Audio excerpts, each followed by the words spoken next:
I still have a lot to do at the guild. How about you take a rest while I go back?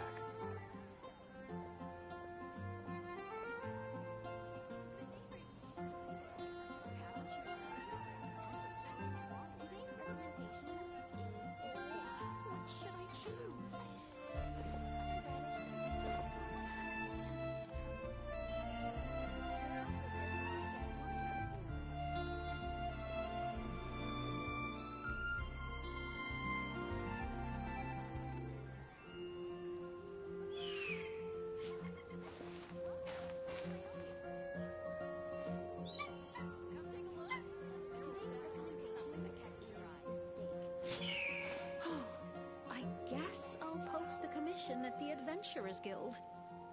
Fountain. You're also here for Mondstadt's wine, aren't you?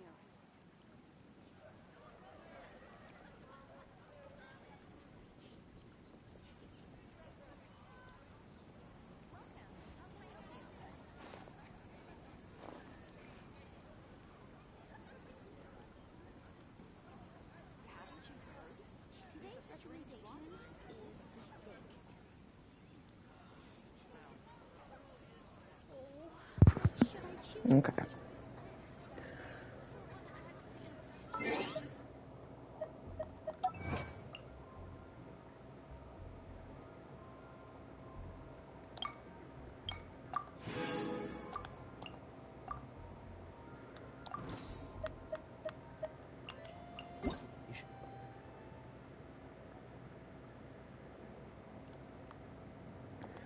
Just want to get rid of these. Hey.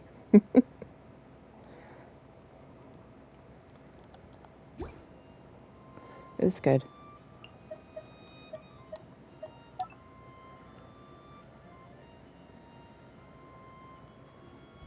I don't care about that. Bring them. Nice.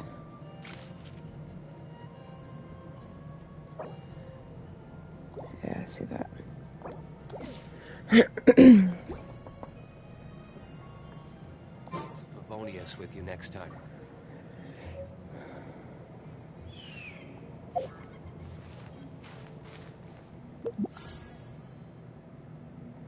Yeah, I'm gonna wait because my pity is not very good right now.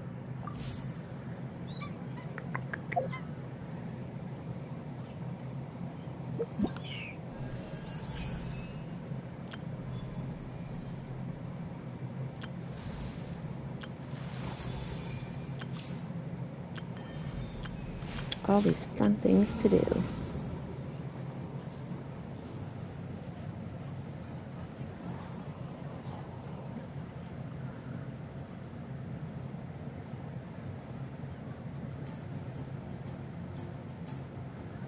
Alright. Let's see here. Guess we can rest a bit. Yeah, I remembered your name.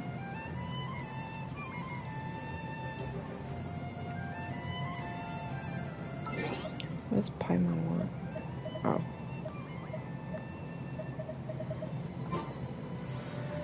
Okay.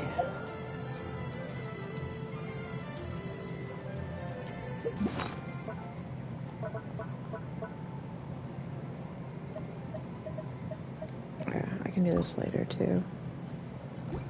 Okay.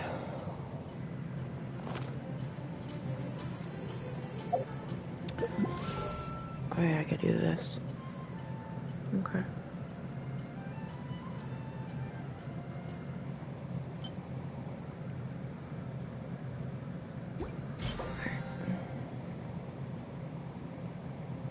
Yes. Yeah, that's good. Okay.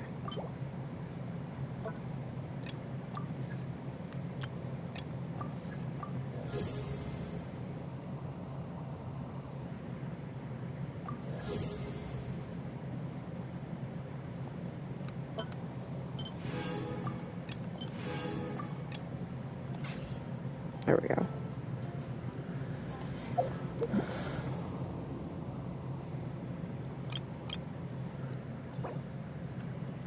It would be Okay, Darren.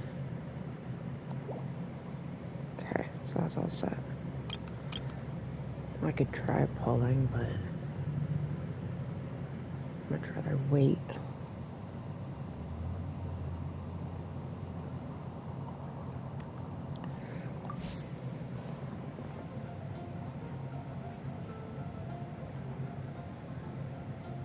Oh, which should I choose?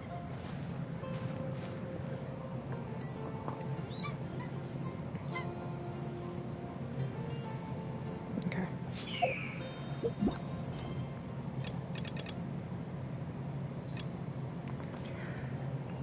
Alright, let's see how this goes. And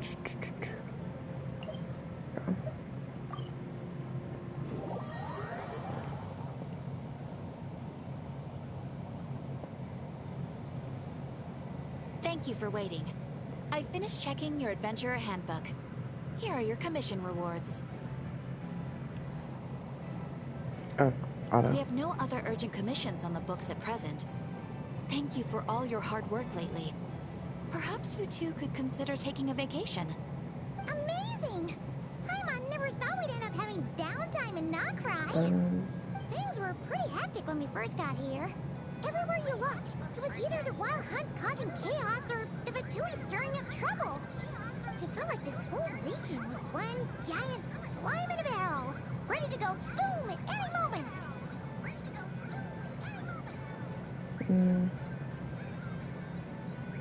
Go with this one. That's right. Another win for Tibet's top duo. Ah, yes. Are you two aware that the Moon Prayer Night is soon to take place? Oh, yeah. Lama told us that was coming up soon. Wait, why do you mention it, though? Do people in Nasha Town celebrate it, too? Paimon thought it was just for Moon Goddess worshippers. You're partially right. Most people in Nasha Town just see the festival as an opportunity to do business. They do not concern themselves with the Sure. religious element.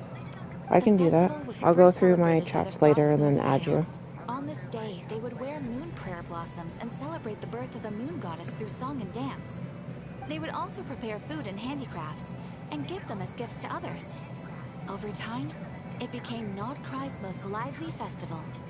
Whew, sounds like fun. Great. Well, in the meantime, since Catherine doesn't have any commissions for us, let's focus on some personal business instead. When we first got here, you mentioned that this was where your spaceship landed? We didn't get to follow up on it at the time, because we got wrapped up in that whole rare air situation, but now we can finally start investigating it properly.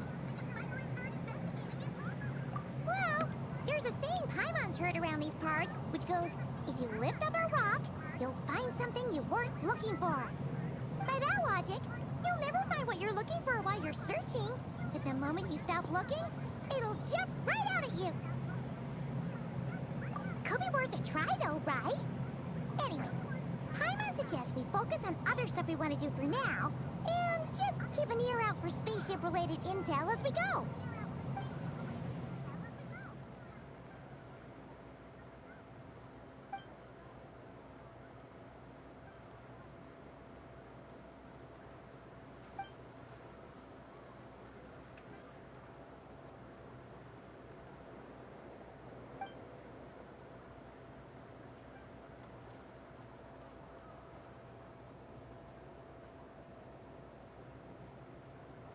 What's wrong? You look super serious all of a sudden. Huh? Paimon gets why you'd be concerned about Columbina, but what does the doctor have to do with anything? Oh, that's true. And now that you mention it, we're definitely overdue for a showdown with the Fatui. It is weird that he hasn't shown himself this whole time. What could he be up to?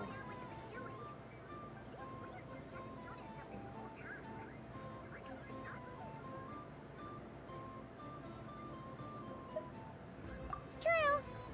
Paimon would much rather deal with Marionette anyway. She says the meanest things, but when it comes down to it, she doesn't seem like a bad person. Maybe it's the pressure of being a Fatuse? Especially as a Harbinger. Does she feel like she's gotta act tough to keep up appearances or something? But then, every time we headed out with Rarir, she always wound up having to repair Polonia and her other robots. That's gotta sting. Losing face always hurts more for people who care a lot about their image. She's probably still furious about it. What? Relax, she's not even here! Huh? What's the matter?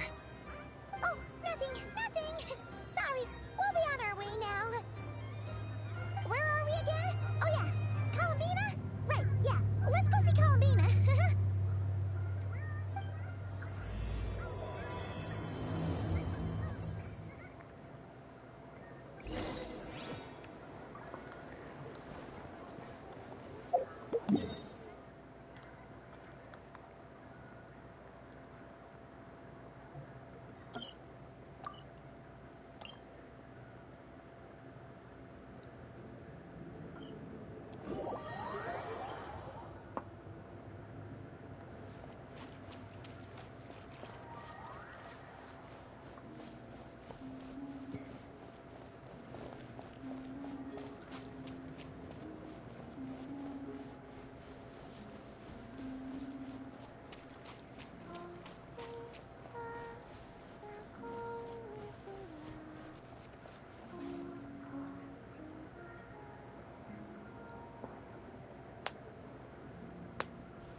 She's sitting up! Is me sitting here a rare sight? No, we just thought you'd be resting. Perhaps I would have been, were it not for the sudden arrival of some unexpected guests. Not that I consider it a disturbance. After all, you are the only ones who are free to enter. Would it not be a little unfriendly of me to lie down while we speak? I didn't realize you put so much thought into little things like that.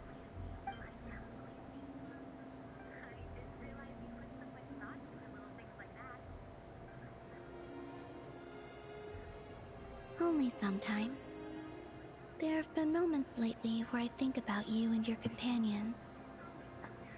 They are warm, mysterious, and cozy memories. Very few of my past memories are anything like that.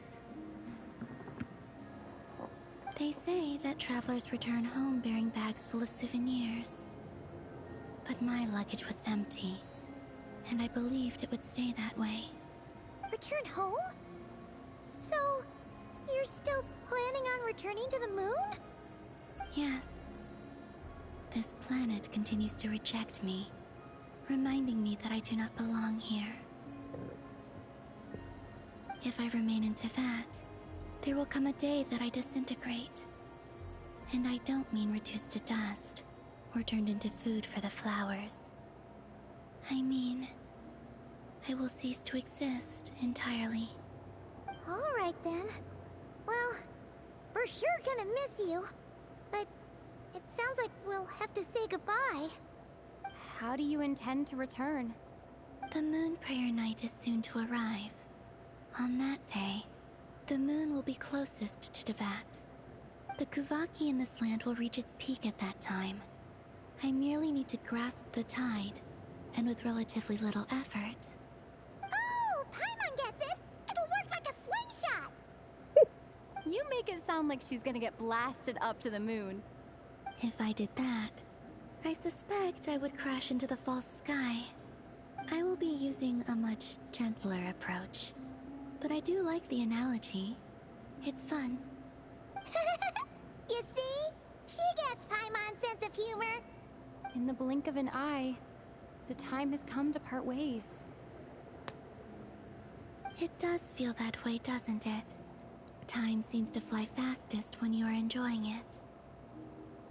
I have always thought of myself as a wanderer on this earth, and it has never expressed any desire to keep me here. Yet, just as I plan to depart, it tugs at my arm. Is this a gesture of affection? Or is the world mocking me? Oh. Were you hoping... Experience in this area? Then... what I would say is... Enjoy the moment. That's right! Don't overthink it! Happiness is happiness and joy is joy! The point is to enjoy it, not analyze it! I see. Then what I would say is, even though I am very tired right now, I am still happy. I can't tell from the tone of your voice. Oh, really?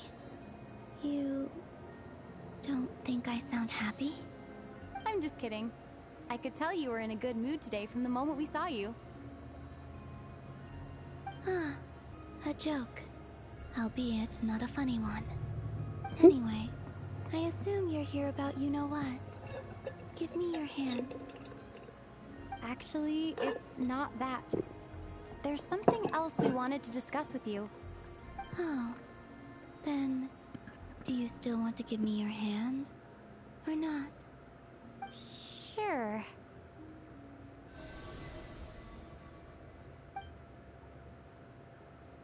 Thank you. So, I've heard that in the Moon Prayer Nights of the past, people here would hold celebrations in the Moon Goddess's honor.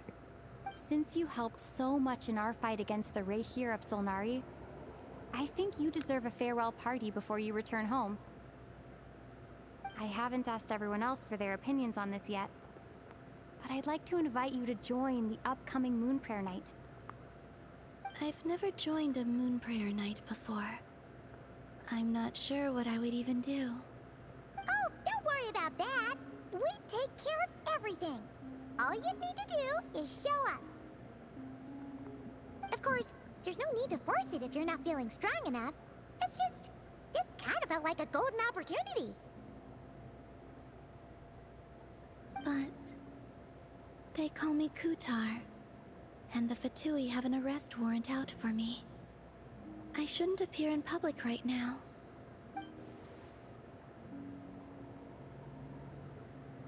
I'll make it work. You have my word. Yeah, we got your back! Well, she does. Paimon's actually not too sure what she's planning. All right, if you're sure. I will not refuse your invitation. I suppose it wouldn't hurt to pack a few more sights from this world into my suitcase before finally learning what my homeland looks like. Oh, if you see Lauma, please tell her that my answer to the question she asked me is neither yes nor no. Rather, it is, there is no need. That was kinda cryptic, but sure. Guess it's between the two of you. We'll pass along the message. Bye for now!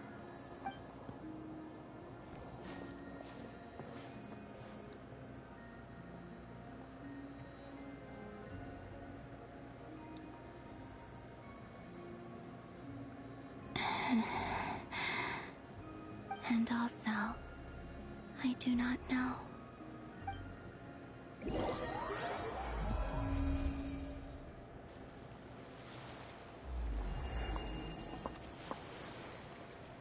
Since she's agreed to join the festival, let's go see who else wants to take part. Lauma's gotta be the person most familiar with the Moon Prayer Night. We should start with her.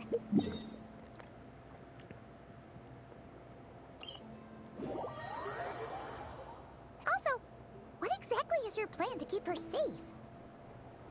Not sure yet. I'll figure something out. What? Are you serious? And Paimon even gave you her vote of confidence back there! When did you become so sneaky?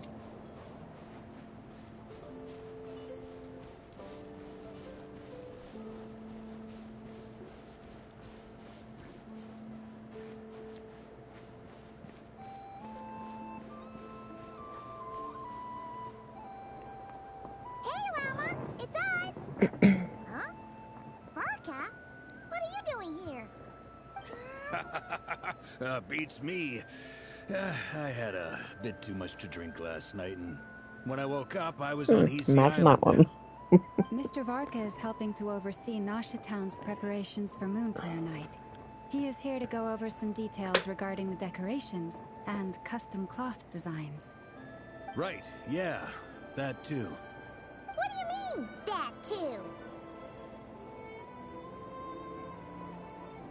Yes. Celebrating this festival is a long-held tradition here in Nodcry. On this day, the crescent moon at the top branches of the verdant crest turns into a full moon, and the moon prayer blossoms bloom with a special radiance. Our people take these to be blessed omens. It's an especially welcome event coming off the back of all that nasty business with Rare.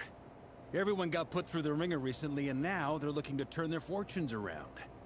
The big shots in town all agree that a big, lively celebration is just what we need to rebuild people's faith in this place. No wonder Catherine said the people weren't so bothered about the religious element. That's right. It's become more of a local custom by this point. The celebrations have little to do with whether the religious stories behind this event are true or not.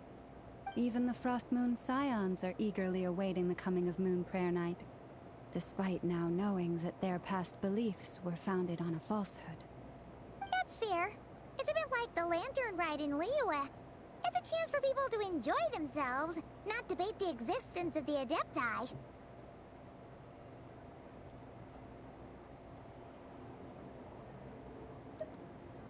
Oh, one other thing. We just went to see Columbina. We went ahead and invited her to take part in the festival this time. Hope that's okay. Wait, so... you mean she agreed to it?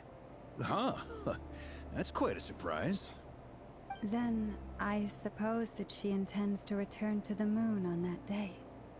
Oh, yeah! It's kind of a complicated process, but basically, it's like a slingshot.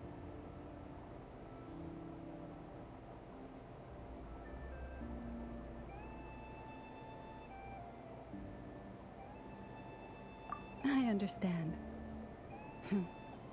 In truth, I had a feeling that she might make such a decision. Well, if Kuthar has decided to participate in the festival, we should prepare accordingly. Yeah, exactly. She was saying how it could be risky for her to show her face in public. We were wondering if there was any way we could hide her.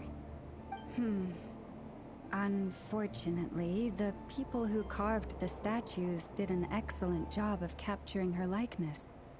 It will be very challenging to hide a goddess whose face everyone is so familiar with. Darn! We may have bitten off more than we can chew here. Nah, don't sweat the small stuff. We can handle that. Huh? Are you saying you have a plan? Not as such, no, but the most important thing with a festival is to keep the mood light and your spirits up. You can't go preparing for a festival with those long faces. You'll never convince anyone to enjoy themselves. The Mondstatter spirit is strong with this one. As it happens, I agree with Mr. Varka. Let's start by making our appreciation for Kuthar the beating heart of the festive atmosphere. And who knows? Once we get the ball rolling, perhaps everything will just fall into place. Hey! Did you catch that? Lama said the thing! Or close enough, at least. I'm looking forward to the Moon Prayer Night already. We have a festival in Mondstadt called Windbloom, and you can always tell which couples are celebrating it for their first time by the smiles on their faces. Big, beaming smiles like their whole face is glowing. And I have a feeling we'll get to see that same smile on the Moon Goddess's face at this festival. Not quite the same, surely. Anyway, I'll take care of business in the city, but I'll have to leave the decor up to you and the Frost Moon Scions. No one else can capture that traditional aesthetic quite like you guys. But lastly, there's the final key element that brings the festival to life. Companionship. Before you leave, let me show you something that we've been preparing. Mr. Varka had asked to see it already, so you may as well tag along. Also, I have some further questions about Kuthar's decision.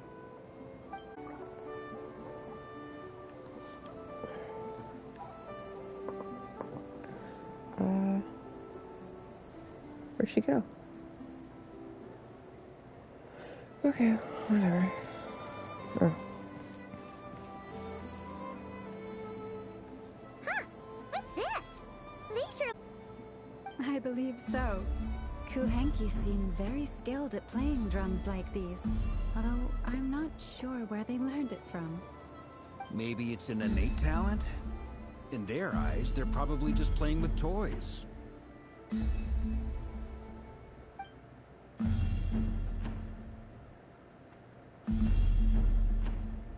Luanatar! You want to play too? Yeah. She looks more confused than anything. Maybe we can teach her next time if we get the chance.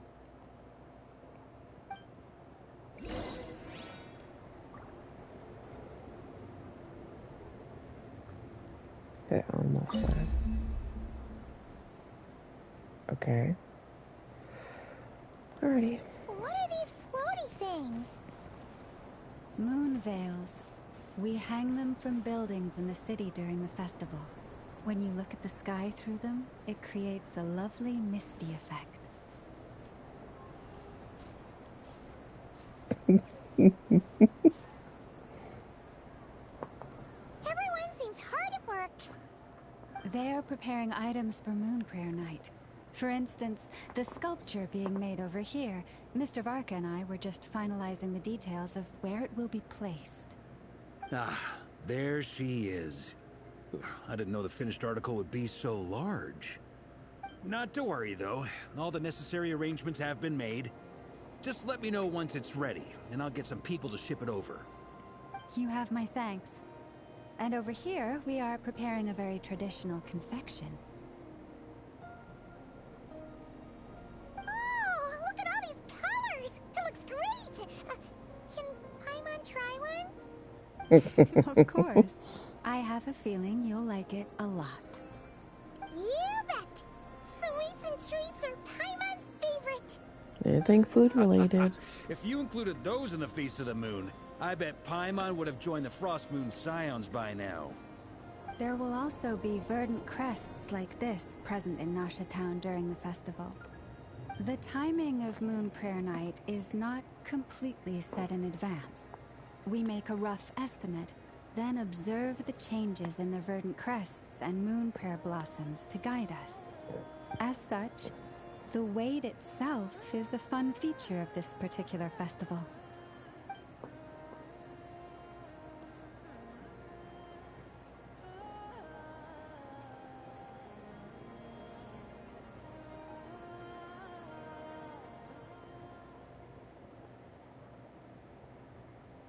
Let's talk here.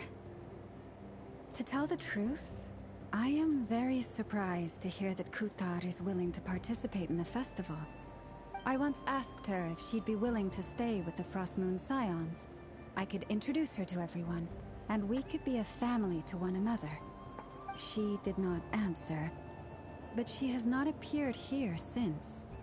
I took this to mean her answer was no, but if that were the case, she would not have accepted this invitation.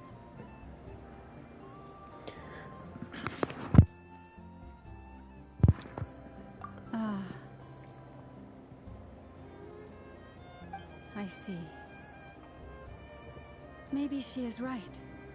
Maybe the Frost Moon Scions of today no longer need a moon goddess.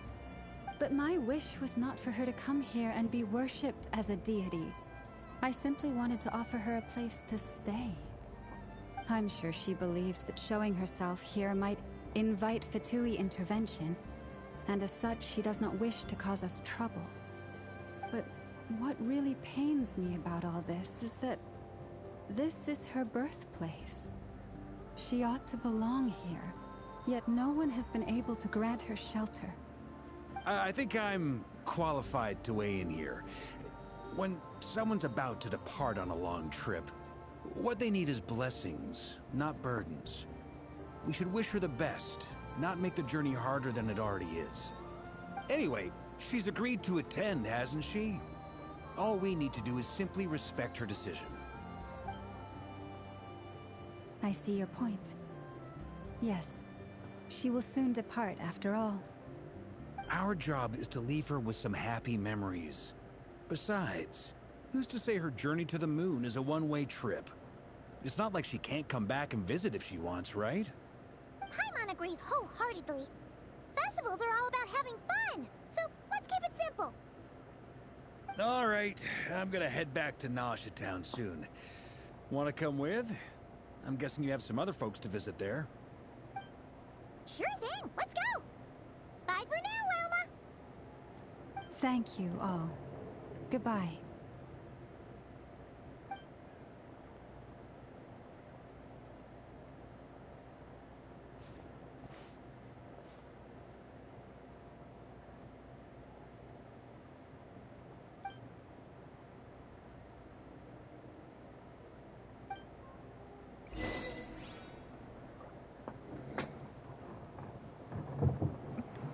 Okay.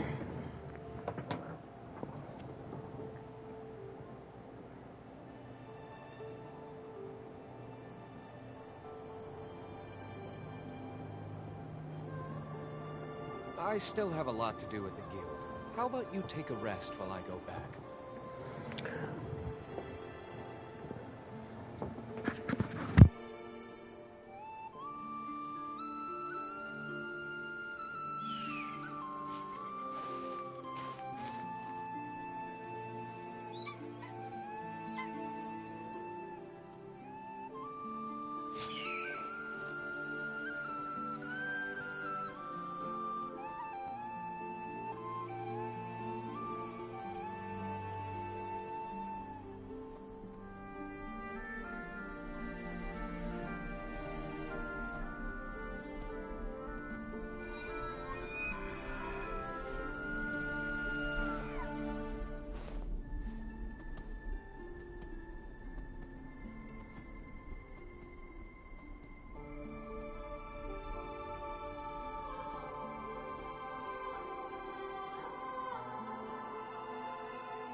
You should really bring the Knights of Favonius with you next time.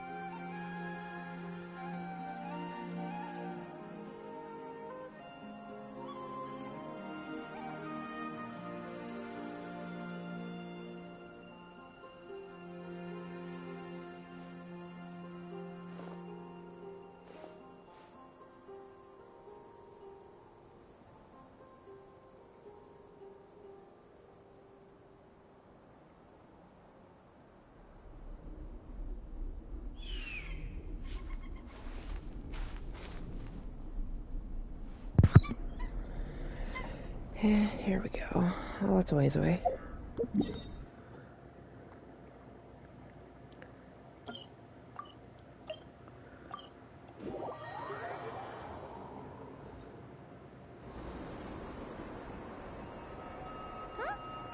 Darren! It's Duran and Albedo with Flints!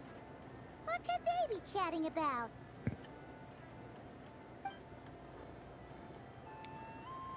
Your guess is as good as mine. Ah, Grand Master, and the Traveler and Paimon. Hello there. It's been a while.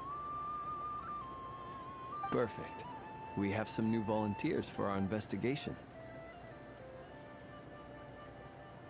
Wait, let me guess. The righteous Lightkeepers are finally ready to hunt down the Abyssal Dragon? Haha. Yes, that too. Yeah, right! Oh, wait! Why does everyone keep saying that too? Well, to be precise, the facts match, but not the causality. That's right. Don't act so impressed with yourself. Maybe I can explain. We ran into Mr. Flint's north of Nasha Town. At that time, we just noticed a few abyssal creatures out in the wild, but the strange thing was, I didn't detect any traces of abyssal energy on them at all. On closer inspection, we realized that they were not real monsters, but something akin to reflections in the water, or perhaps a mirage. Huh? What do you mean? Like, you could see them, but not touch them? Exactly. It was very peculiar. They roared and tried to attack us, but we could not make any physical contact with them. I think I've heard of things like that happening in Notcry before, but I don't know much about it. Yes, it's a known phenomenon. Mirage-like illusions tend to appear in Notcry in the run-up to Moonprayer Night. From a distance, they appear quite real. I myself thought that Misters Durin and Albedo were locked in battle with abyssal monsters when I first arrived. But after sharing intel and investigating a little further, we can confirm that these illusions are harmless. There is no great cause for concern. All the Mirage stories I've heard are either animals, rocks, or small houses. Abyssal monsters, though? That's a first. It's a first for me, too. So I'm planning to look into it further just to be on the safe side. I intend to inspect a few more locations. What about you two? Any plans? Alice contacted me a few days ago. She'd like me and Durin to assist her with an experiment. But we lost contact shortly after receiving the message. I'm sure that comes as no surprise to anyone familiar with her. We don't know when the wind will blow, yet when the wind blows, we will know. That, in a nutshell, describes how Alice operates. Yeah, that tracks. Okay. Well, I suggest we investigate this Mirage business in the meantime. It's piqued my curiosity, and I'm pretty sure I know someone who will already be 10 steps ahead of us. Well said. Right? Whatever's happening in Notcry, she always seems to be the first one to know. Let's go see what she knows. We can invite her and her staff to the festival while we're at it.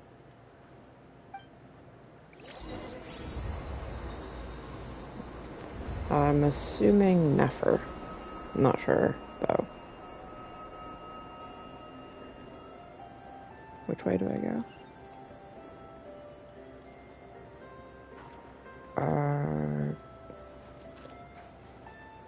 Fuck if I know. Okay, I guess this way.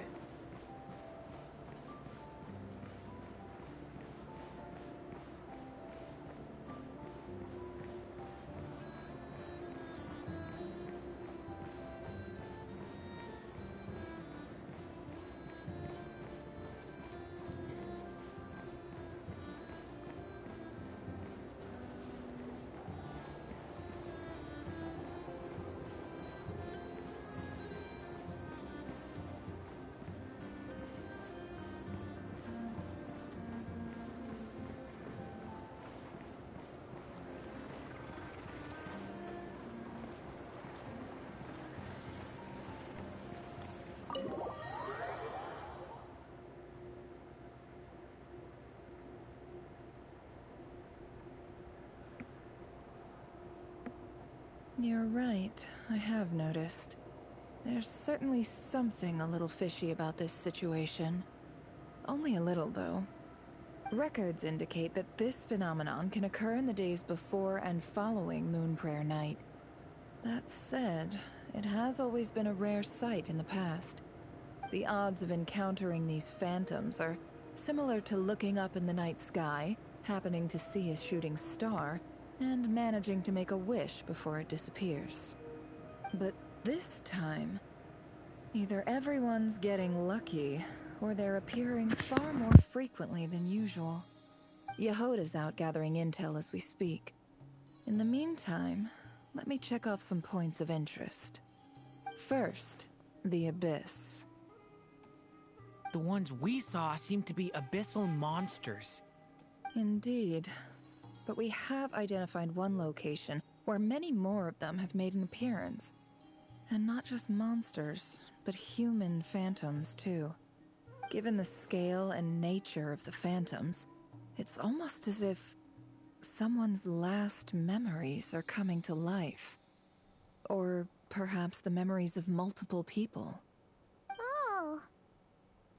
So you mean the phantom monsters are hunting down the phantom humans? Exactly. The phantoms can interact with each other, but we have no means of intervening.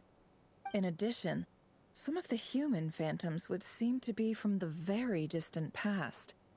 This is clear both from the clothing they wear and the stories they tell. They claim to be from Hyperborea, a name which I've heard from Lauma before. If this is true, it means they must be from 6,000 years ago. Did Paimon hear that right? 6,000 years? It sounds like this merits further exploration. That'd be a big help. I'll leave it with you, Albedo. My knowledge of ancient history is non-existent. I used to doze off every time the pre-Knights Favonius era came up in class. It's quite a miracle that you were able to understand these phantoms' speech, given how long ago they lived. I suppose you're right. But I'll leave the archaeologists to ruminate over that conundrum.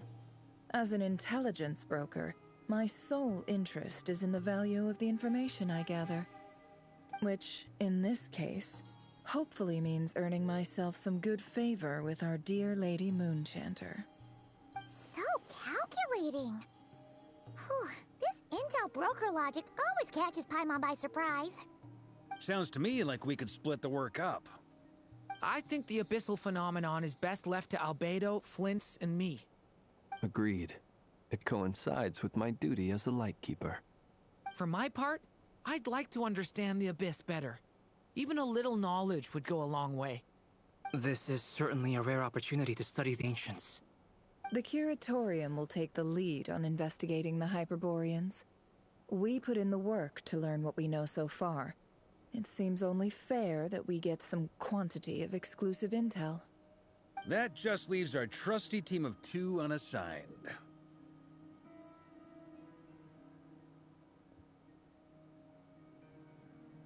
Since you became an honorary knight, of course. This was part of my grand plan all along. Ha ha ha! Oh yeah, by the way, we managed to convince Columbina to come to the Moonprayer Night celebrations. Would you and Yehoda like to join too? She agreed to that? Huh. Quite an achievement. Never underestimate the traveler, I guess. I'd be happy to join. No point shutting myself inside when the streets are all decked out. I doubt any clients will be visiting during the festival in any case. And Yehoda loves a party, so I'm sure she'll jump at the opportunity. No. No. No. No. No. No. No. No. No. No. Way to contradict me in front of... Wait. No, that's not what I have bad news, boss.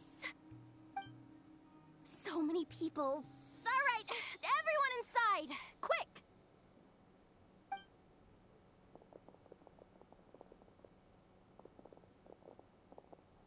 This is gonna sound crazy, but hear me out. I saw one of those phantoms at Star Sand Shoal, and it was some sort of flying ship. Like a spaceship? That's gotta be the one you came to Tibet in. You said you saw the same thing through the moon marrow, right? Huh? You already know about it?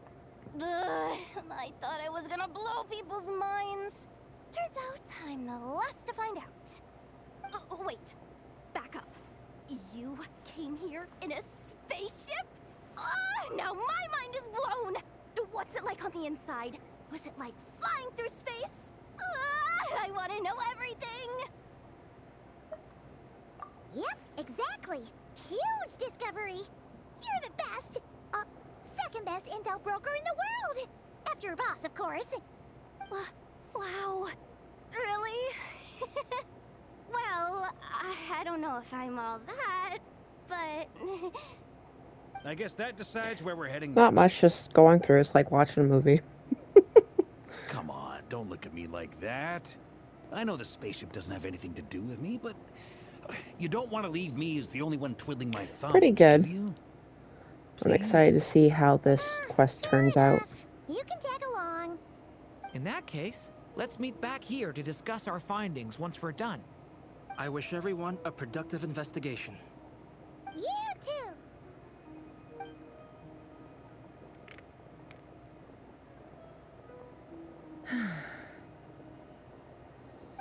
What's up, boss? Aren't we gonna head out? Tell me, Yehuda, when did the Curatorium start giving out intel for free? Oh, sorry, boss.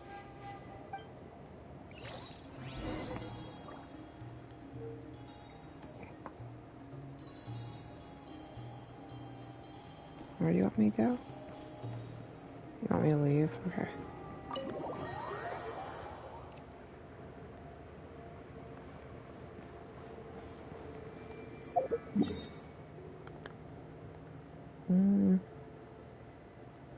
I'll go over here, I guess.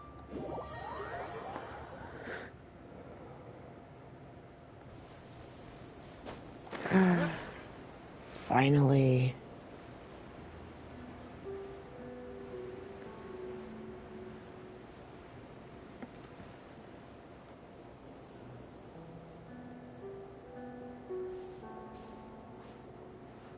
Well, what do you know? Yehuda was right on the money.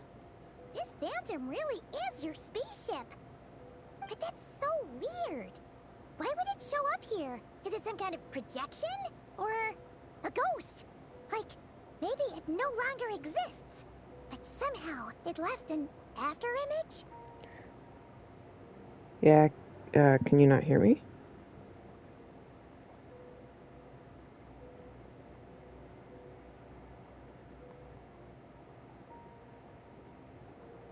Ah, you're already here.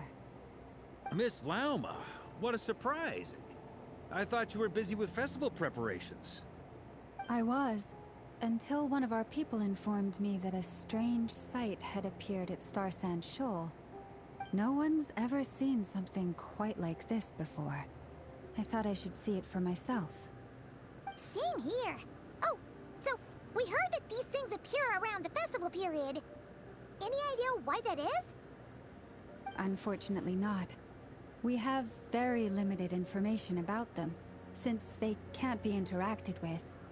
And no human phantoms have ever made an appearance before I had the now. mic up, so The most we've not been sure able to why not. deduce is that these sightings appear to be connected to the increase in Kuvaki energy around this time.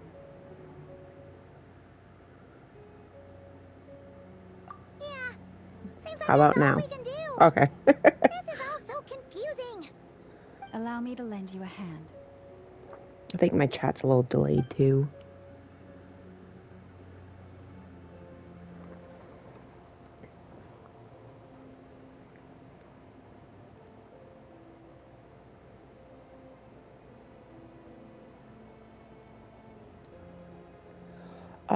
Sometime since maybe like mid-July. Everyone, our friend here should be able to provide us with some information. Is that a phantom Rhymehorn deer? I've heard about how the Frost Moon Scions live in harmony with the animals and can even communicate with them.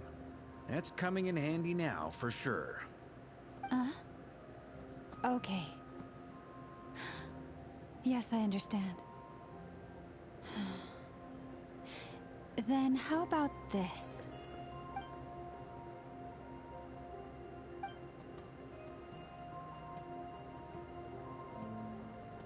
Oh, it's leaving. Oh, It good. I'm appears glad. to share our curiosity about this giant spaceship. So I had to asked tweak it if something wouldn't on it mind from last time because the last one investigating along was with some friends. a little In laggy, return, I and it's told on my about some console. nearby spots where the wild fruit grows abundantly. We may live in a different era from these phantoms, but I trust that the terrain, climate, and ecology here are more resistant to the effects of time than some things are. Let's give them a moment and hope for the best.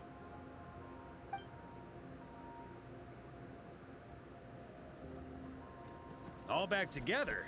Must have been a lot of fruit. Indeed. Now let me ask them some questions.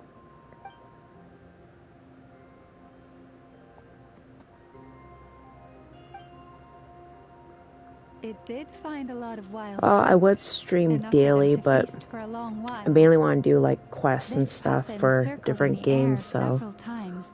it's It not didn't really a spot daily thing I anything can out of the do. ordinary. Certainly nothing to do with the spaceship. Unless I did like side quests and stuff, but it'd be fairly quiet. Indeed. Other than that, I was also thinking that the world these phantoms see is also different from ours. Oh, I get what you mean.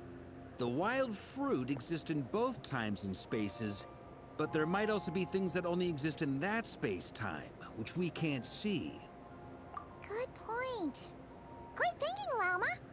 Blunthorn rhinos can use Kuvaki to shift great rocks, but this one says it couldn't get that ship to budge by even an inch.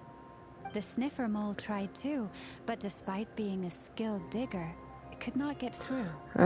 They say I don't know. I've just mainly been doing and this, getting caught up on other games and It stuff. seems completely I like the impervious stories. to any and all attacks. Whatever lies within is well defended from harm. So, just like us humans, there was nothing they could do about this spaceship either. Yes.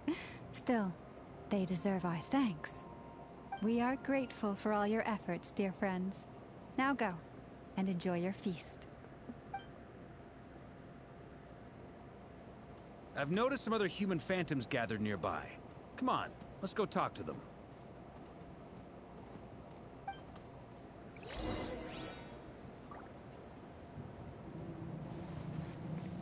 Right now, no.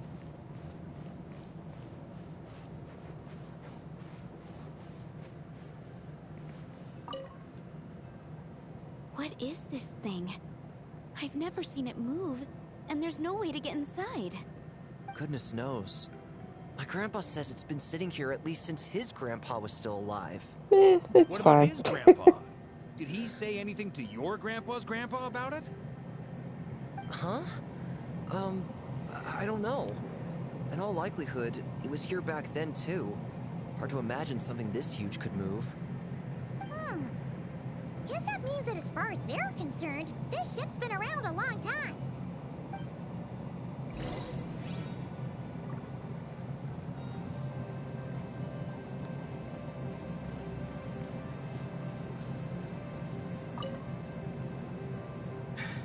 Come on, brothers. If we can get even a small chunk off of this thing, it's gotta be worth a fortune. Today is the day we strike it rich. Huh? You mean Paimon? Yes, brother, I shall join you. Let's make our fortune. We should go with them. What the? This thing is crazy tough. I can't even scratch it. What's it made of? Sorry, brother. Looks like we'll have to seek our fortunes elsewhere. Enjoying yourself? I was just seeing if I could influence this phantom's perception by playing. But nope, no dice.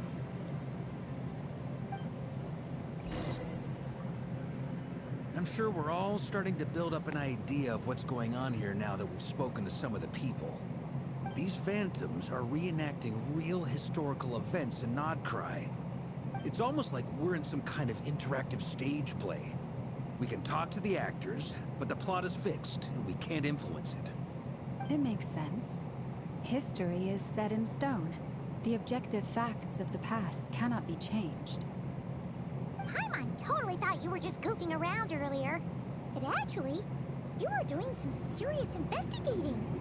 Of course I was. Anyway, at this point, I think we're forced to conclude that although the Phantom spaceship is right there in front of us, we aren't going to learn much about it from these people.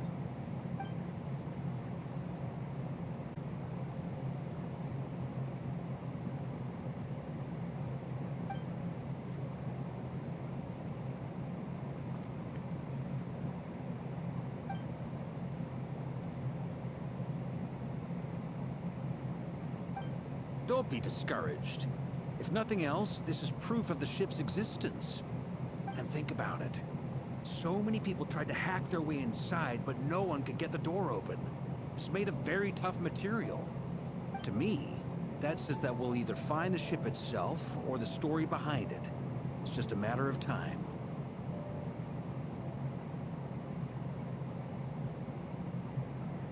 Huh. Every now and then, when Varka gets serious, he actually does seem like Grandmaster material for once.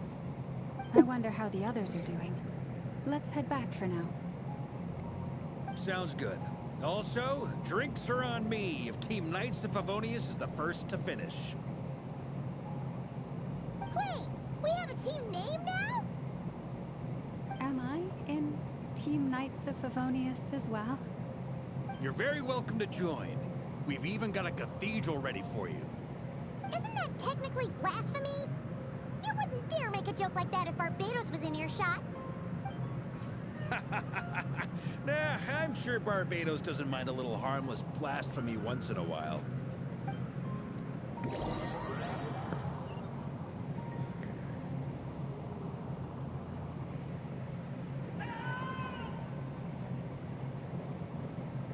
Oh, no! Get away! Oh.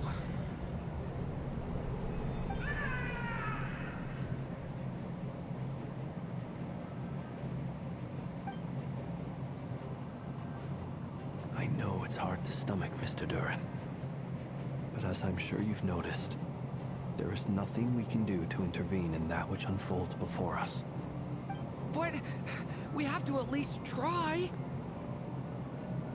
And try you have. But are you aware of how many unsuccessful attempts you've made now? I wasn't keeping count. I'm afraid this is the 39th failure so far. Or the 5th if we're only counting this particular victim. There are no indications that these phantoms may be altered in any way. You seem to have calmed down a little. I'll make us a fire. You should rest and have some water. Feeling any better now, Mr. Duran? May I ask a few questions? Be my guest. What exactly are we witnessing here? What happened to those people? My guess would be that we are seeing Nodcry during the Conrian Cataclysm. Would that be accurate? Conria. That is correct. As you know, once the Abyss senses even the tiniest crack, it floods in and spreads like wildfire. There was a time in the distant past when it permeated all of Nodcry, causing immeasurable harm. The people paid a terrible price to heal this land. Then, 500 years ago, the whole of Teyvat suffered an abyssal disaster. Once more, Nodcry was dealt a devastating blow. I see. In the face of the abyssal onslaught, all were like grains of sand tossed around by a tidal wave. Be they human, fae, or god. The moment you witnessed is but one drop in a whole ocean of catastrophe. All right. I guess that answers my second question, too. I wanted to know why there's nothing I could do to help them, and that's because what we are seeing is history. That would be my guess as well. As I understand it, history and fate are not all that dissimilar. The latter may be unseen to us, but both are immutable. Yes. Fate was determined long, long ago. I still have a couple of other questions for you, Mr. Flint. You mentioned more than one abyssal disaster that has struck this land in the past. How can you be sure that what we're seeing is from the Conrian incident? And also, how are you able to stay so calm when you're talking about these events? From everything I know about you, you're not cold or ruthless, and you're not indifferent to the suffering of others. Alas, I am forced to show my age. I must be 600 or 700 years old by human measure. Wait, so you... One is not easily moved by history when one has witnessed the truth firsthand. I'm sorry. You needn't apologize. Your passion is a good thing to have. Treasure it, because someday you may find it in terribly short supply. Now, at the risk of offending you, I have a question in return. Your curiosity toward the Abyss, is it born from hatred or because you sense its call? I only ask because I kept a fragment of Rerear's body in my lantern for a short time. Specifically, his heart. So I know what a burden it can be to carry the Abyss with you. And I hear its power growling from somewhere within you. In my eyes, your mere existence is a miracle. My honest answer is... I don't know. I don't think I have the confidence to say for certain. What I will say is the Abyss is not the only issue that haunts me. Even before I became who I am today, the question dogged me constantly. Should I even exist at all? My doubts remain unresolved. But when we fought Rerear, something became a little clearer to me. Sometimes it is the darkness within us that allows us to achieve the impossible. I certainly got the sense from your 39 attempts that you were trying to achieve the impossible. It sounds like you've resolved to see the truth for yourself. Absolutely. In that sense, he and I are quite similar. Then I wish you every success.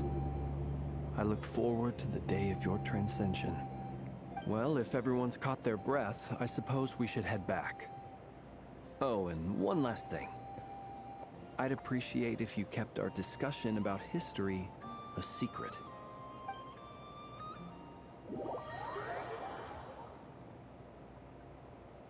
Incredibly, our separate investigations led us all to the same conclusion. Hooray for consensus! Yeah, but we barely learned anything, though. I totally thought this would be the mother lode. Talking with the ancients? I mean, come on! But nope. All we got was useless snippets of conversation. And all this stuff about moons and hyperopia. What a load of baloney. Seems like people back then had a few screws loose. I understand your frustration. We found the same issue. Each phantom only showed a very brief moment in time. There isn't much value to be found in these miscellaneous fragments of a civilization's history, no matter how glorious it may have been. If there's a silver lining, it's that these phantoms are harmless to the present reality. They shouldn't get in the way of the festivities. Paimon agrees. And not just because it's the first thing she understood in this whole conversation. You look disappointed, Nefer. Is something the matter? What do you think? We all worked our tails off, but the only one to gain anything from it was you, Lady Moonjanter. Well, please do share the Hyperborean records with me. I will gladly inscribe them in our people's documents. Oh, duh! Yeah! That was it! Hyperborea! Hyperborea. I'm serious. Only an expert in the Frostmoon Scions and their history can turn these records into valuable research material. The alternative is to let them gather dust on the Curatorium's storage shelves until the pages turn yellow. Nefer, you're wise enough to know that cooperating and sharing the profits is the best course of action here. Well, that goes without saying. Sure, let's do that. Huh? But didn't you say we aren't supposed to give out intel for free? Sorry. Shutting up. Shutting up. Now is not a good time to push Nefer's buttons. Anyway, back to Moon Prayer Night. I'm thinking that we should prepare something a little special, aside from the usual decorations and so on. You mean a parting gift? Can't go wrong with food. Although, does food go bad on the moon? Perhaps a lantern would be a better choice. It might be dark up there. It could prove difficult to light a lantern on the moon. Magical stones might serve that purpose better. What about a clockwork mecha model from Fontaine? I've got a whole bunch at home. I use them for fighting practice in my free time. None of these sound like things she would be even remotely interested in. But we don't interact with her enough to know what she likes. Yeah. It would really save us the guesswork if someone could find out what she's into. Wait, what the? Traveler? They're all looking at you. Great! Haha, problem solved. Now, I need to stop by Dory's. Gonna need her help sourcing a bunch of stuff for the festival.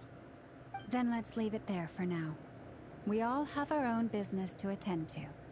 Traveler, if you find out what Kutar likes, let us know right away.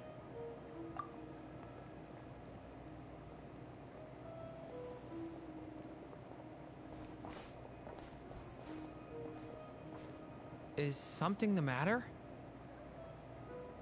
I'm fine. It's just... I'm still feeling a little rattled after witnessing the horrors of the Abyss. But it's okay. This is something I have to work through. I'll be all right. Thanks for your concern. Well, don't put too much pressure on yourself.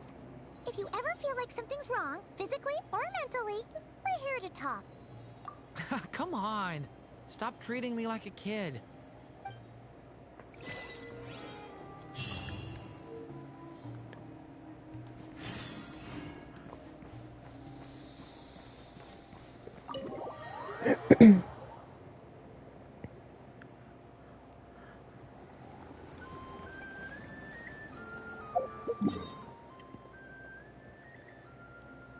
Over here.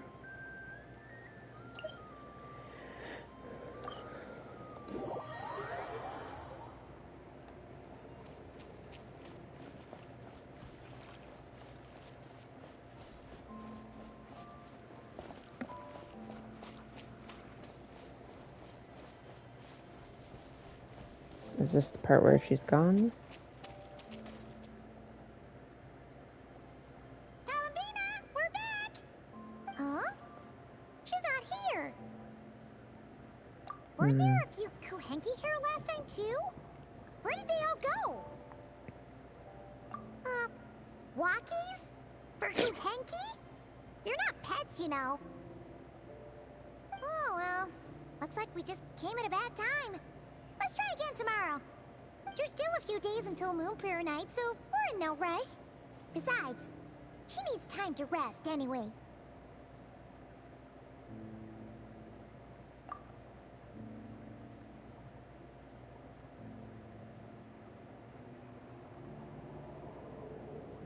Calamina! Are you back yet? Oh, how strange. Looks like she's sprayed. It's not like her to spend so much time outside, especially since she's worried about attracting unwanted attention. What about Luonatar? Luonatar, you there? Hey! Do you know where Calambina went? Sorry, didn't understand.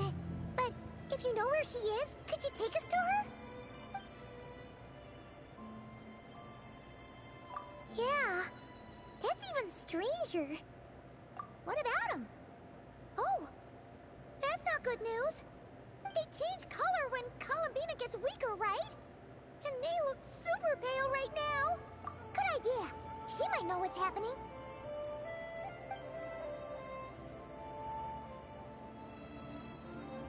Mama!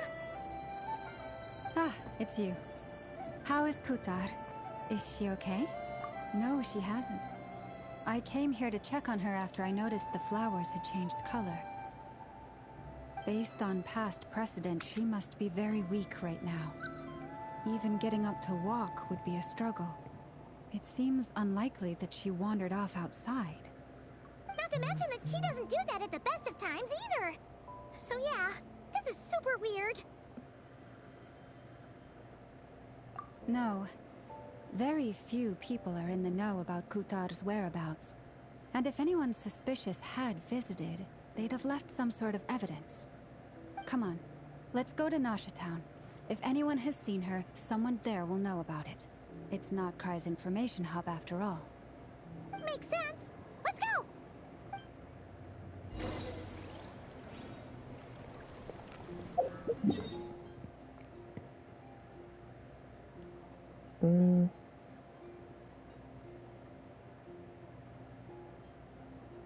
I guess this one.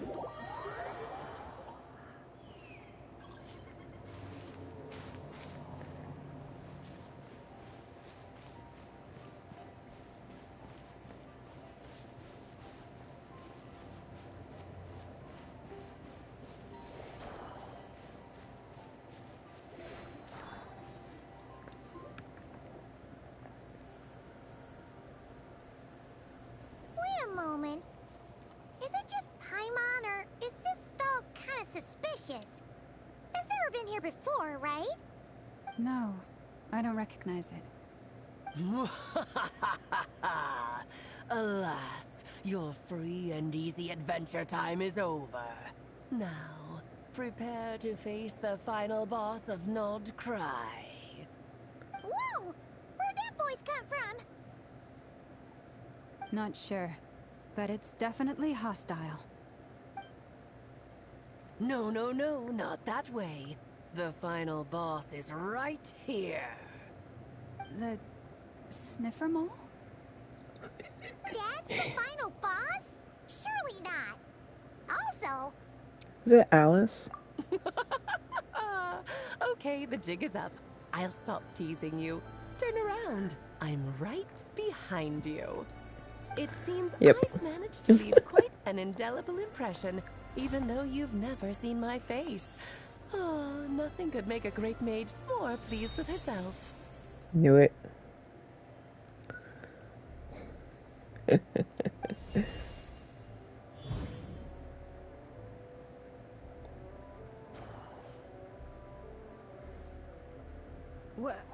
What is going on?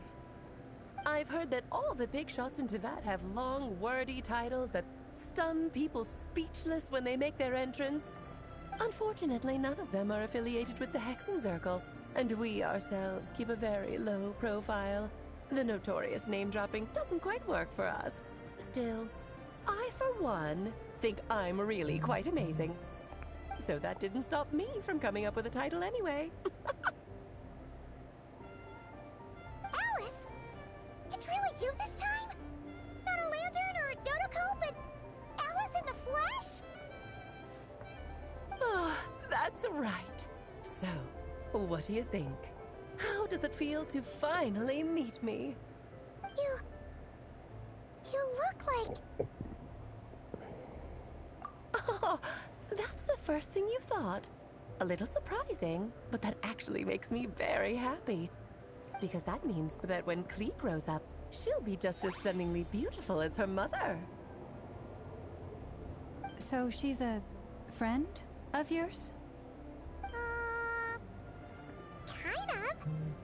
This is actually the first time we've seen her in person. I see. Madam Mage, that was, quite a powerful entrance. I certainly won't be forgetting it anytime soon. It's okay, Lauma, don't force it. Paimon will do the honors. This is Alice from the Hexenzirkel. She's a friend of ours. And of Arcus, too.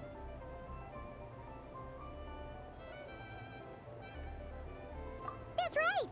She's a good person, just kinda unpredictable. Well, what is the human heart if not unpredictable? If we could not do as we please, how would we differ from machines? I am Lauma, Moon Chanter of the Frost Moon Scions. It is a pleasure to meet you. Oh, I know. Before you got here, I spent a good, 15 minutes getting up to speed on Nodcry's present situation. In other words, I've read the whole in the last episode part, so we can skip the pleasantries. Fair enough. Well, Miss Alice, I can already tell that you have quite a unique personality. You'll get used to it. Paimon sure is. So anyway, what are you doing in Notcry, Alice? Oh, I thought I told you already. This time, I'm the final boss. And what a formidable foe I shall be. Powerful, confident, decisive, and good luck finding my weak spot. You will never succeed. Oh, drat! My one weakness, and you found it in an instant. Fate has been dealt a devastating blow. Thus falls the great Dodo King. Why are you playing along with this nonsense? For funsies, of course. What's wrong, Paimon? Are you disappointed in me? Am I a gigantic letdown? No, it's just... you seem like a busy lady. And this is the one time you've shown up in person. Paimon figured it would be for something more high stakes than just goofing around. You're quite right. I'm here in Notcry because something big happened. Something big enough it caught the attention of the Hexen Circle. It concerns the 3 moons, Tevat's borders, and of course, the moon goddess you are currently searching for. Kind of. Why don't we discuss this over a pot of tea? My main reason for coming on this trip to Tevat was, of course, to have some fun. But I do technically have a job to do as well, namely, maintaining the stability of Tevat's borders. I'll skip over the complicated parts, but to sum it up, abyssal energies are all that lie beyond Tevat's border. We'd find ourselves in a real pickle if they ever made it through. And the phantoms you've been seeing are a sign that the border has been disturbed. No wonder they tend to show up around Moon Prayer Night. Is it because the real moon is now so close to us that its power can cross the border? In part, but only a negligible amount passes through. Just enough to influence the verdant crests and so on. And as you've noticed, there has been an unprecedented number of phantoms appearing this year. The influence of the moon beyond the border cannot explain this. No. There is another far greater factor at play. The trilunar syzygy. A trilunar syzygy? Eons ago, before the heavenly principles came to Tevat, it was the then 3 moon goddesses who controlled the laws of this world. Oh, that's exactly it! The 3 goddesses split these powers amongst themselves, promising never to consolidate them into one singular body. This was meant to keep the world stable. But, fast-forwarding to the present, the eternal moon's marrow is with you, while the iridescent moon's marrow, which should never have appeared in this world, has been retrieved. Add that to the presence of a moon goddess in the flesh and... the power of all 3 moons is gathered here in Notcry. There hasn't been an event like this since the War of Funerary Flame. And it's having a noticeable effect on Tevat's borders. Because I wish to give my darling daughter a peaceful, sunny environment to grow up in. Is that a good enough reason? Kinda sounds like you're dodging the question, but it does make sense. Well, that's one reason anyway, and the most important one. The others are a little complicated to explain. For instance, cleaning up after dearest Miss R. Albedo could tell you more about that if you're curious, but right now, I have a more important question to ask you. Why are you collecting the moon marrows? I see. Nicole told me about that legend once. Nicole? You mean Mage Anne? Oh, so you remember. Yes, of course. That was the story about Fate, her area of expertise. But back to the story of our dear moon goddess. I'm afraid her intended method of returning to the moon is unlikely to work anymore. What does that mean? She may be missing, but she hasn't gone anywhere. She has disappeared.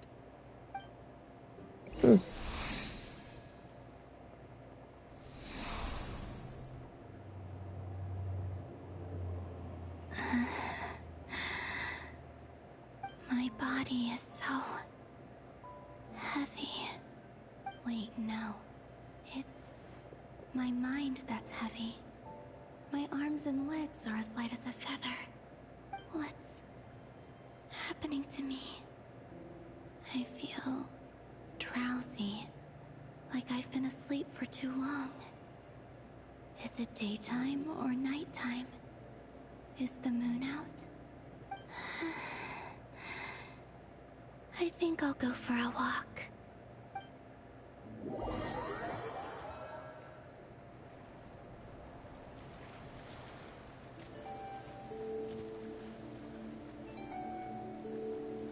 Are you out for a walk too?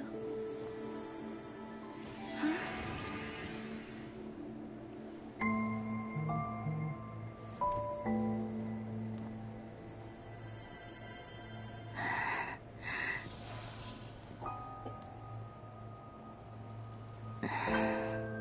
The day has come at last.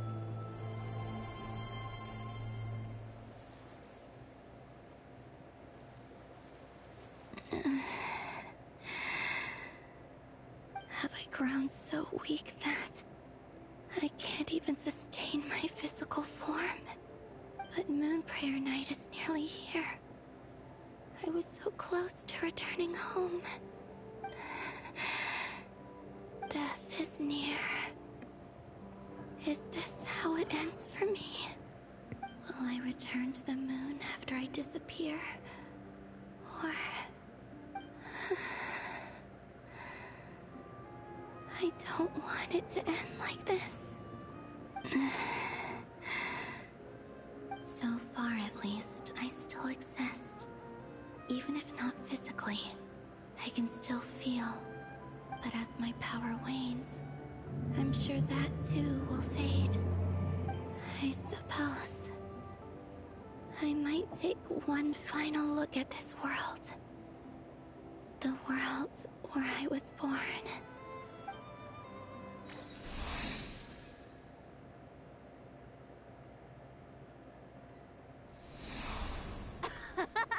Come on! Come on!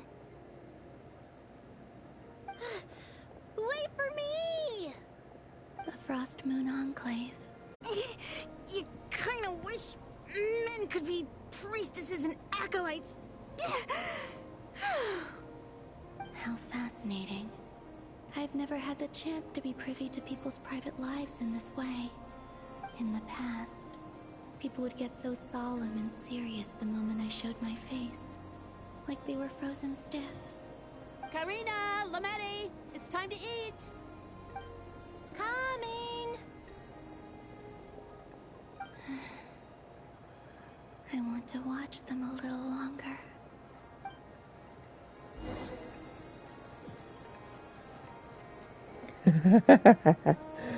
Oh, so cool. Where am I supposed to go?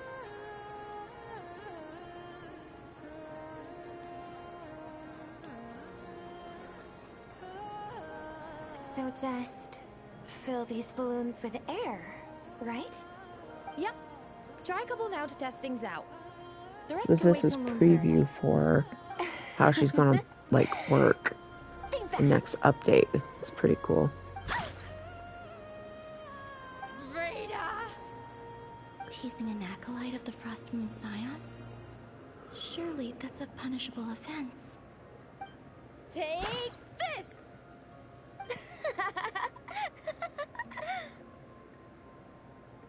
Huh? Alright, enough horsing around. Lady Lauma gave us a task. We should get back to it. The task is just to check that the balloons don't leak, right? Doesn't matter if we fill them with air or water. Okay, you got me there. And you got me there. But still, we can't use all the balloons before the festival even starts. We won't use all of them.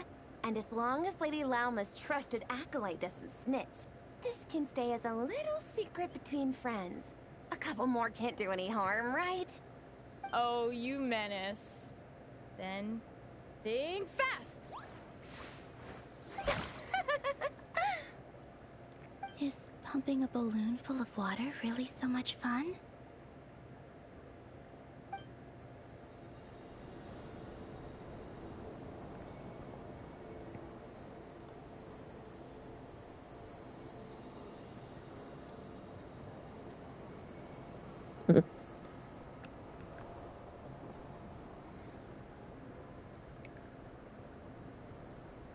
I'm sure you're both tired from playing all day. Come on, eat up. A plain, humble meal. That has always been the way of the Frostmoon Scions. Huh? How come Lamatti got a midsummer berry dessert? Oh, I always get Lockaberry. I don't mind sharing. You can have a bite of mine if I get to have a bite of yours. They're sharing food? I've never shared food with anyone before. Even at the Harbinger tea parties, everyone just ate off their own plate. And when I couldn't finish my food offerings from the Frostmoon Scions, they'd leave the leftovers out under the moonlight for the animals to claim. Hey! That was 2 bites! Oh, then you can have another bite of mine. Oh, you too. Oh, don't fret now. Here, have some of Granny's too. So this is what it means to be family.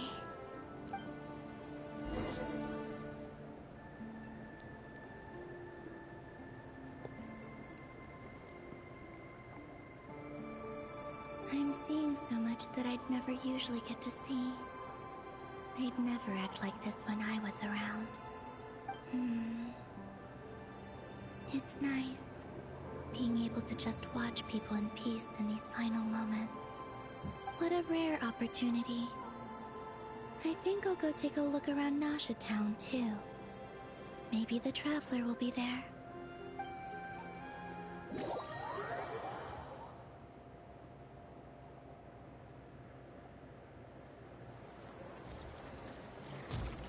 After the War of Funerary Flame, the Moon Goddesses were no longer recognized by Teyvat. They lost the whole foundation for their existence. That's why the Moon Goddess's strength is fading. She cannot withstand the world's rejection of her.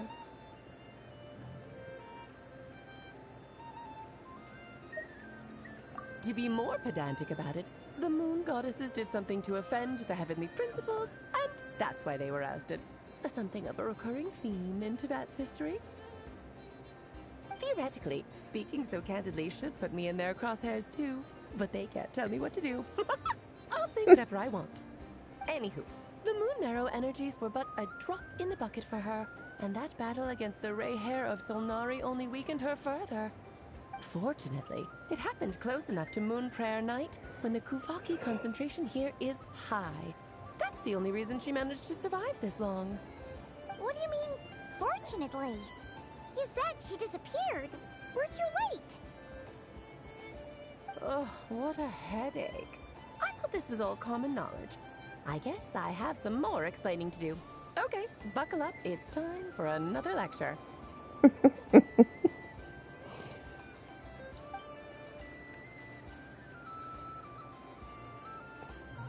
Now, I said earlier that the Moon Goddesses lost the foundation for their existence. The reason for that has to do with the natural order. Basically, the rationale for their existence in Teyvat was lost. The same logic applies to the present Moon Goddess too. Consider her existence so far. Her comrades in the Fatui called her Damselette. And she was worshipped as Kutar by the Frostmoon Scions. But these connections have now been severed, whether by her hand or yours. So, the rationale that once sustained her existence is now gone. Wait, we did that to her? Oh, well, strictly speaking, yes. But let's not start pointing fingers, shall we? I'll only end up as the big bad villain, and that's not the kind of final boss I want to be.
course I do. I'm only the greatest mage in the whole entire world. Now, if you wish to find your moon goddess, there are two problems we need to solve. Firstly, we'll need to strengthen the connection between her and Teyvat, at least enough to sustain her until Moon Prayer Night. Strengthen her connection. But does that mean I'll have to rally all the Frost Moon faithful behind this? I'm afraid a bygone faith and a former home won't be of any help to her now. Do you know her name? Her name? Oh, yes.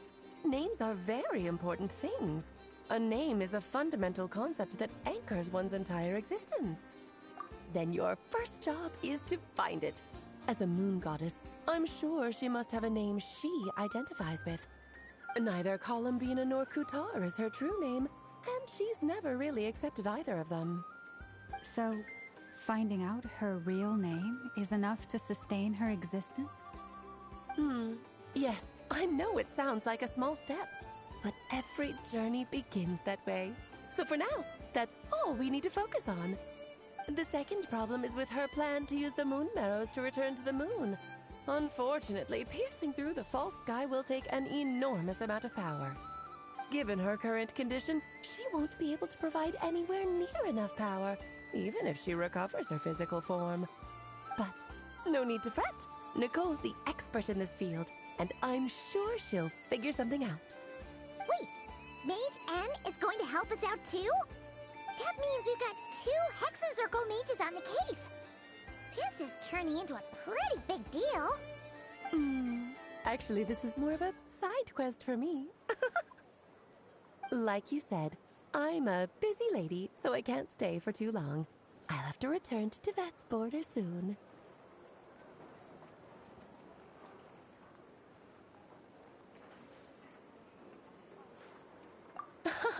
That's the upside you get for looking out for my little Klee. Hopefully that will incentivize you to carry on keeping her company in the future.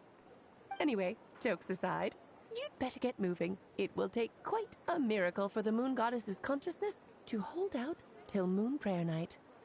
Oh, I suppose I might as well tell you where Nicole is before I leave. Off you go now. Time to meet your new friend. Oh, yes, and a little suggestion. Don't forget to mind your heads. What? I wonder how Durin's doing. I should really go see him before I head back. You really are super busy. I most certainly am. There's so many children I have to keep tabs on just in Mondstadt.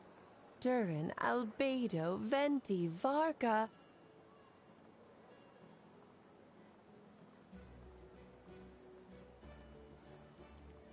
Klee didn't make the list, huh? Of course not. Klee is my pride and joy. I have no qualms about her, because she's the best child in the whole wide world. Yeah. Klee's a little angel. I'm glad you agree. Well, all the best. See you when I see you.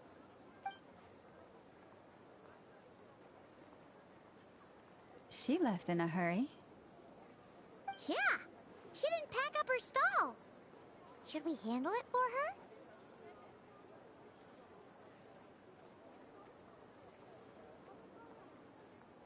I must say, I'm now very curious about her daughter. Klee, wasn't it? What's she like? That's a long story. Come on, we'll fill you in as we go.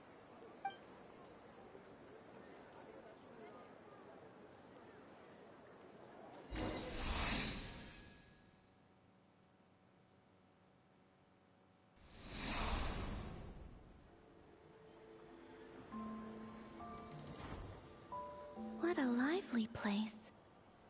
I've never experienced Nasha Town like this before. Hey, you old geezer! Your hammer's rusted through!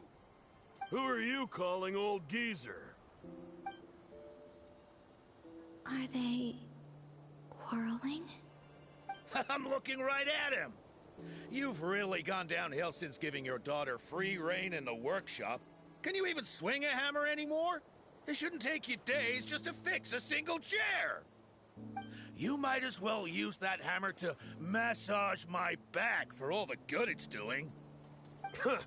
Don't run your mouth, or you'll get a back massage that'll put you in bed for the rest of your life.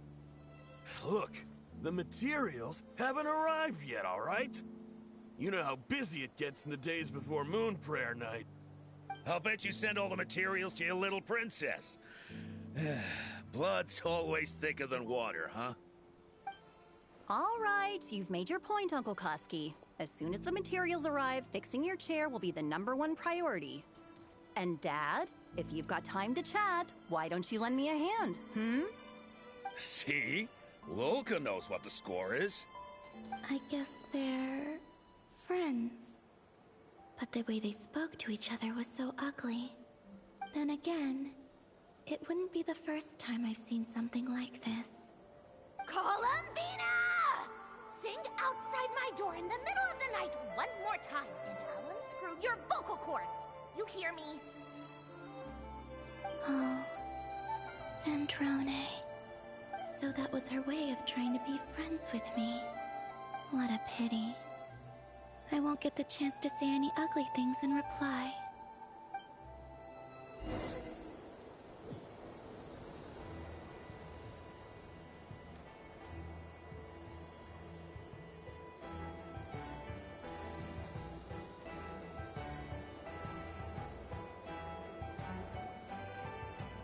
Hey, have you decided what to give her for Moon Prayer Night? I sure have. She's gonna get the surprise of her life when she's least expecting it. Then I'll whip out the ring and pop the question. The surprise of her life. What a fun turn of phrase. Cool, I get the picture. You can spare me the gushy details. Ooh, looks like we have a customer. Hello there, ma'am. Would you like some Moon Prayer Night candy? Huh?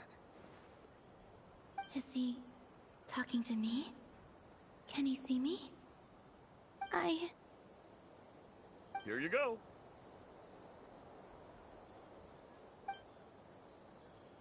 Oh.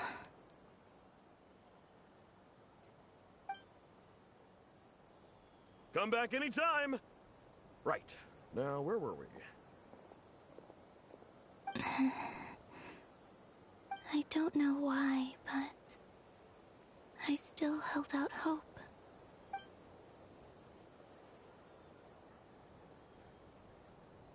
The most important thing right now is to find that mage. This name thing seems super important too, but where do we even start looking? I'd better go pay the Fatui a visit.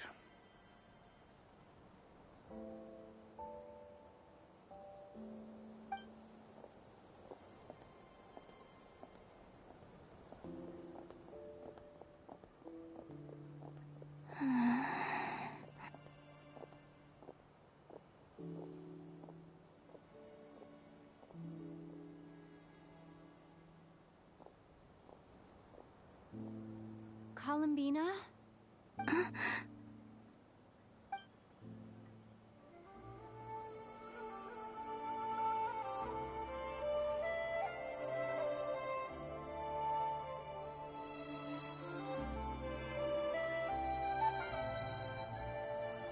Traveler? Let's go! This is no time to be spacing out!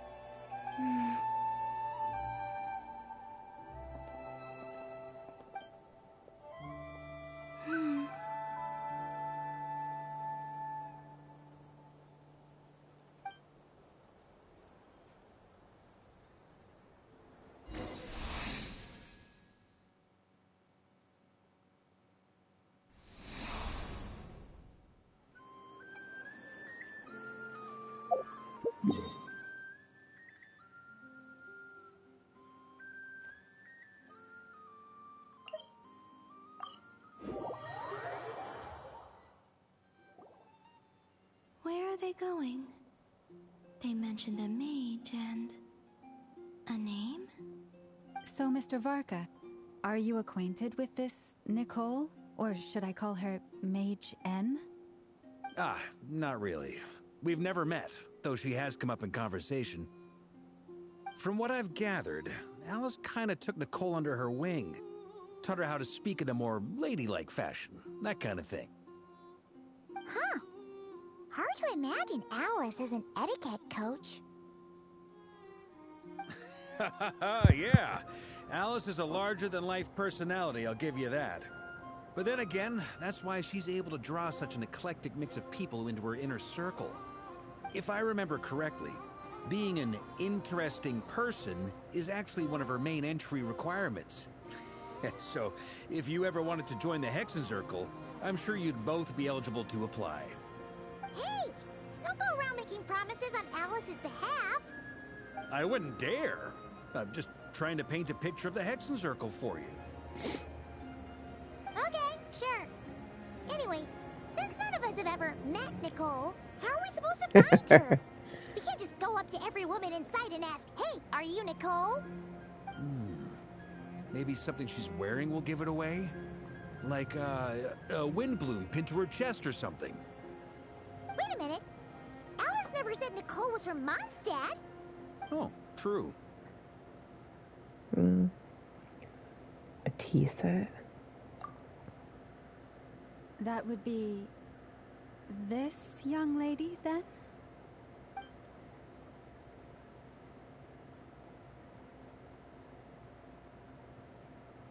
Hey there!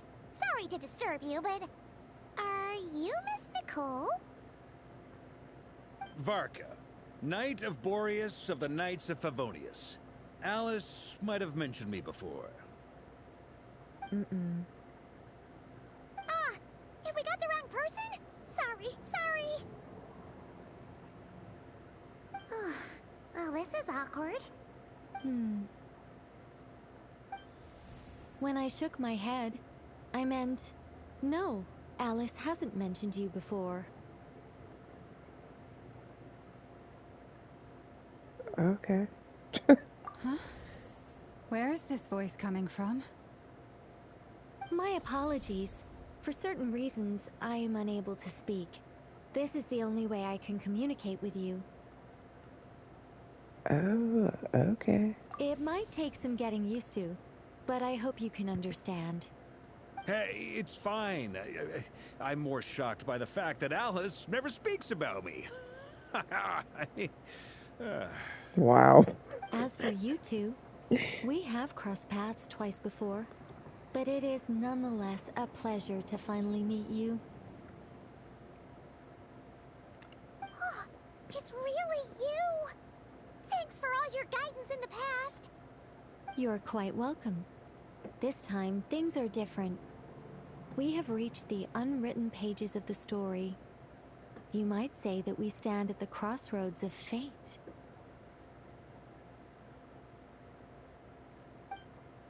Now then, allow me to formally introduce myself. My name is...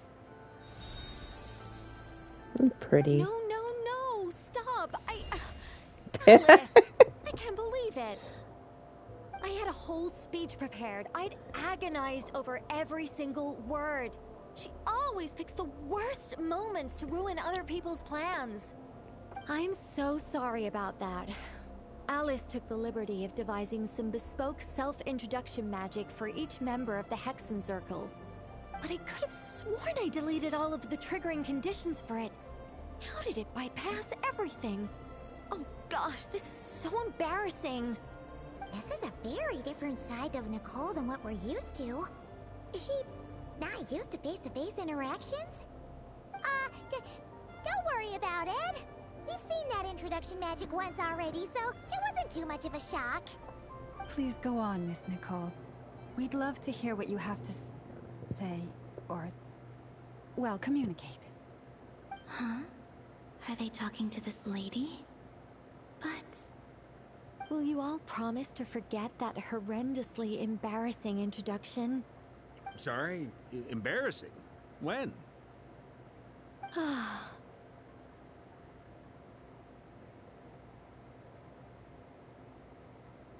Yes, my name is Nicole, and I am one of a very few angels who have retained both their preferred form and their power. The Traveler and Paimon should be no strangers to this concept. There is another of our kind in Natlan. They call her the Lord of the Night. Alright! Paimon remembers her! Yes. Well, I have retained more of my power than she. It's because I don't have a long-term duty to fulfill. To be more specific, no. We'll be here all day if I get into the specifics. Moving on. If I'm not mistaken, you are here because you wish to learn how one might reach the moon beyond the sky. That's right. Is that something you can give us any guidance on? Yes, I do know a way. It began with the Hyperboreans, who lived after the War of Funerary Flame. Blank looks. Maybe I should start with the background of the war. Or maybe not. It shouldn't be an issue. I'll fill in the gaps for you when we have more time. Anyway, after that war ended, the three moons retreated to beyond the false sky. The Hyperboreans were humans I once aided. They accepted the civilization and creations bestowed upon them by the angels. But despite accepting many blessings of the angels, many among them still held on to their faith in the moons. They were reluctant to accept the new order, even after the War of Funerary Flame. They sought to contact the moon goddesses beyond the sky and receive their guidance. But all three had passed away by that point.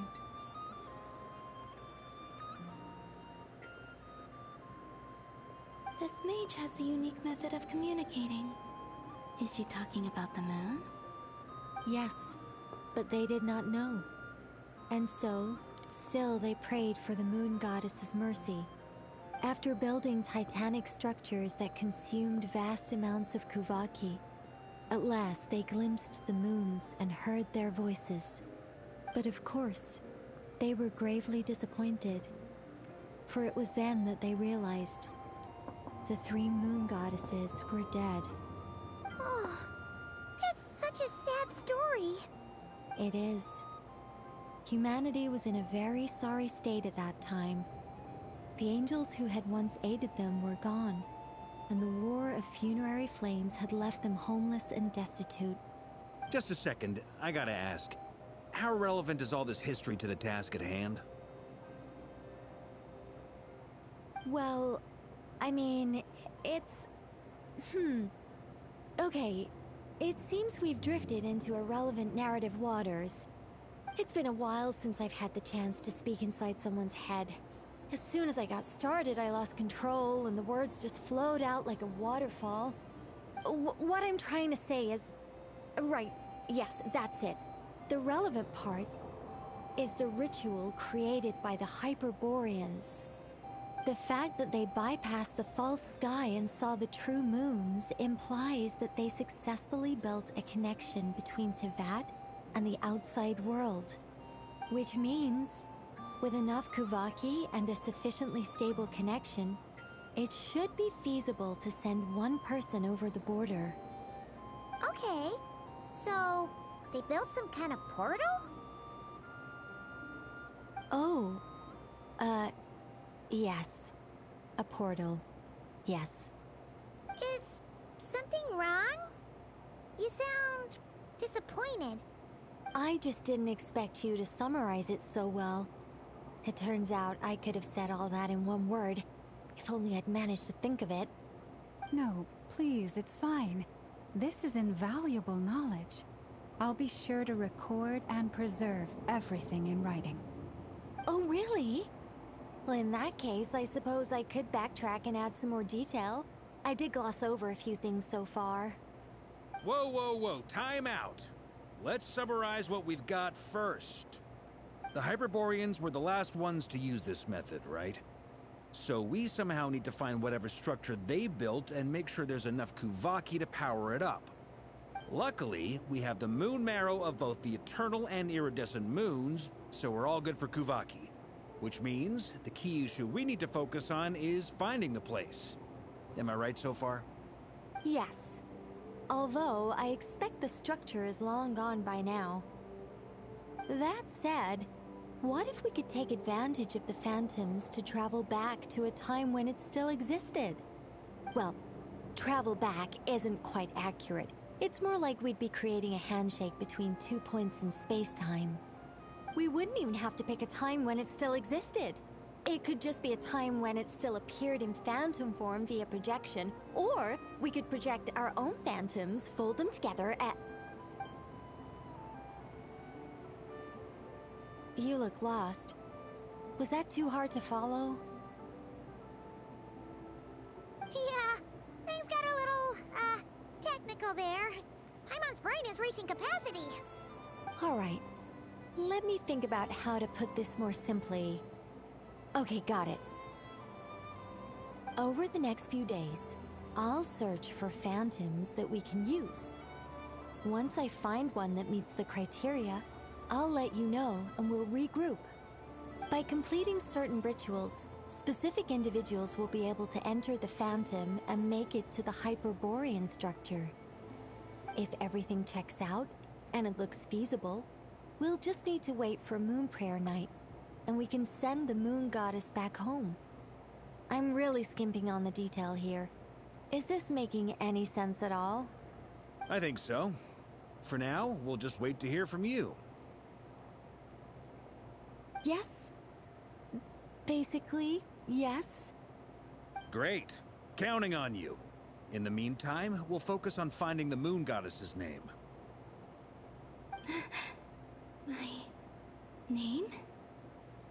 Are they looking for a way to stop me from disappearing?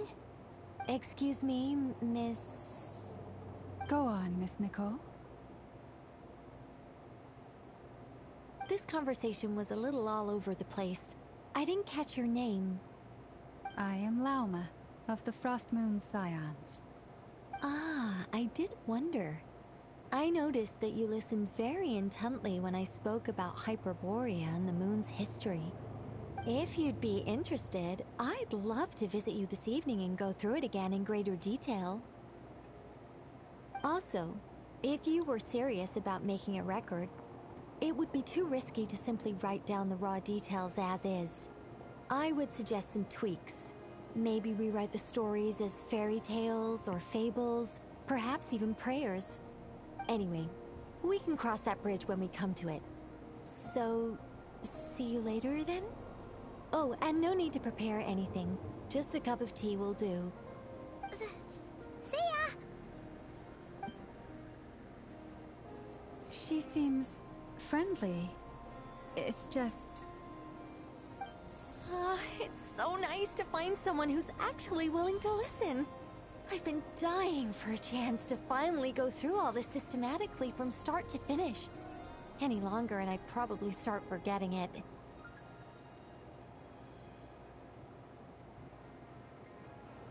Now Paimon gets why Alice told us to mind our heads.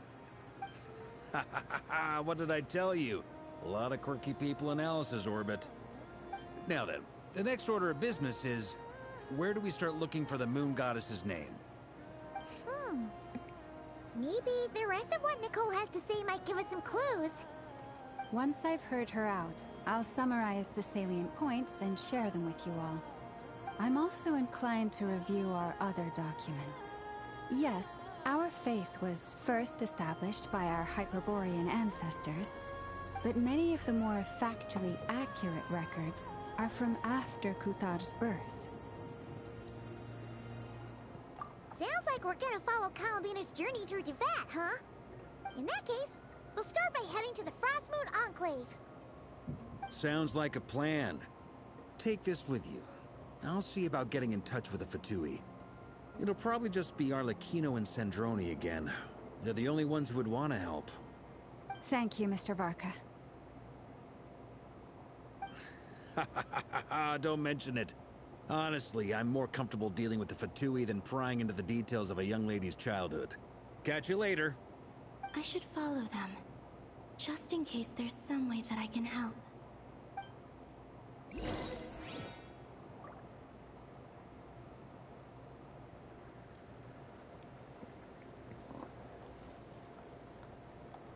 Where?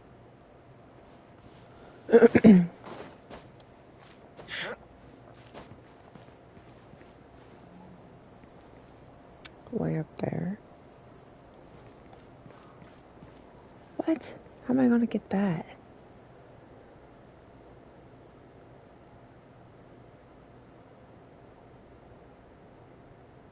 Huh. I'll get that some other time, I guess. Where do I go?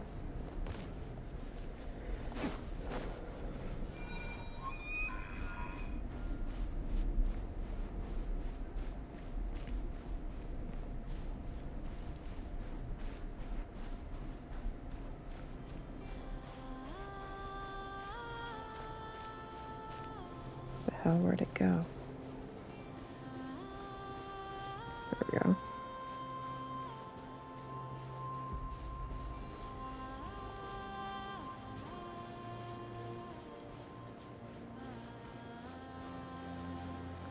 Maybe?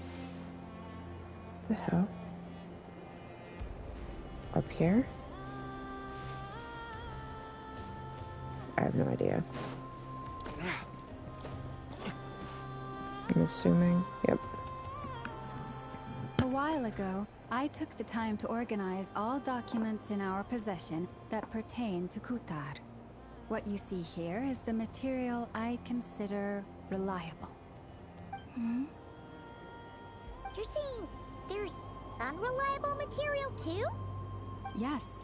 Most of the information we have was transmitted through an oral tradition. Inevitably, some of her stories were mythologized and deified over the years through countless retellings. That's why I organized them into reliable and unreliable. There's no sense seeking answers in history unless we can ensure the veracity of the historical record. Makes sense. All right, let's take a look through.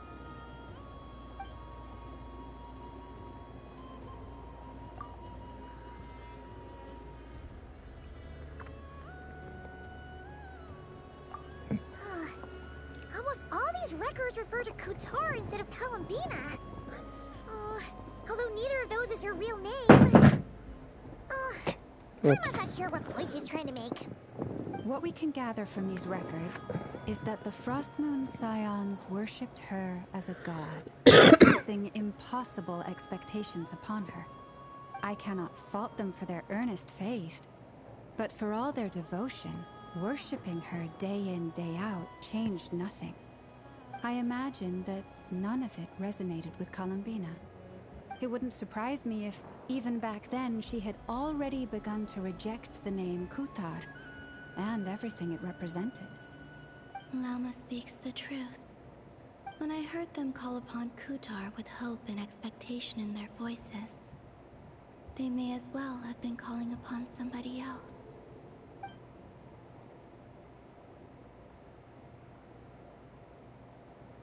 Well, that's a bit complicated. I looked at the level of detail, perceived authenticity, prose style, and how realistic their portrayal of Kutar seemed to be. Amongst the Frostmoon Scions of today, only I know of her existence, and I alone have spoken to her face to face. As such, I know that there are certain things she simply would never do.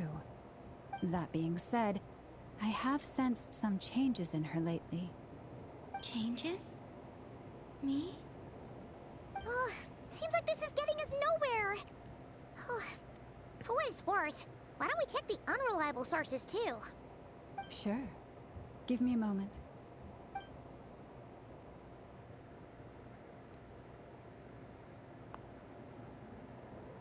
Exerting but a fraction of her divine might, Kutar sheared a great mass from the snow-capped mountain and cast it into the sea, upon whose surface shone the mirror image of the moon. Thus was formed the island of Hisi. Yeah, right. That doesn't even begin to pass the sniff test. The three moons are naught but lies through and through. Only one moon has ever shone for us, and Kutar is her name.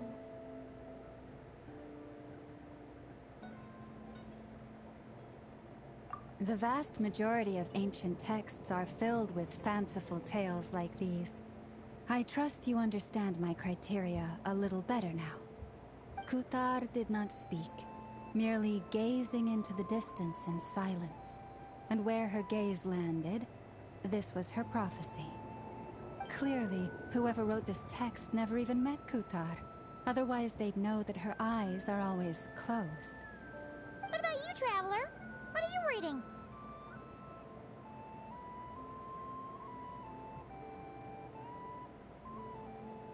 Come on, let Paimon see. The child wished to build a wooden nest with which to shield a fledgling bird from the cold. But being so young and lacking in strength, the child could not snap the branches from the trees. Kuthar was passing by. Upon seeing the child, she summoned forth a Kuhenki, who built a beautiful nest for the child. I remember that. Not knowing the meaning of Kuthar's divine intervention, the child dared not to respond, and thus ran home to call their parents. But Kuthar was gone. The Moonchanter declared the event a miracle and took the nest as a relic, placing it on high for all to see. The child was named as one favored by the goddess, and was greatly respected amongst the people. Yet, no further miracles were bestowed, and this matter was forgotten in but a few years. Huh. Any thoughts after reading that?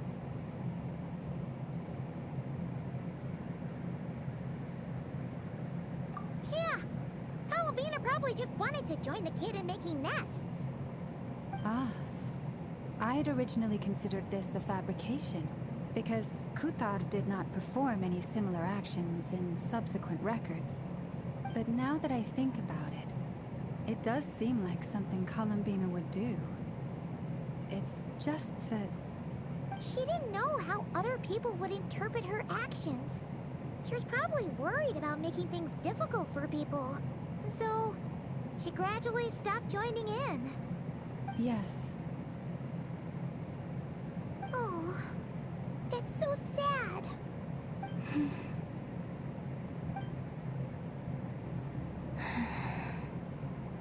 And now, I can make no such gestures of warmth, even if I want to.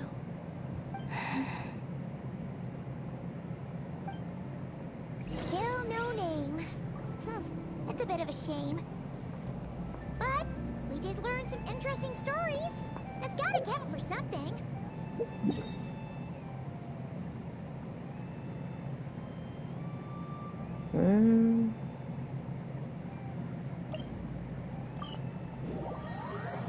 Barca said he was gonna set up a meeting with Arlecchino and Sandrone, right?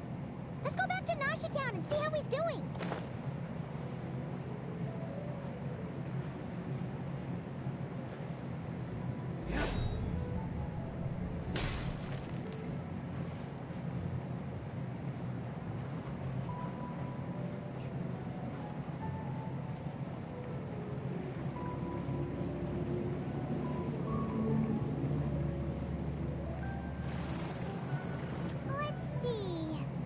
There's Varka! Oh, and it's Durin and Albedo, too! Yeah, this is pretty much the same place we bumped into each other last time. I convinced them to stick around a little longer. We were all waiting on people, so I figured having a little company would help pass the time. Ah, so you've been waiting for us? Does this mean that you've already arranged things with the Fatui? Sure does. Now you're back, we can go meet up with them together. How'd your investigation of the Frost Moon Enclave go? Well, we didn't find out Columbina's true name. But apart from that, it went pretty well. Aha, just as well that I didn't tag along then. I'm sure our moon goddess wouldn't want every man and his dog knowing all about her private life. Still, desperate times, desperate measures, I guess. Someone had to do it. So, Varka was waiting on us, but what about you two? Are you waiting for Alice? Oh, no. We already met with her. We discussed that experiment I mentioned to you last time. Oh, and she also handed me this communication device. That's right. I understand she informed you about the relationship between the phantom phenomena and Tevat's orders, yes? She wants me to help her with some more experiments on that front. She said that she'll contact me through this device with more information. Ah, I see. Following instructions and making observations. Pretty common research method. Takes me right back to Albedo's lab. Wait, then who exactly are you meeting? Someone you know. Albedo's met him too. But I don't think Miss Lauma or the Grand Master have been introduced. Introductions are overrated. Especially in cases like Oh, this. yay! So, it's not like the Academia has prohibitions against going abroad. Also, I applied for leave. I've been writing to Hat Guy since obtaining a human form. I've already brought him up to speed on everything that's been going on in Nodcry. Hat Guy? Turns out, I actually have heard that name before. Oh? Then why did you react the same way I did? I only knew the name, not the fella. But since we're all here, let's do some introductions for what it's worth. I'm Varka, Grand Master of the Knights of Favonius. Lauma, Moon Chanter of the Frostmoon Scions. And I'm a Driosh from the Vahumana Darshan of the Sumero Academia. Hakai. Good to see you again, You Mr. sound Guy. so depressed about it. I believe we last saw each other on the boat right here.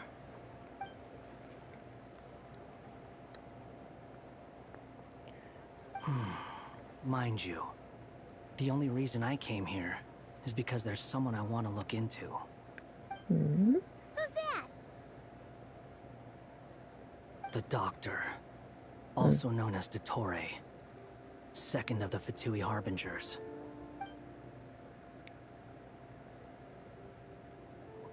From the tone of your voice, it sounds like there's bad blood between you.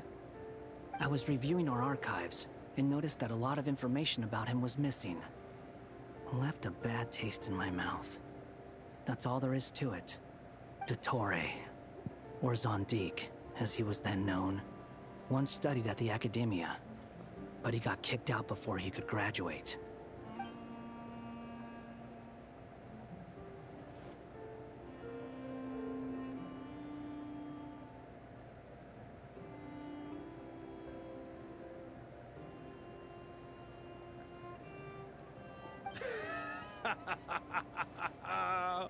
So the Harbinger's #2 man is a college dropout?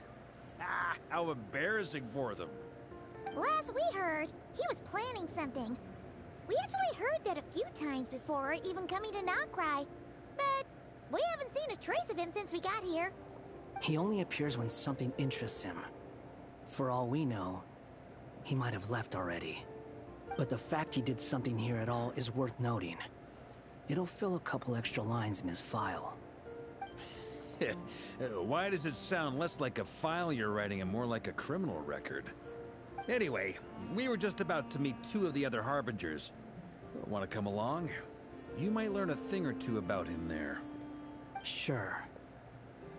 Even though they're Harbingers, well, they're old acquaintances of ours, so, you know, when you talk to them, try to be...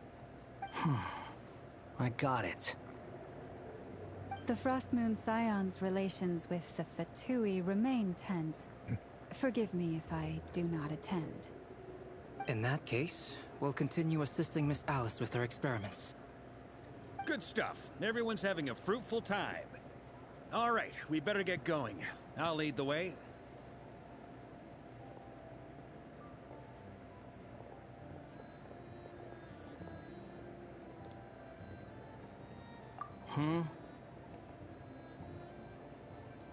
Well, yeah, that's obviously part of it. But I'm not the only one who has a score to settle with him. Neither you, nor Lesser Lord Kusanali, nor I want to see him meddling with things again. What's the hurry? Don't worry. Pigeons always know which way home is.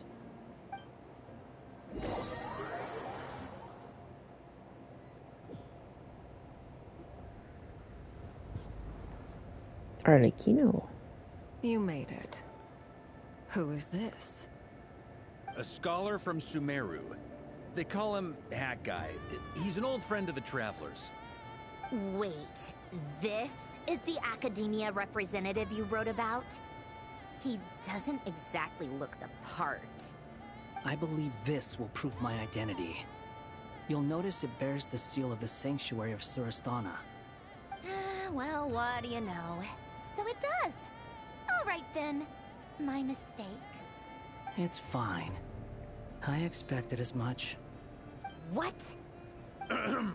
So as I mentioned in my letter, the Academia's got its eyes on Dottore.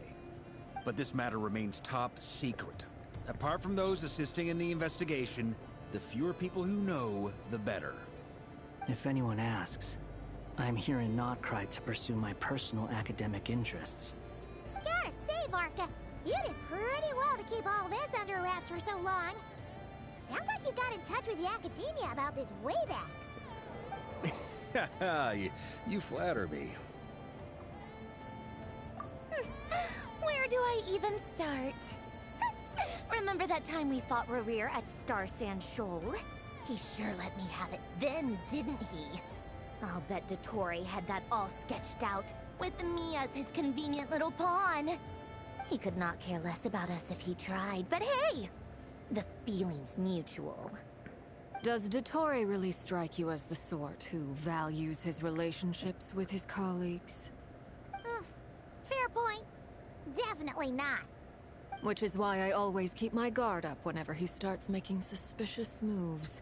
To that extent, our motivations align. On top of which, I consider you trustworthy people. Now, back on topic. In the wake of the Reikir of Solnari episode, Sandrone and I grew suspicious about Dottore's complete inaction during the entire affair. So we tried to find out what he'd been up to, but unfortunately to no avail. He never lets anyone in on his plans. The more he cares about something, the more secretive he gets. Indeed.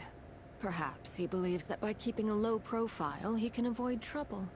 But that trick isn't going to work on his colleagues. Yeah, I mean, he's been researching the ancient moon's remnants. And he's been trying to get his paws on the moon marrows. Only an idiot would believe he doesn't have something more planned. With this in mind, I returned to Snezhnaya and relayed my thoughts to Her Majesty the Tsaritsa, entreating her to have him recalled. That's pretty direct. Did the Tsaritsa agree? Yes. I made it abundantly clear that the Fatui's business in Notcry is almost concluded, and we do not need 3 harbingers in this territory. Her Majesty concurred. Accordingly, Dottore has returned at her orders. I imagine he is continuing with experiments, which no one besides he would ever have any interest in. Common sense might mean nothing to him, but he's not stupid. He knows that no good can come from opposing the Tsaritsa. Smarts alone won't get him all the way. He needs the Rooster's resources and Regrator's Mora, both of which the Tsaritsa can strip from him by waggling a finger. But doesn't he have a track record of publicly following orders while going against them in private? He probably has it down to a fine art by now. Wouldn't put it past him. We worked together on a research project once. Only briefly, but it was enough to show me that we're fundamentally different people. He has no interest in doing things methodically, stage by stage. His thoughts jump all over the place, and the moment his curiosity is satisfied, or he gets the results he wants, he disappears. The only similarity we share is that, once we set our minds on doing something, we will see it done, whatever it takes. Well, we definitely saw some of that in your battle with Rerir. You got so competitive. Ugh, do not remind me. Then I believe we all concur. Dottore will not simply give up. Fantastic. Now this is turning into a whole day of unpleasant memories. Ugh. Are you talking about the Moon Marrow stuff? He also strikes me as the kind of person to disregard experimental regulations, ruin all the equipment, and go way over budget. Then leave the first person he can find to deal with the fallout. Exactly! This one time, he was running some high-temperature experiment and the substance exploded. But does he care? No! He orders his subordinates to open the device so he can observe the results, which causes the gas inside to leak out. That gas was poisonous! If I hadn't been there, who knows how many people might have died. And after all that, he left while I was still cleaning up after his mess. What a waste of time, he said. Waste of time? The nerve! He wasted my time! You've been bottling that up for a while, huh? Hat guy, I must say, you seem awfully familiar with internal Fatui affairs. Especially when it comes to Dottore. Thank you, Lady Harbingers, for providing such valuable information. I have no other questions for now, so I'll be on my way. Wait, what? You're just gonna leave? You're welcome to join if you want. Ugh. Just when Paimon thought he'd finally mellowed out. He makes quite the impression. I'll say. I've met tons of headstrong people, but not many of them would join me in bad-mouthing Dottore. Anyway, back to the main agenda. Barca, you said that Columbina has gone missing? Or rather, disappeared. Yeah. We're working on building a connection between her and this world. The simplest method is to find out her real name. I've actually asked her that question before, but she said she didn't know. Considering our relationship, I doubt she was lying to me. As far as I recall, she was never dispatched by Her Majesty to claim a Gnosis or anything like that. That Tsaritsa's plans had long contained a place specifically for her. I always thought that was weird. What could she do that the rest of us couldn't? Knowing what we do now, it's probably something related to Kavaki, right? More than likely. When she first arrived, Columbina would often go to Her Majesty and ask when she could start the task assigned to her. But Her Majesty always gave the same reply. The time has not yet come. So she spent her days in Snezhnaya doing basically nothing. The Tsaritsa has summoned a beautiful blind maiden to be a harbinger, giving her the third seat by virtue only of her enchanting voice. It was a dumb and stupid rumor, but the reality of the situation made it hard to refute. And what happened after that? I imagine she stopped caring. She no longer seemed to care why she had been recruited, and Her Majesty never gave her any missions, so she just continued to sing in the flower garden. For my part, I was busy. So busy, in fact, that watching someone be that idol had me fuming. But still, I got the sense that she had long been used to a life of other people claiming she was needed when she wasn't. I just felt that having a place to stay would cost me something eventually. And so I waited quietly for the day that I would have to pay the price. And on the other end of that spectrum, you had me. Someone once told me that I had the lousiest work and the toughest luck. That's a good way of putting it. I forget who said it, but those words have always stuck with me.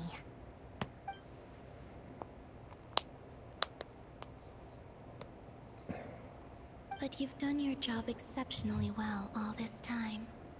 Because at heart, you are a conscientious person. What is it? Something come to mind?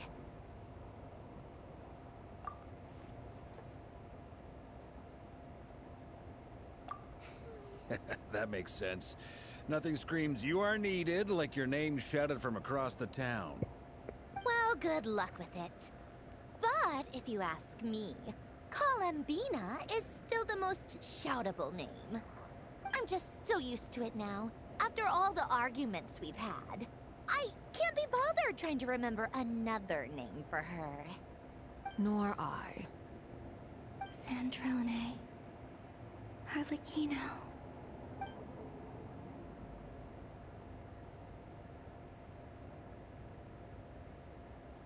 Ooh, Sealy.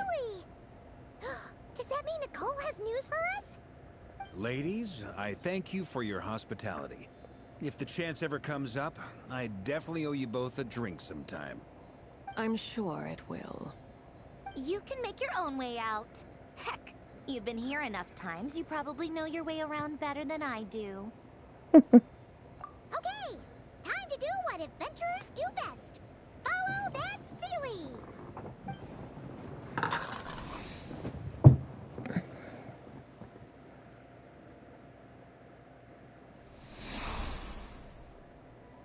Here you are.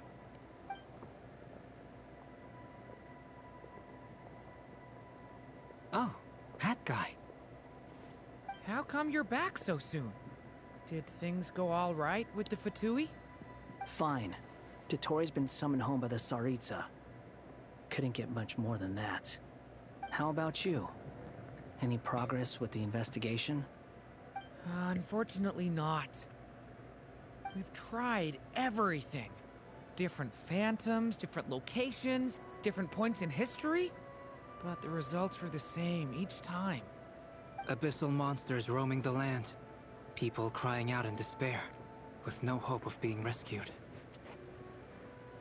Every time I see it, I can't help but think, is this what it was like in Mondstadt when Dragonspine Durin attacked? And if I fail in the task I've been given, will I create yet another tragedy? That's just meaningless speculation.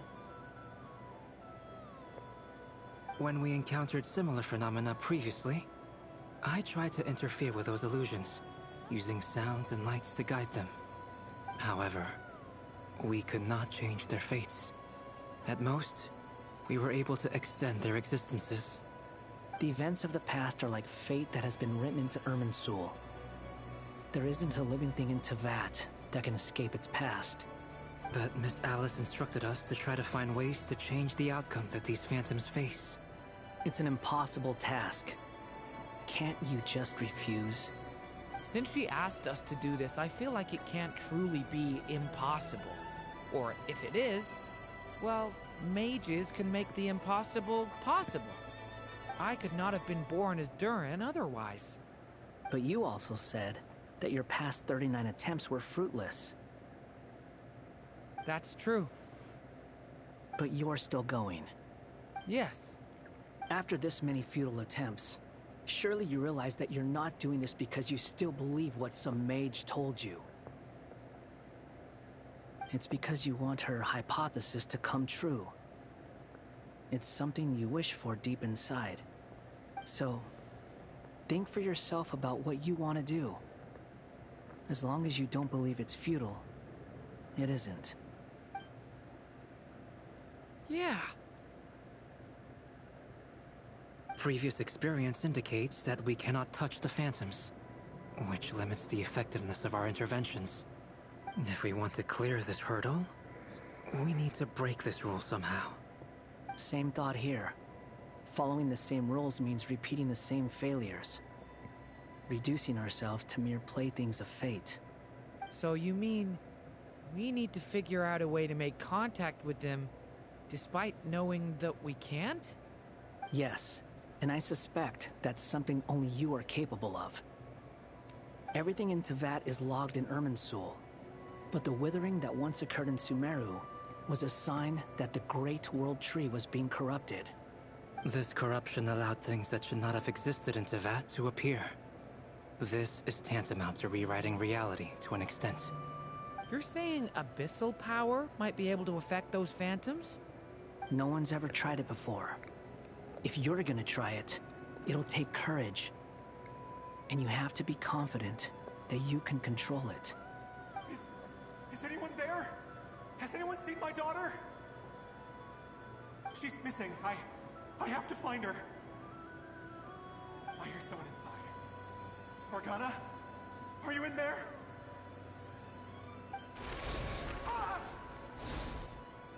If I can use my abyssal powers to warn him that there is danger here, maybe it'll change his decision. Maybe he'll stay away. Yes. The important thing is not the nature of the power, but rather how you use it. To intimidate and obstruct. Sounds about right for the Abyss. Well, let me try. I should be able to influence that thing. Have you seen a little girl? What? This isn't the time for that! Just run! I have no idea what I'm doing. I hear someone inside. Spargana? Are you in there? What?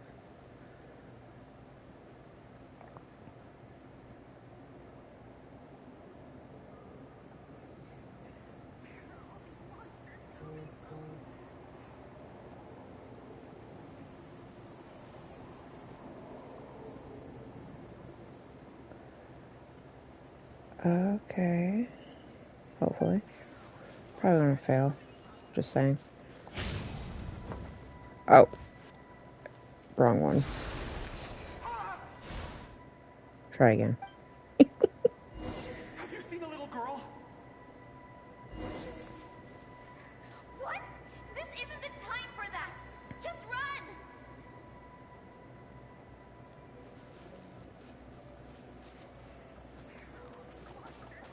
I hear someone inside. Spargana? Are you in there? What is this? Looks dangerous. I should get out of here.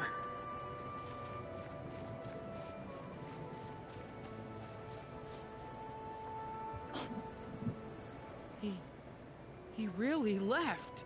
Huh, we did it! Don't celebrate too soon. Follow him. See what he does next. Monsters approaching from the front. You need to stop them and create an opportunity for him to hide.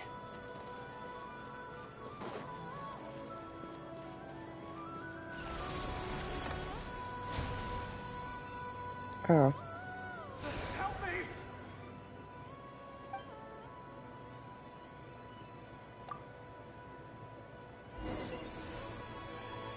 Monsters approaching from the front. You need to stop them and create an opportunity for him to hide.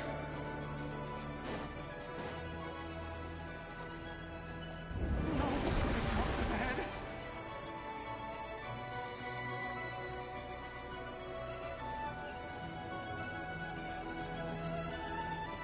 Wait, is that the barrier I saw earlier? Why is it appearing now? It's as if someone's controlling it.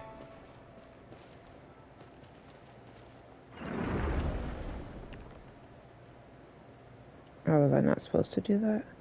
The monsters are gone. Is it safe now? I have no idea. Sure. The barrier's gone too.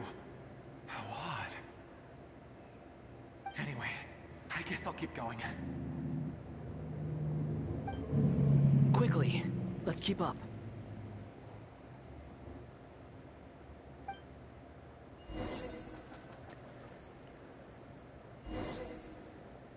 Wait, there was someone else here? Don't go any further. We've got anti-monster traps laid out everywhere. Make use of explosives to aid. But my daughter must just be up ahead. I have to go. This way's blocked. Oh, okay.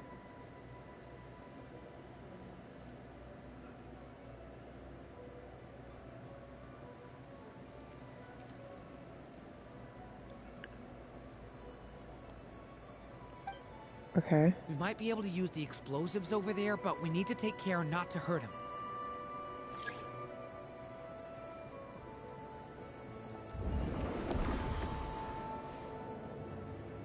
I'll use the barrier to keep him at a safe distance.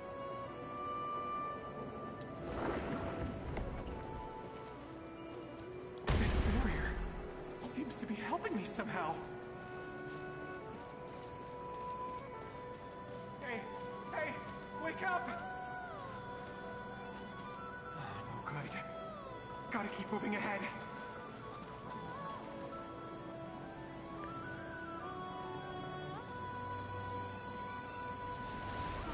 Many monsters! There's still a chance, Durin. Use the traps.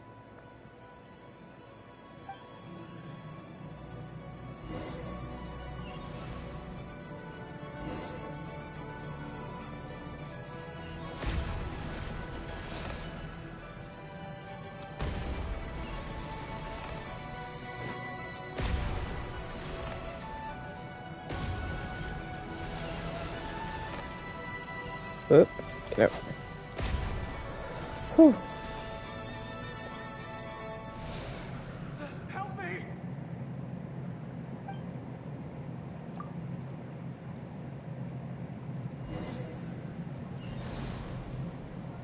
Did I mess up or something?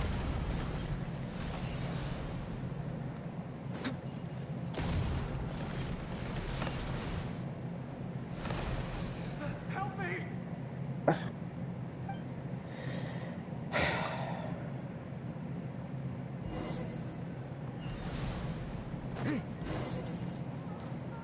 Wait till they get closer, maybe?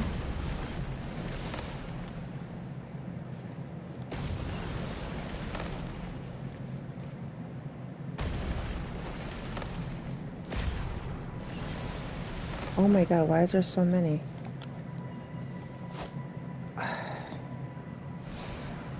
Help me!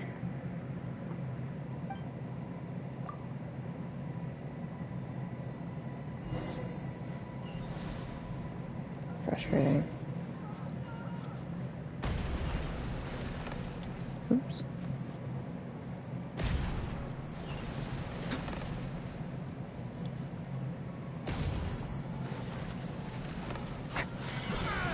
What the fuck?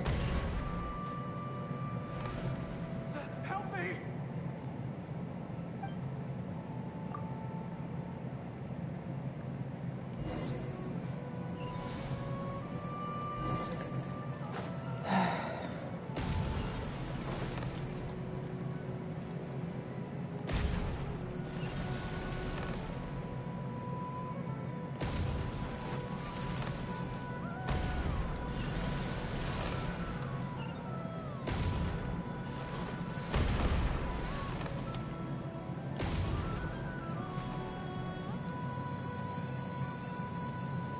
Did I finally do it? This is a new development. I've never There we seen this go. happen before.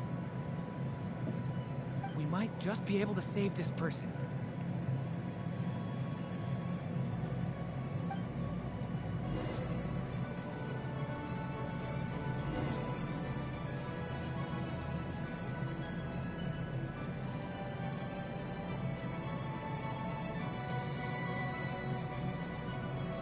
Hello there. Have you seen my daughter? Spargana's her name. She's carrying a large backpack. Get out while you still can, you fool. You won't find any survivors here. But I can't just leave her here. She must be so scared right now. Sorry. Wish I could help, but I haven't seen her. You'll just have to keep looking. Okay, thank you. If I do find her, I'll get her to shelter and come back for you. Don't bother. I've got nowhere left to go.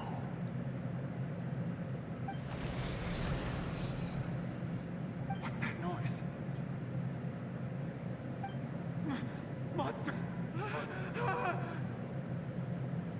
No, If he goes inside, he'll be walking into a trap.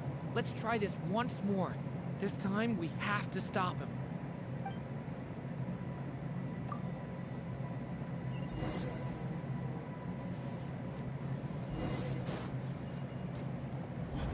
Why?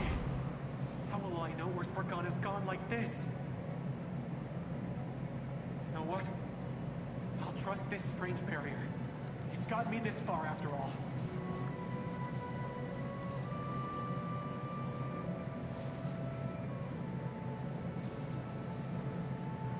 Spargana, are you there?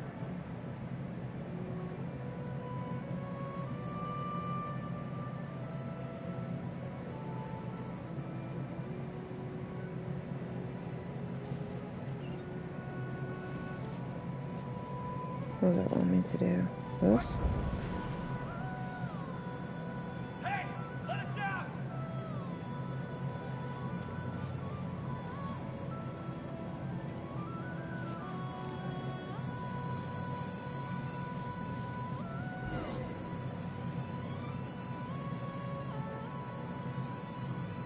Huh? That looks like one of my daughter's books. Thank you. Thank you. Yes, it's one of hers for sure. That's her name on it right there. She left her backpack here.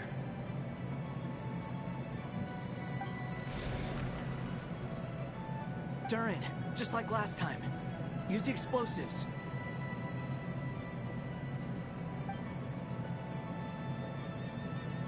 I did so great last time.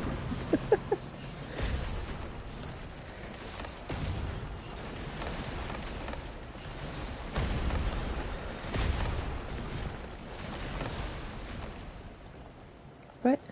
Where? What the hell? It won't work. There's not enough left. If he makes it in, he'll die. But then, this clue could be the key to him finding his daughter. It might not be the only one.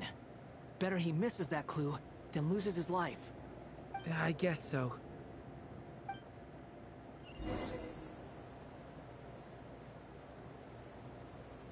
Stop him, Durin. We can't let him get any further in.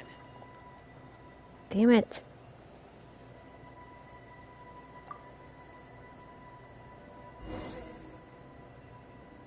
It won't work. There's not, but then... It might not be the only one. Better he misses that clue. I guess...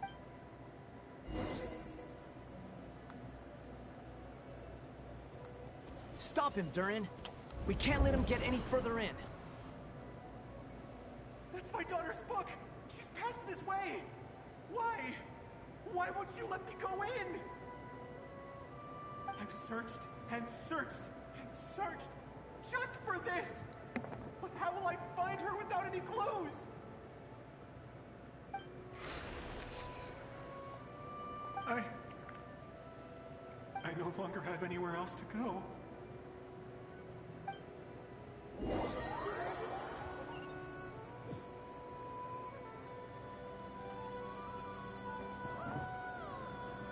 I'm sorry. I'm so sorry. He refuses to go anywhere else. Whether he opens this door or not, all that awaits him now is death. We couldn't change his fate. Albedo? Hat Guy? Let's try one more time. I don't know how we're gonna do this, but I don't want to give up either.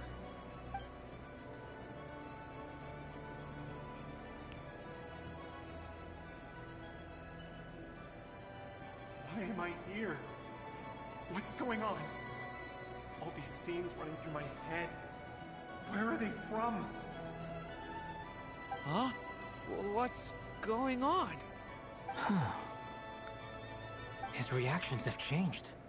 How many times have I... What's happening to me? Huh? Wait. Who are you? You can see us now? I feel like I always could, but that I only just realized you were there. I'm sorry, I don't know how to describe what I'm feeling. But you were the ones guiding me using that marked barrier, right? I haven't done anything yet, but those monsters, those deaths, they feel like memories. Like things I really did experience. I won't find my daughter. In fact, I'll ultimately die trying to find her. Isn't that right? Well, no, it isn't. Yes, it is. Even so, we're trying to find a way out of this. You've not seen my daughter either, have you? It seems she really isn't here. I'm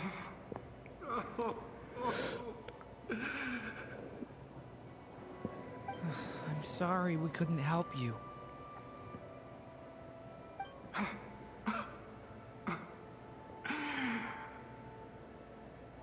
I'm just tired.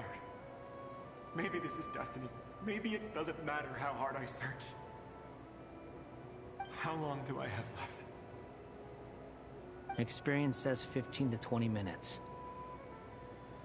15 to 20. Thank you for all your help. Let's rest a while. You look exhausted too. Now's not the time for you to start pitying us.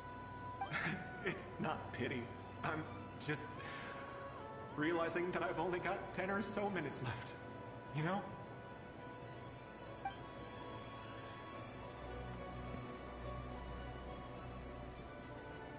You say you're from Mondstadt, yes? A place with windmills, where people enjoy limitless freedom? And you're from Sumeru, where they've built an academy into a giant tree? Yes. It seems you've never heard of either place. Those names are unknown to me, I'm afraid. Yes. Have you heard of Hyperborea? I have, but I heard that it was destroyed in the distant past. I see.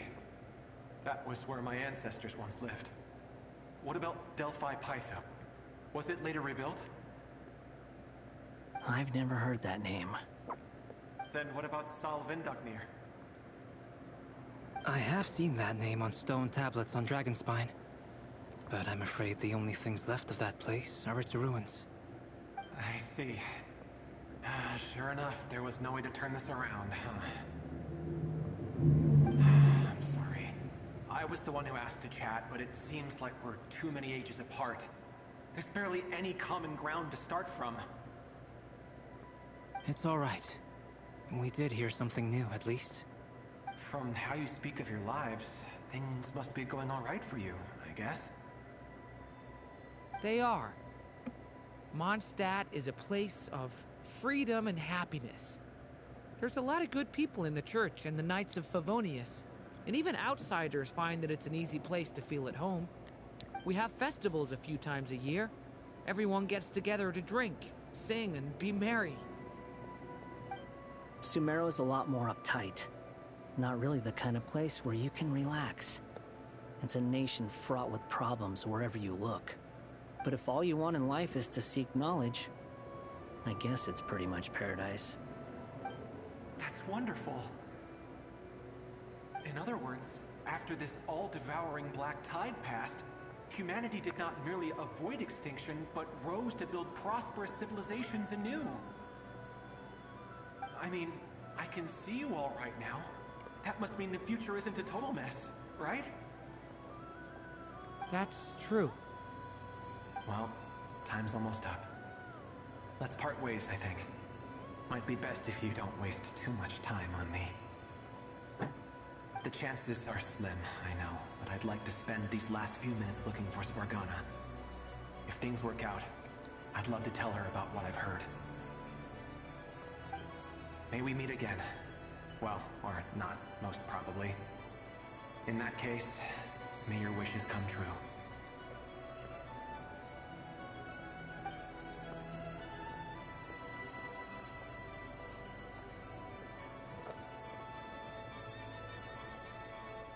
He's gone. In a few minutes, he will meet the end that was his to begin with. The ending of this tale did not change, but I believe that we've just made the most progress we have yet. May your wishes come true. If only it were so simple. Hat guy, could I ask you a question? You've never talked about your past.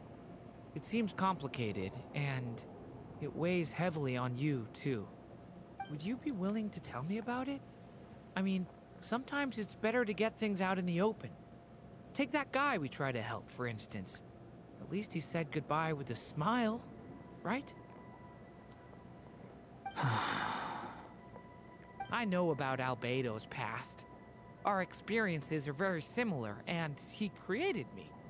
As for you, you're my first friend, and you've witnessed every step I've taken. But by comparison, I know nothing about you. Either way, I mean, we're still best friends. But if I knew more about you, I might understand your thoughts a bit better. I've told you about myself. I'm a student at the academia. And what did you do before that? Prepared for the entrance exam? All right. If you really don't want to talk about it, I won't press you any further. I was a puppet built from the branches of a white tree, using technology left behind by the Conrian schools of mechanical engineering. A white tree? You mean an Irminsul tree? Yes. A branch of Irminsul that was once connected to the main tree. So you had a human creator too? Yeah. But my creator abandoned me after deciding that I was a failure. After that,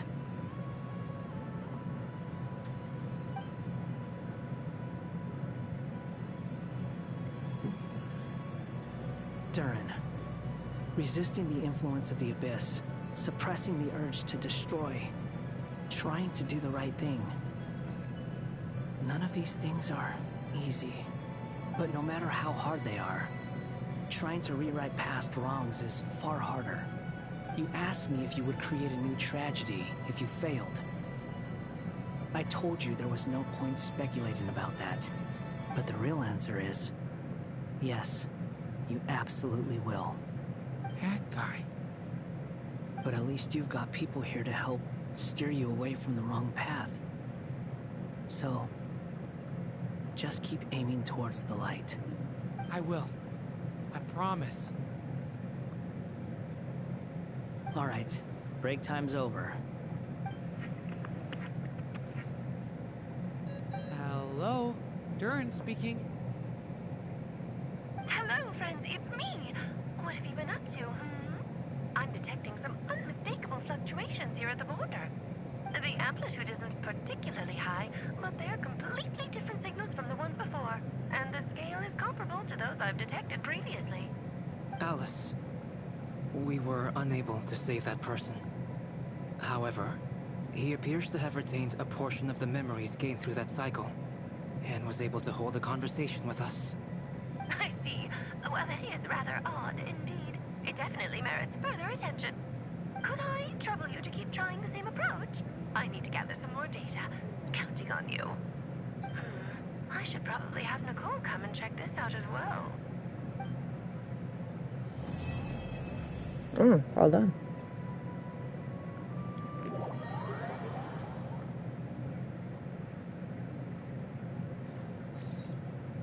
There you are. I was worried you might stop to collect treasure chests opened by the Seelie along the way. It would have taken you so much longer to get here. Another conversation I cannot hear. I am delighted to see that you understand what takes priority, and that your adventurer's instinct has not swayed your resolve. Really, I must applaud you for it. You should know. Paimon's head. Okay, I'll try and keep it short. My senses are telling me that this is where we shall find the entrance to the ruins. Oh, cool! Look, what are we waiting for? Let's open it up and see! Patience. This was a sanctuary of great importance to the Hyperboreans. A special process is required to open the gate. Oh, like the place that housed the Eternal Moon's Marrow? Okay, so what's the plan? Need us to do anything? And just the short version, if you can. Ah, alright then. I was planning to start with some background on the invention of these techniques. Are you sure you don't want to hear it? It's quite informative. Remember what you were saying about priorities? Fine. Simply put, we need 3 human representatives to successfully undergo a process of Kuvaki resonance. Think of it as a test from the 3 moon goddesses to see if the entrants are qualified, with the most recognizable qualification being Kuvaki. Pretty sure Lauma would ace that test. Oh, wait. We need 3 people. I also have no doubt that the Moon Chanter would be qualified. But we would need 2 other people with the same constitution. Therefore, the most feasible method is not so much to follow the rules, but to figure out how the test functions and find a workaround. I've done some research, and it turns out the mechanism is rather crude. We'll simply need humans to stand before it who have sufficient Kuvaki energy within them. I'm with you so far. How do we get the Kuvaki in them? The easiest way would be transfusion. Take some Kuvaki from Nodkrai's soil, put it into the bloodstream, and get it circulating in the body. So we're going to cheat on the test? Precisely. There are other methods, but this is the simplest one. Cheating the system is much easier than trying to hide from it. Huh? Ah! Sorry? Does the idea of cheating upset you, Miss Lauma? No, that's not it. I suddenly had an idea. Oh, what is it? It's about Moon Prayer Night. I figured out a way for Kuthar to join in the festivities. Huh? But as Paimon said, we need to have our priorities straight. Let's get back to the test. I'll follow up with Nefer on the festival arrangements. Oh, okay. Anyway, is this really the best method we have? A Kuvaki transfusion sounds dangerous, no matter how you slice it. If you think that's dangerous, wait till you hear the other methods. I'd be more than happy to go through them if you'd like. There are several. No need, we're good. Let's go with this one. Very well. Kuvaki transfusion it is. Now, I should mention that the risks can be greater or lower depending on individual compatibility. It would be rash to simply infuse the Kuvaki and hope for the best. If the body rejects it, the reaction can be quite severe. The symptoms are similar to another condition that some people living here suffer from, known as congenital Kuvaki sensitivity. So, before we execute our plan, I will perform a simple test of my own to see who is compatible and who is not. Once that is done, we will have to complete the resonance process as rapidly as possible. The participants must remain stationary while the Kuvaki circulates and bonds with them, and they mustn't eat or drink anything. What? No eating or drinking? That's some hardcore fasting. They'll all be monks by the time they're through. 3 days. Oh, that's so Jeez. long! And we still need to find 2 more people who are not just compatible, but also willing to volunteer. Fasting? What are they talking about? Really? Don't you want to think this through? Haha, count me in too. 3 days without food? I can handle that. Miss Nicole has made it clear that this is the easiest way. The way I see it, there's nothing else to discuss. It's time to step up. Yeah, you're right. In that case, Paimon volunteers to be captain of logistics. She'll keep the fires lit and grab some spare clothes to keep you comfortable. Then we'll start with you first, Traveler. Please step forward.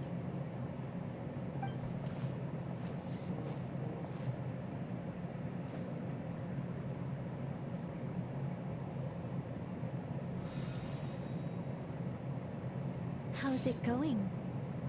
Do you feel anything? How about now?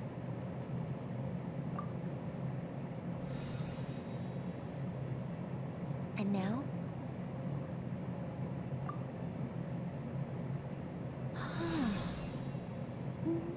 What about now? You guys, it's not a competition, you know. All right, I'm officially impressed. Even as a descender, you can withstand far more than I imagined. It's like I summoned a giant stone titan to arm wrestle you, and your arm hasn't even moved an inch. In my last attempt, I infused 5 times the amount of Kuvaki required. Yes, safe to say, compatibility won't be an issue for you. You're eligible to join. You're next, Mr. Varka. Sure, here goes nothing. He's gonna fail. All right, I'll start where we left off. 5 times the required Kuvaki dose. Whoa, whoa, whoa. Wait a minute. How's it going? Ooh, no, not great. I kind of want to puke. Feels like I've been drinking too much. A few bottles of wine and a big stein of Dark Horse. With some hard liquor from Liyue mixed in. You think this is funny? I just lost to a young lady in an arm wrestling contest. I'm never gonna live that down. My apologies. I'll lower the concentration and try again. Oh. How's it going now? I'm not as dizzy as last time, but I can still feel it pulsing around. In that case, you wouldn't be an ideal choice, Mr. Varka. Let's try someone else. Okay, let's go ask some of our other friends then.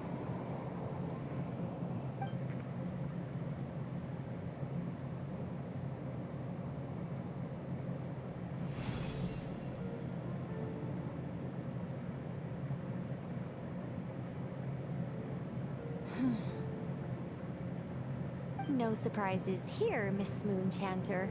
You're perfectly compatible. You may join.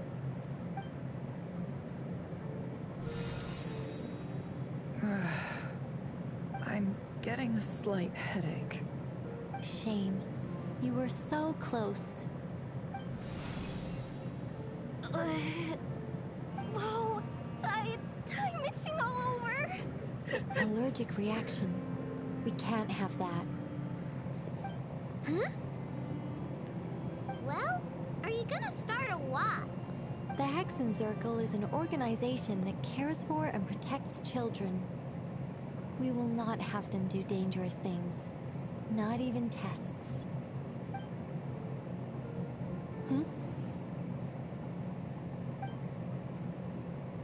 Is something the matter?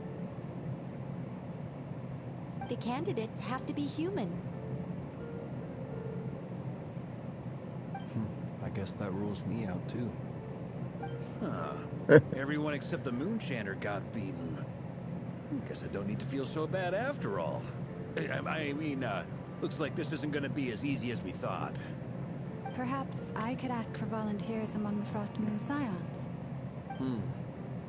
I'll see about talking to some trusted Lightkeeper colleagues. Itlua springs to mind. In fact, I think we had some former Frost Moon Scions join our ranks recently. Can you give me the scientific explanation for how the test works? I can probably make some kind of test bot. Then, we can just zip through Nasha Town, going up to people and pressing a button to check their status. Wouldn't that be way easier? No. Wow! No elaboration for once. How about I contact the Knights of Favonia's garrison in the Wave Chaser plane? Shame that Lohan's already left. And that guy's even tougher than I am. Strange. The Moon Goddess is clearly revered by many people. So why is she on the brink of disappearing? She mentioned that the world has rejected her from the very beginning.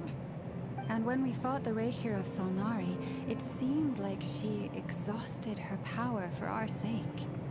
Also, Paimon's not sure revered is the right word for how people feel about her. Gratitude, certainly. For my part, anyway. It's basic reciprocity. She helped us, so she deserves our help in return. Yeah. Even though she looked like she didn't care, she still saved a ton of people, including me. A review of the relevant data leads me to conclude that Miss Columbina is a good person. Yep, you bet! They really think so? I'm super surprised that Columbina isn't her actual name, though. I think it really suits her. It's light and graceful and... yeah, just a really pretty name. I know, right? Unfortunately, that's not our decision to make. Columbina. That was the code name the Fatui gave me. But it also came up in the song I heard when I was born. But is that really all there is to it? What do I truly think of my own name? Is there anyone left who will still call me by that name?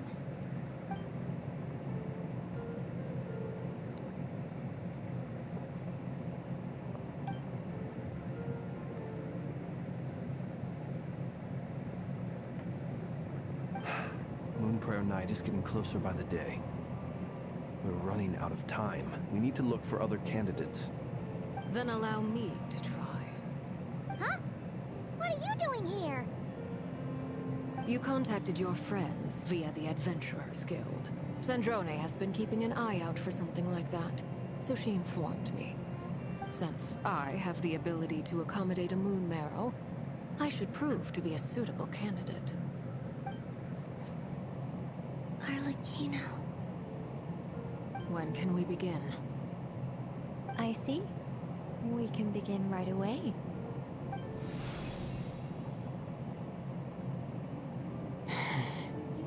How was it? Did you feel any discomfort? Not at all. Then it seems we shan't need to look for additional candidates after all. Great! Cool.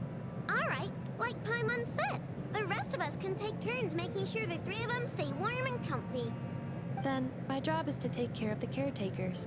I will ensure everyone receives food and accommodation. I'm ready as well.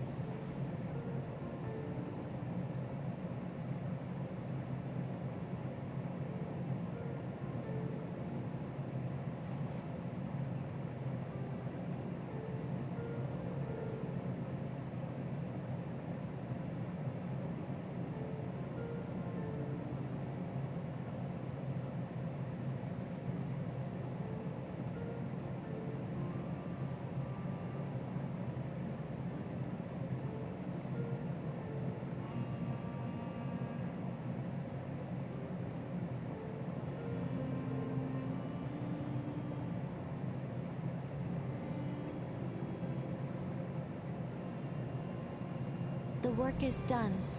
The sacred scroll shut. The stars grow dim, the people silent.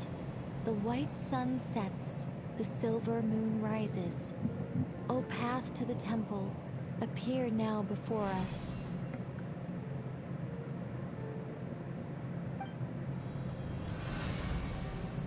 Wow!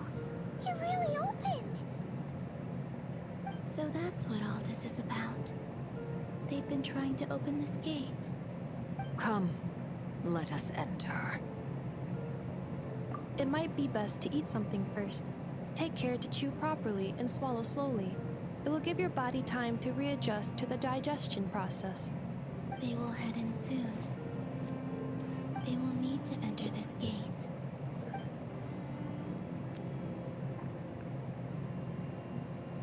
Huh? I cannot pass through. Is it because I have no physical body? It has been 3 days.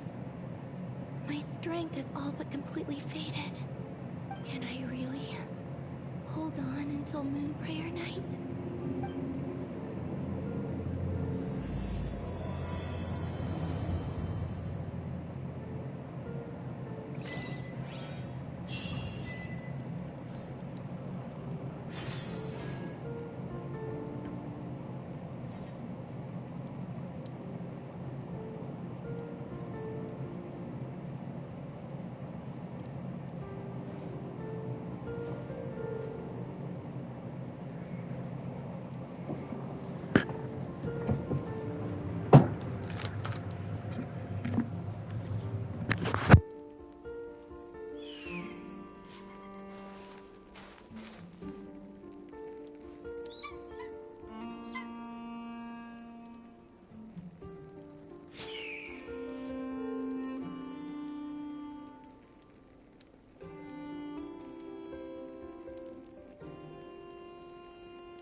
I still have a lot to do at the guild.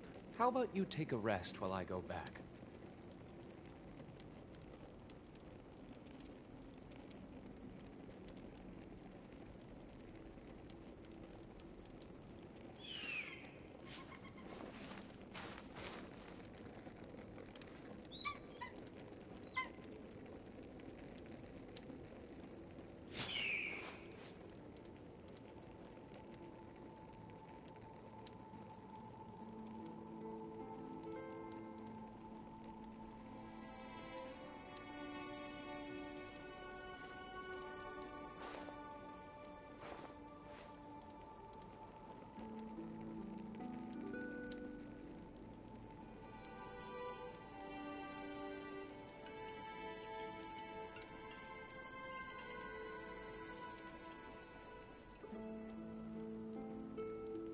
You should really bring the Knights of Favonius with you next time.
Guess we can rest a bit. Oh no, that was right.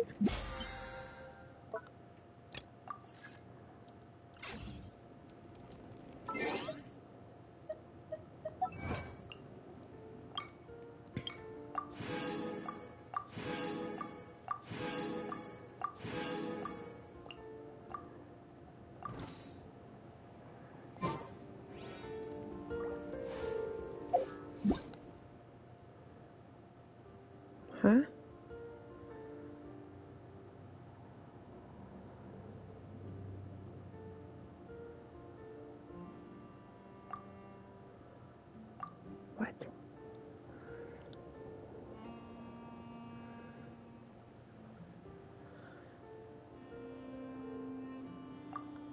Okay. I don't know if that was the one or not, but whatever.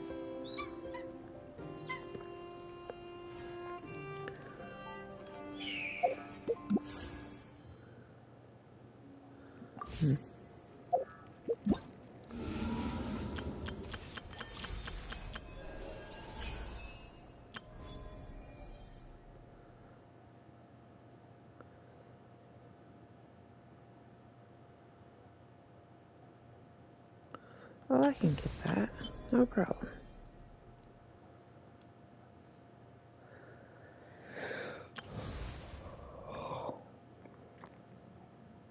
Oh? Oh, it's a story quest. 5 days. Why?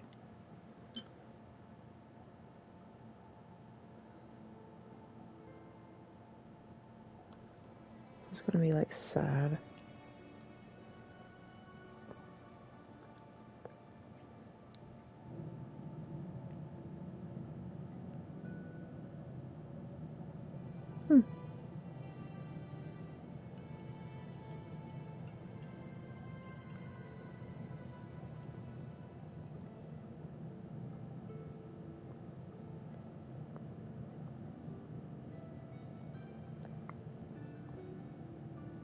Okay.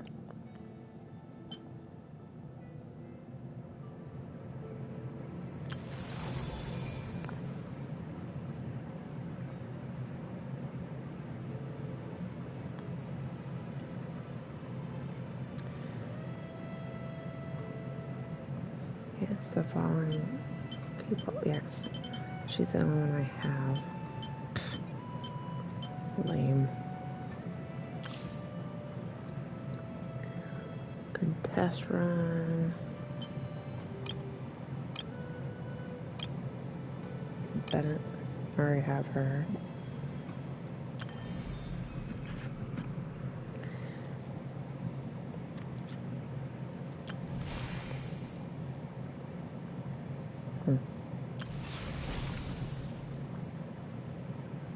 Oh, is that new boss, maybe?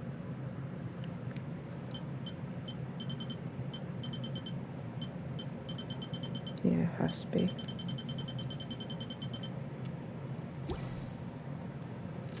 Okay. We're all good. I still have a lot to do in the guild. How about I you don't. take a rest while I go back? Okay. Well, let's go. Oh. Well, I've got Pyro. Start. I gotta sneeze.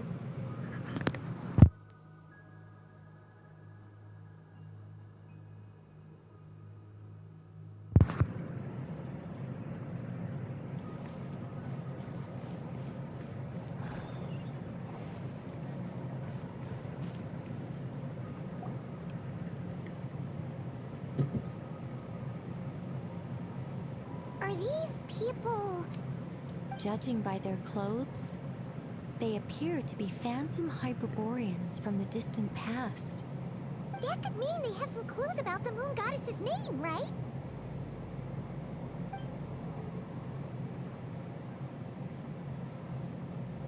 Hey there!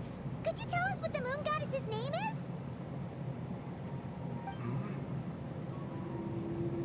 Sorry. That's probably a weird question, huh? How do we explain this? The moons are long gone, and their goddesses are dead. Their names no longer mean anything. When a new moon goddess is born, we will surely know her name. We have used every last resource at our disposal. All that remains is to wait, patiently and quietly.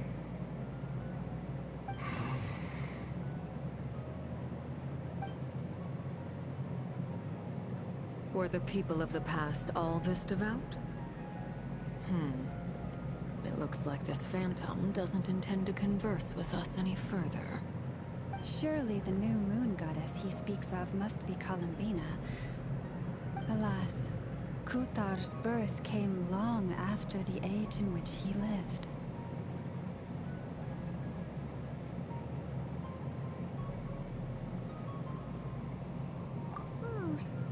But, maybe if we find a phantom from a more recent age, they might know Columbina's real name. True. Keep an eye out. We should be able to tell which era they're from by the clothes they wear. Yeah, you've been pretty talkative this whole time. What changed? Oh, nothing. I'm fine. You all make good points. When the Hyperboreans speak of moon goddesses, they mean the three from truly ancient times. I can't imagine they would know anything about our current moon goddess. There once was a time when the moon goddesses blessed them greatly and protected them from harm. So, when the war between the gods and dragons plunged the world into chaos, it seems they looked once more to the moons for help, praying for a new goddess to be born. Yeah, that checks out. Let's continue on. Who knows what else we may discover?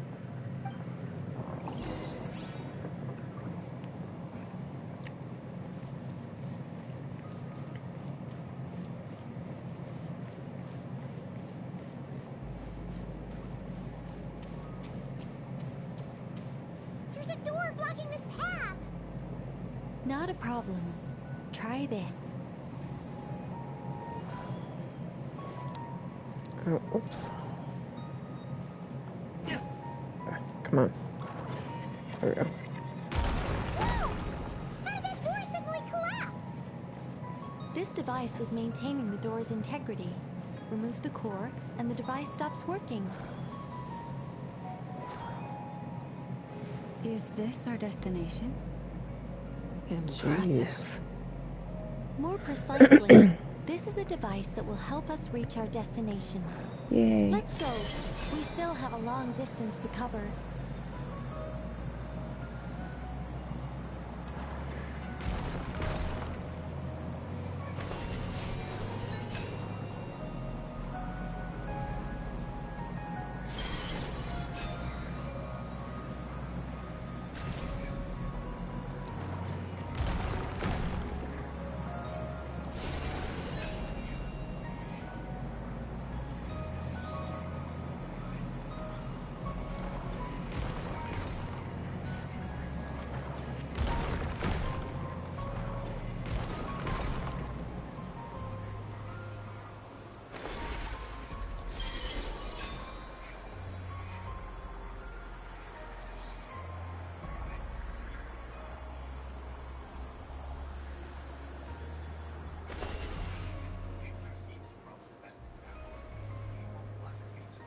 Do I need this? Or is that a no? No? Okay. The way ahead is blocked by broken rocks. Oh. Oh, I know Let's what to do. try that device again. Remember the door from earlier? Hello? I need something. Up here? Yep.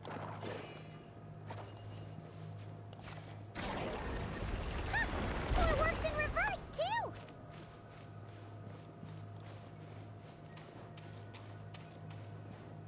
The humans we see are all phantoms, but the monsters are real.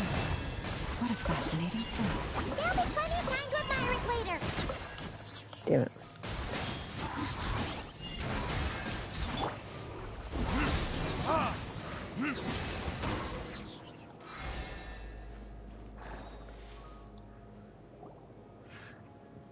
Ooh, there's a whole bunch of artwork in here. It's pretty old. Nicole, this is probably your area of expertise. What do all these paintings mean? Let me see. To understand these murals requires some knowledge of the history surrounding the War of Funerary Flame. I shared a little of this with Lauma before. Yes. I think I follow. The dispute between the Moon Sisters. The transformation by Nibelung. Oh no, it's no trouble. I'd be delighted to share the tale again. Alright then. Tevat's 3 moons and their goddesses were brought into being by the will of Nibelung, the then ruler of Tevat. But when the heavenly principles came, they changed the world completely, down to its very foundations. The moon goddesses were nowhere near strong enough to challenge this entity. But the heavenly principles did not view them as heretical entities that had to be removed. Essentially, the 3 moons existed to keep this planet alive and operational, which did not directly conflict with the heavenly principles' aims. Nevertheless, the inherent precariousness of this arrangement would soon be revealed. Nibelung returned, yes. He did, and thus began the War of Funerary Flame, a battle for dominance between Nibelung and the heavenly principles. Discord would soon emerge between the 3 Moon Sisters. One would voice the opinion that they should follow Nibelung, for it was he who first hung the moons in the sky. Another would argue that taking sides in the conflict would only bring the world closer to ruin. There was no telling where it would lead, especially since their creator had returned, bearing the perilous power of the Abyss. Nibelung would eventually discover their disloyalty. He had all 3 imprisoned before transforming the moons into weapons with which to fight against the heavenly principles. What? Weapons? Yes.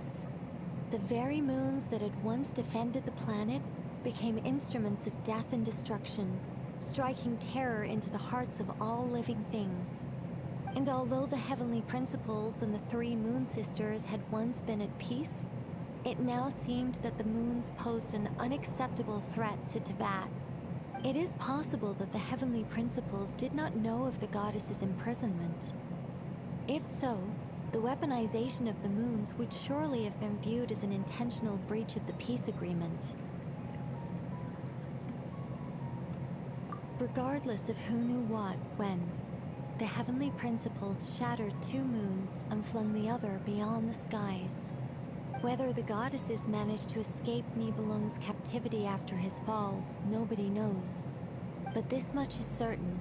From that day on, the moons no longer belonged to Tevat. The rejection slowly drained their power until eventually they passed away. So that's the full story. You say the moon ceased belonging to Tevat from then on. Why then would Columbina be born here? That is perhaps due to the lingering connection between the Frost Moon, which was not shattered, and this world. You could see it as the 3 sisters' dying wish. They never desired war. All they ever wished for was to protect this land. I see. If the final fate of the 3 goddesses is as you say, then Columbina faces the same grave danger. Our investigation has yet to bear fruit. We must hurry. Yeah, you're right. Let's keep going. Ooh. Oh.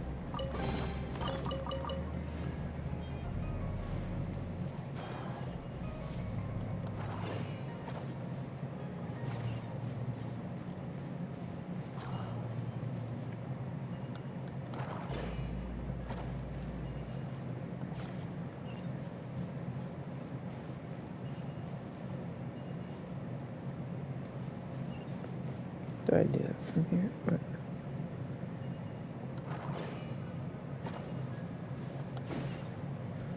You idiot.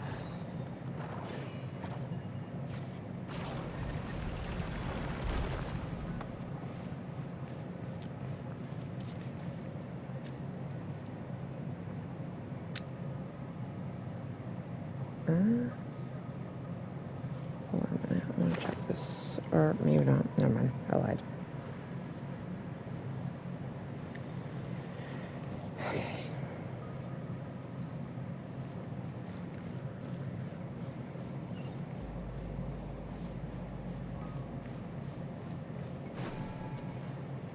Ah.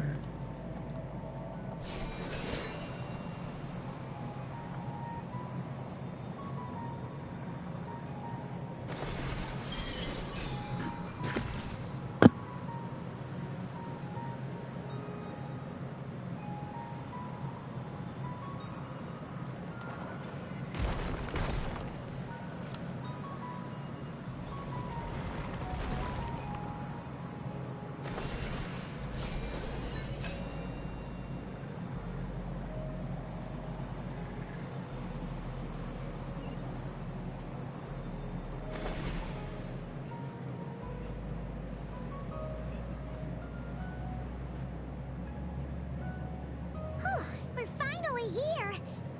Guessing we'll need to activate this thing? Indeed. I was a little worried about that at first, but as we got closer, I sensed that the Kuvaki within it flows unimpeded. It should be functioning normally. The only issue is how to activate it. It's looking a little worse for wear. What about the cores from some of the other devices we've seen? Can we repair it using those? In all likelihood, yes. I imagine that would have been the Hyperborean's backup plan. Let's look for some cores.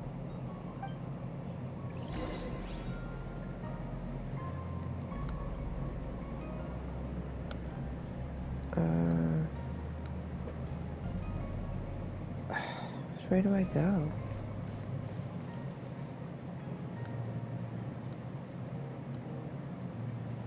So we need cores.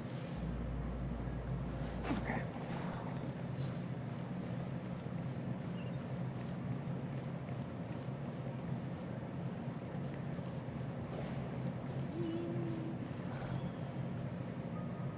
There's a lot of things.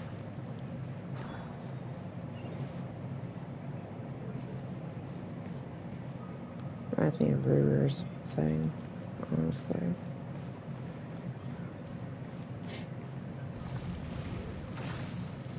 Oh. No, my sword! Witness the power of Gugwa!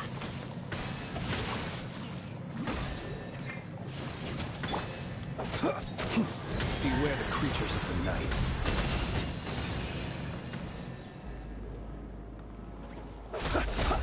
Observe.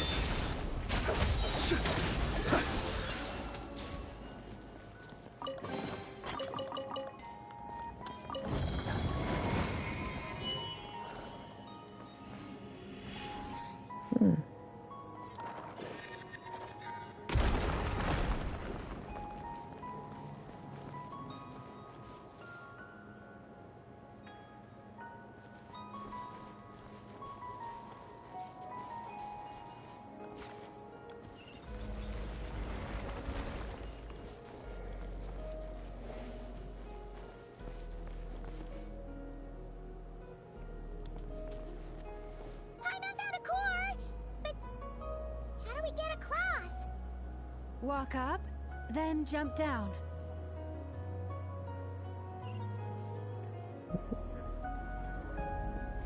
Okay.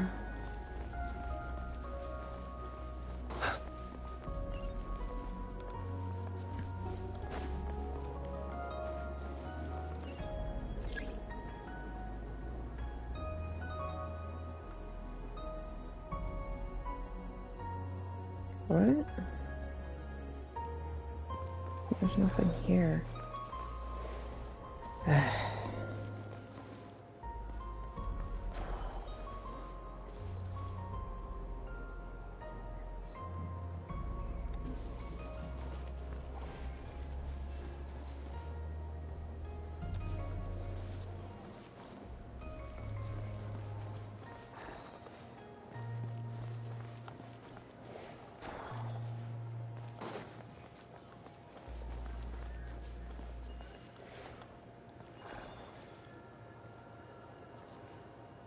Come on.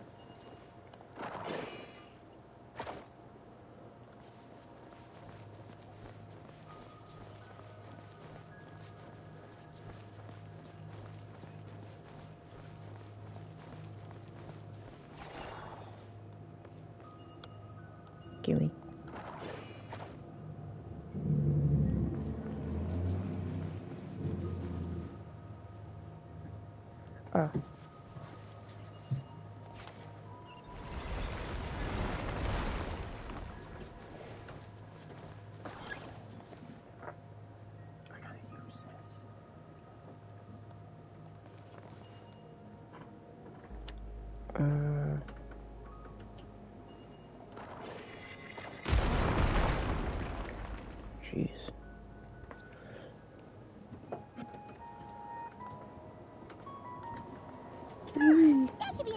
boys. Let's head back.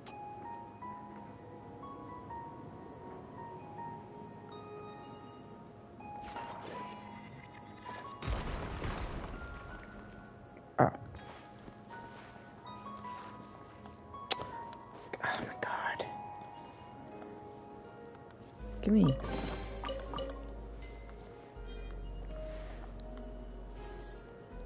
Hmm? Whatever.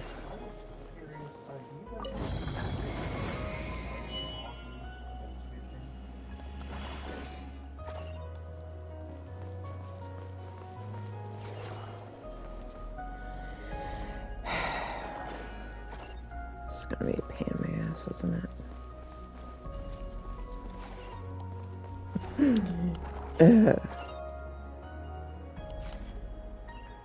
There's one. Okay. Get the other one.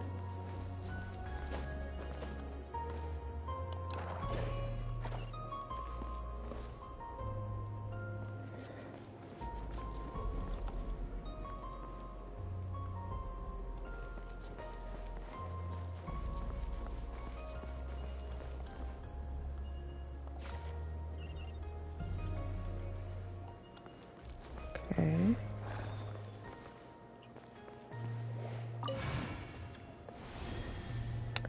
The device is up and running. It's hard to believe that the ancients were capable of constructing such things. Paimon sees our destination! It's right up ahead! Yes, let's go.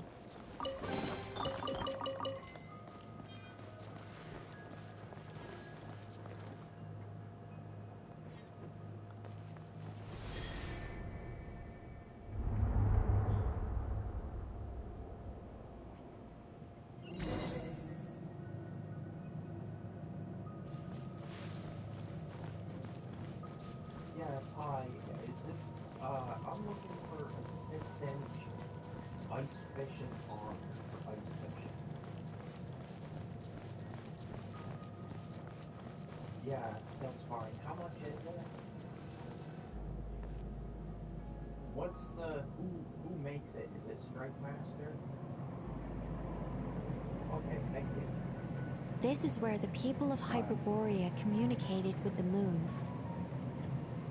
We need only place the moon marrow upon this platform on Moon Prayer Night, and we shall be able to open a portal to the moon and send our moon goddess back home.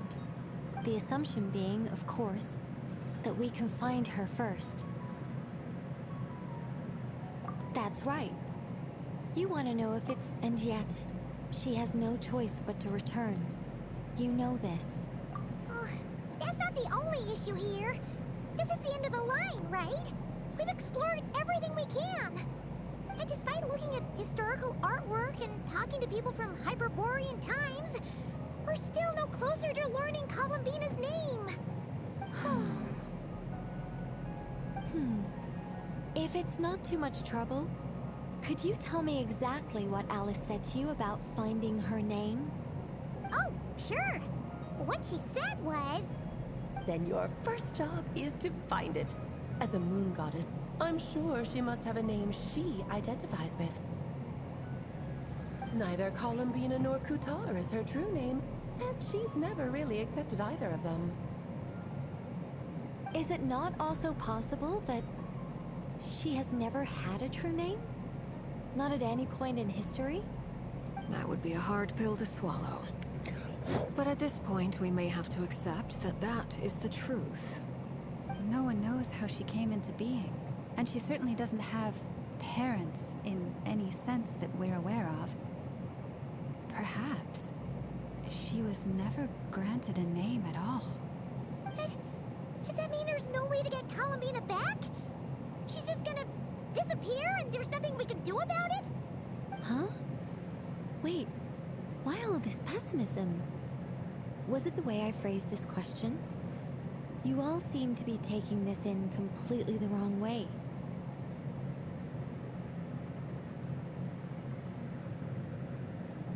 Well, just because she's never had a real name in the past doesn't mean she can't have one now. What? Think about what Alice said again. She never once said that you'd have to find a new name, did she? Are you saying what I think you're saying? Yes. Names are anchors that connect us to the world. If she doesn't have one already, then all we have to do is create one, no? It's like... yes. Traveler, when you first arrived in Teyvat, do you think you would have turned around if someone behind you shouted, "Hey, Hermione!"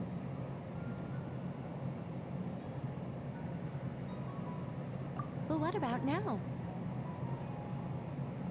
I understand what you mean. Life is a long journey. Even the friends and family by our side can change over time. When people call you by different names, what matters isn't so much the words themselves, but what they symbolize. And of course, whether that resonates with you. Ether. So, close your eyes and picture the moon goddess in your mind. If you were to call out to her in this moment, what would you say?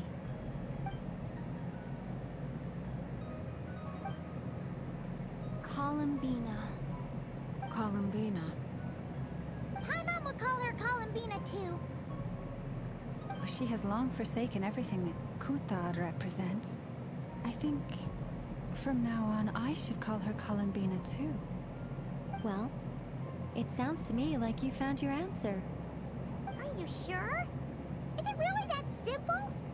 We haven't found her this whole time, and not for lack of trying. For a journey like this, the process is every bit as important as the outcome. Had you not searched far and wide, rejecting every other answer you were offered? How could you have come to an answer you felt was finally correct? Oh, it all makes sense now. This has Alice's fingerprints all over it. Are you suggesting that Mage knew from the start that Columbina never had a real name to begin with? I can't say for sure. But I can definitely imagine her chuckling in satisfaction somewhere right now, saying, "Ah, what fun." Lalma! Your antlers! You should hurry. The festive moon has begun to rise. Do not worry, for when you called the name Columbina just now, I could sense that the power within was enough to summon back the moon goddess. The power within what? The name? Yes. So, the thing is... What's wrong now? This is so annoying. I really want to explain how that whole thing works. Starting from the founding principles of Teyvat and... Oh, I could talk about this for hours. But... Deep breaths, Nicole. Deep breaths. You're an angel. A sober, sensible, solemn angel who has her priorities straight. Okay then. Sorry for asking. Clearly a bad call on Paimon's part. Anyway, you all need to hurry. Last thing, remember how it felt when you called out that name. Then it is agreed. By the name Columbina, we shall find her. Then we'll throw her the best Moonprayer Night party ever! And at last, we will send her home.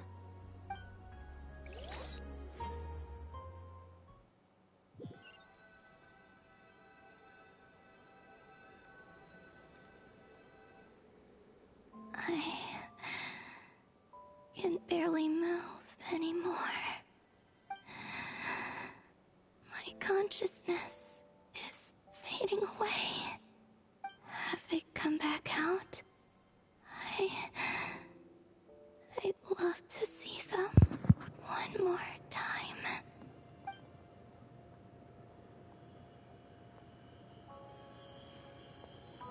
They didn't make it.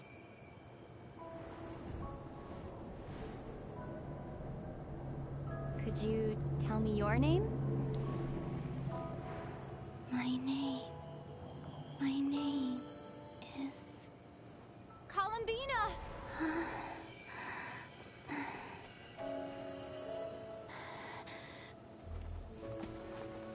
Columbina! Are you here? Columbina! That's the name you gave when we first met. And it's what I've called you ever since. Columbina. It's a fine name. I have many fond memories of Columbina. And so do all of your friends.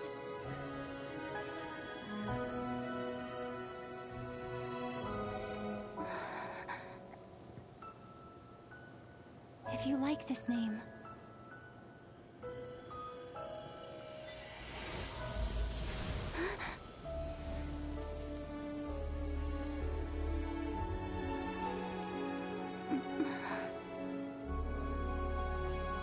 looking for me?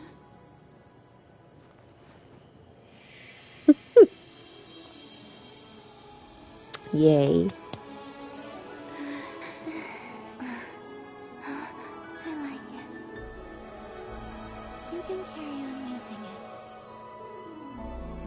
My name is Columbina Hyposelenia. Hyposelenia. Okay. Columbina Hyposelenia. That's a wonderful name. I never thought that Columbina would become my real name. But after I met you and my other friends, the things that this name stood for slowly began to change. It went from being a Fatui code name to something my friends call me.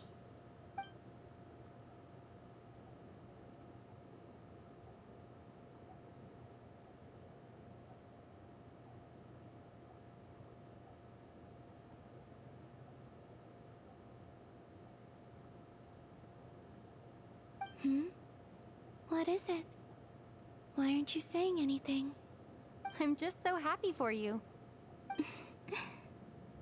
Thank you. So, where's everyone else? We can go and meet them very soon. Everyone went to different places to try calling your name. Great. I'd like to thank them as well. Everyone's done so much for me. Searching for my name, entering those ancient ruins. Huh? Wait, so you were... Yes, I was there. Not physically, but my consciousness was still holding on. I followed you the whole way. Starting from when? You turned around and called out my name while you were in Nasha Town. Do you remember?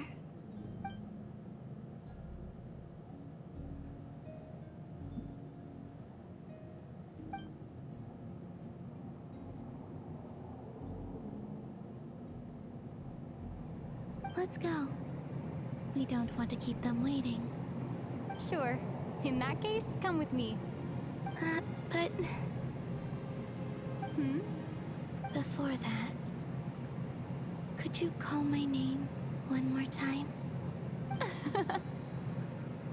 Sure. Come with me, Columbina Hyposelenia.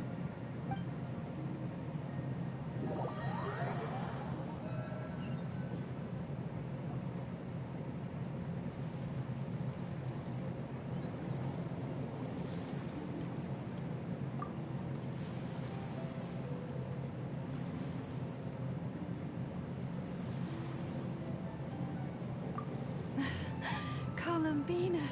Oh, this truly is wonderful. Llama, I can't breathe. Just in time for Moon Prayer Night. It's good to have you back, Miss Columbina. Yeah, we were worried sick. Thank you, my friends. With your help, I now have a name that belongs to me.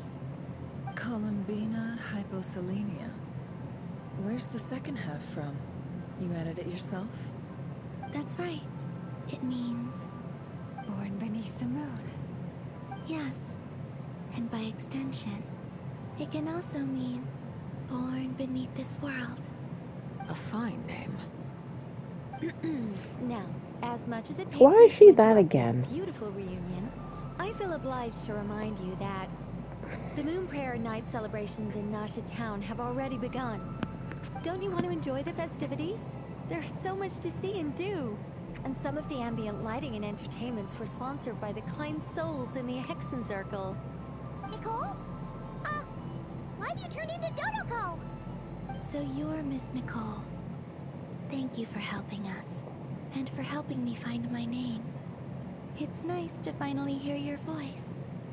You're quite welcome. Guiding lost people to hidden treasure is what we Seelie do. And if you ask me, spiritual treasures are far more precious than material ones. Chests are all well and good, but this was what it's all about. Ah, so satisfying. Anyway, I had to go help Alice. It seems like she ran into some trouble. That's why I couldn't be here in person. But don't worry, we're with you in spirit. We'll be celebrating right along with you. Keep an eye out for the Hexenzirkel's festive stalls in Nasha Town. I think you'll like what we came up with. Alice said she even managed to rope B in this time. The Frostmoon Scions have also prepared various attractions. I believe Aino, Ineffa, and their crew are setting things up as we speak. On that note, Nefer, about that request I made. It's all in hand. Yehoda is on site to ensure that everything goes off without a hitch. Wonderful. In that case, Traveler?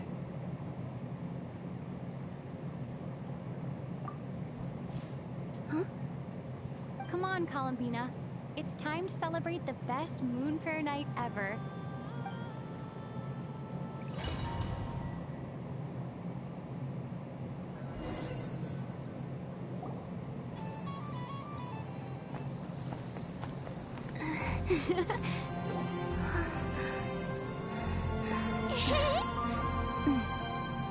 Hey, young lady! Would you like some Moonprayer Night candy? Happy Moonprayer Night! Oh, yeah, I almost forgot to say. Welcome home, Moon Goddess.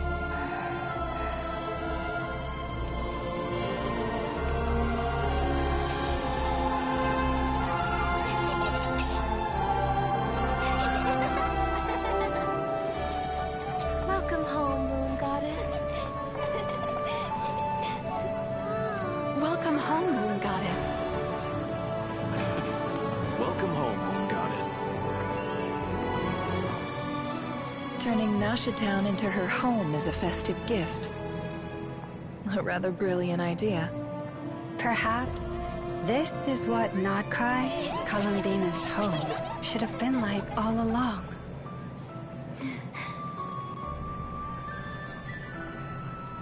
Thank you for the gift. I like it a lot.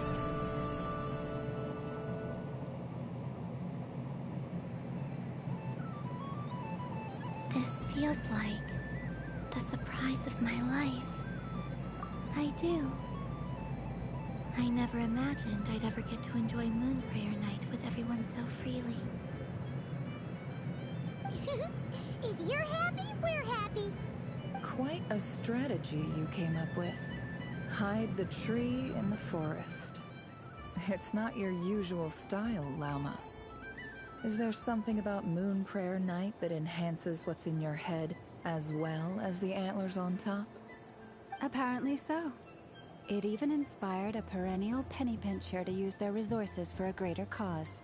It truly is a magical festival.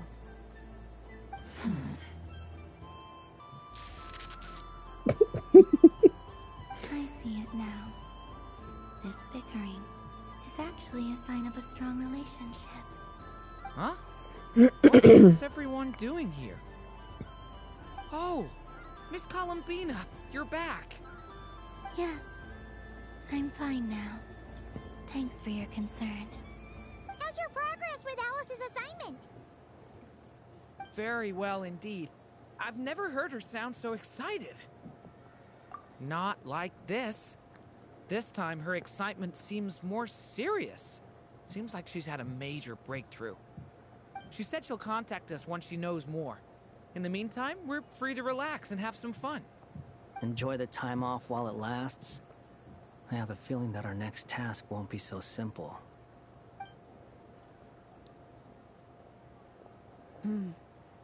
I should go. I still have a few things to attend to at the Frostmoon Scion stall. And I think I'll take a look around. With any luck, this once-in-a-year festival will come with once-in-a-year opportunities. Hold up a second. Where's Varka?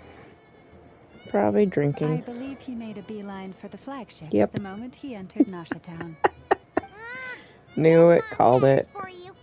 They know what they want when festivals roll around. Goodbye for now, Columbina. I hope you have a wonderful night. I will.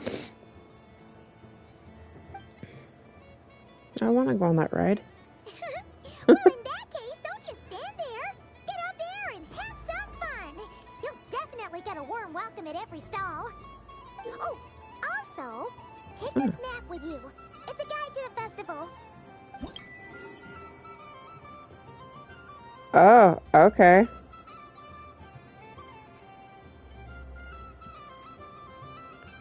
So is this what the second quest is about?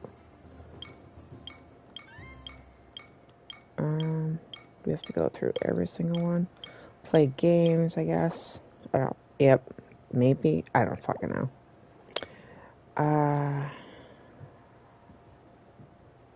Booth area, this one.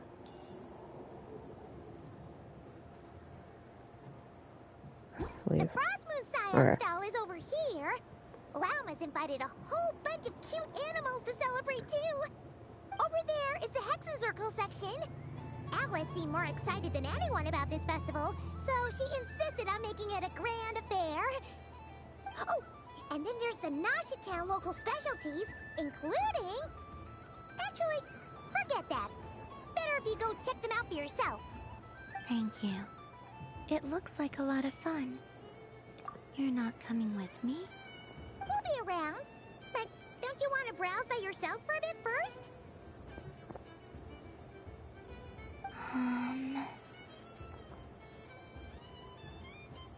Yep. If you find something you like and want to try it out together, just give us a shout. We'll be right with you. Otherwise, just relax and enjoy yourself. There's so much on offer, so try to experience as much as you can.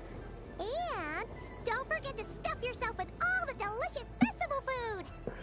Yay! All right then. Off I go. Her laugh was cute. Where should I go first? I don't know. This must be the mage's stall. It feels like I've entered a fairy tale. Hey, Alice. Mischievous. A soft and furry creature that bounces and jumps. Welcome home, Moon Goddess. This one talks too. Allow me to introduce myself. I am a Dodiko from a distant archipelago, the most mischievous of all my Dodo brothers and Dodo sisters. When the going got tough, I powered through, and when I met obstacles, I boomed them away. That sounds like a lot of fun. Doesn't it just? Oh, but then the trouble started. Recently, I found a lovely beach, the same beautiful jelly color as my hometown, and so I dove in to have a look. Only to find it overgrown with seagrass and nasty little spiky fish everywhere, looking to turn me into a Dodiko kebab. I made it back to shore by the skin of my teeth, but my tail was sorely hurt. Couldn't you just boom them away? Oh, I wanted to, believe me. But I've heard that you, Moon Goddess, can understand animal speech. The last thing I wanted was to cause a gigantic fuss and get taken to court by a school of spiky fish. I'd be driven out of these waters for good, and my winter holiday would be ruined. And so, dear Moon Goddess, I was wondering if you might lend me your allegiance. Are you roping me into a crime? Oh, let's call it a once-in-a-lifetime carefree adventure. Does that sound better? All the festival goers tonight are dressed up as the moon goddess. But there's nothing to say that the moon goddess can't disguise herself as a Dodoko, is there? Besides, this is your home. You should be free to be whoever you wish. I'm afraid I'm not well acquainted with Dodokos, Madam Maid. Oh, that's quite all right. We Dodokos are innocent, happy creatures with a free-spirited nature. Many, like myself, are mischievous troublemakers. Others are lazy souls who like nothing better than to lie down on a nice rock and take a nap. In our eyes, every creature who yearns for happiness and freedom is a Dodoko. But perhaps in yours, we Dodoko are a fluffier and more mischievous breed of Kuhenki. Yes, that is a much easier image to follow. Oh, wonderful! Then let's play! Grab onto my tail and follow me into the sea! Time to settle some scores with the bad guys! Okay. Oh.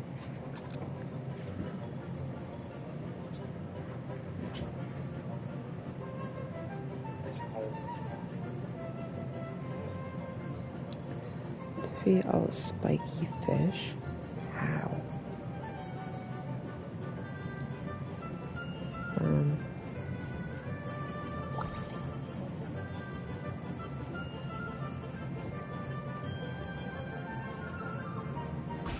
Poof.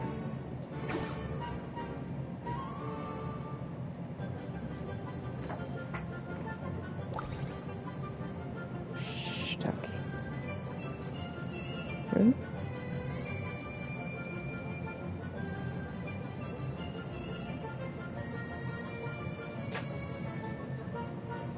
Oh, come on. Come closer.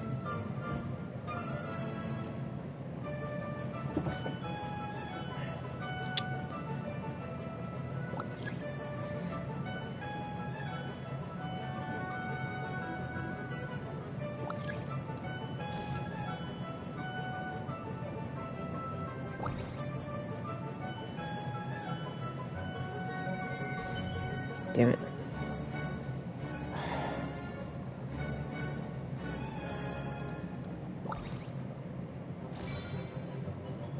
Oh, ho, ho.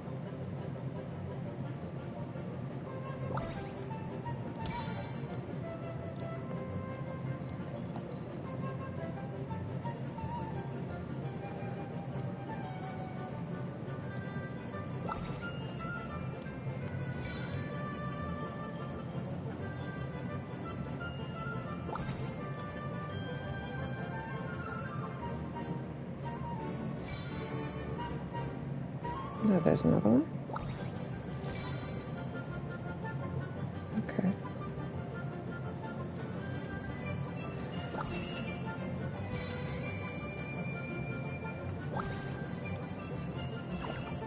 Whoops.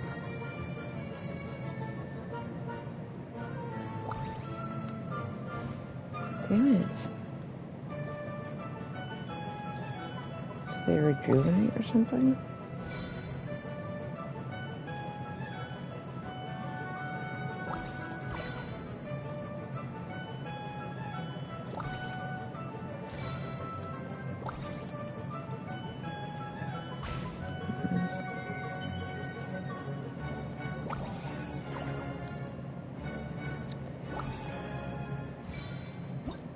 Okay.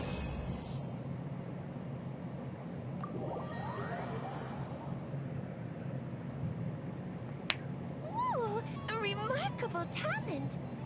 So, what do you make of it? The use of blow Dumpy myself up. Dumpies doesn't come as naturally to me as Kufaki. But their unpredictability makes it fun. I think they call this... novelty? Indeed! And how did it feel blowing those pesky nuisances away? Not bad. Any guilt? What do you mean? Oh, wonderful. Lovely answers to all 3 questions. You've passed the safety test. Now I can give this special bomb to you as a souvenir. Remember, if you find any meanies living on the moon, you can use this to boom them into oblivion. I will. Up for another round of fish floss? Oh, I mean of bye-bye, bad fishies. Of course. Feel free to come back whenever you like. There's always time for a dodo venture.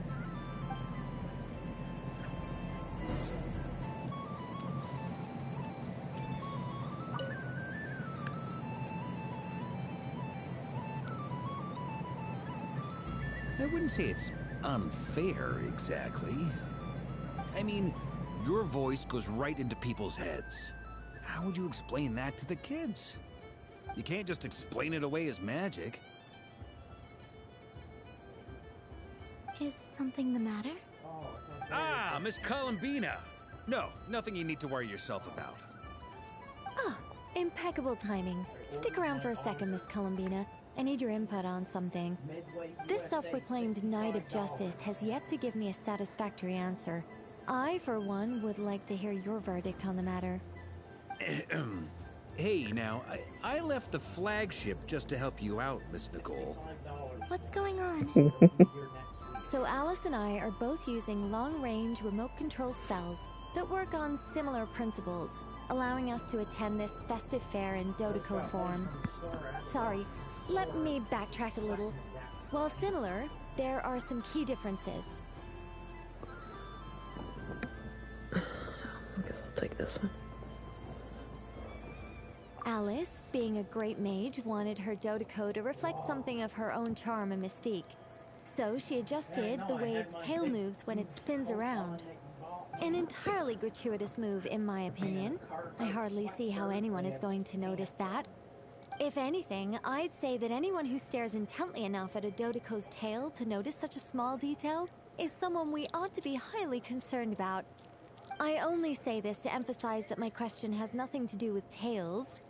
Now that we're clear on that, why is Alice's Dodeco permitted to interact directly with the children celebrating Moon Prayer Night, while mine is not? Your voice speaks directly into people's minds.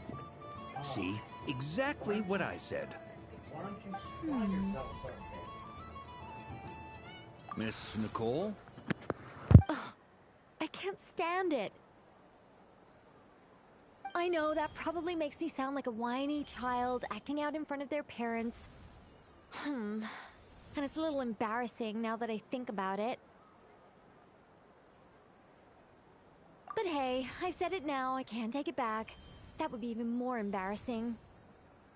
Also, don't go reading too much into that analogy. It was off the top of my head. I'm actually an awful lot older than either of you. Miss Nicole, are you saying that you'd like someone to play the game you've prepared? I'm not so invested in that. It's just something cobbled together using items I borrowed from Alice.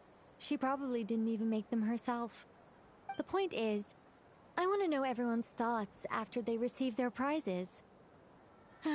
But as you've said, I can't just ask.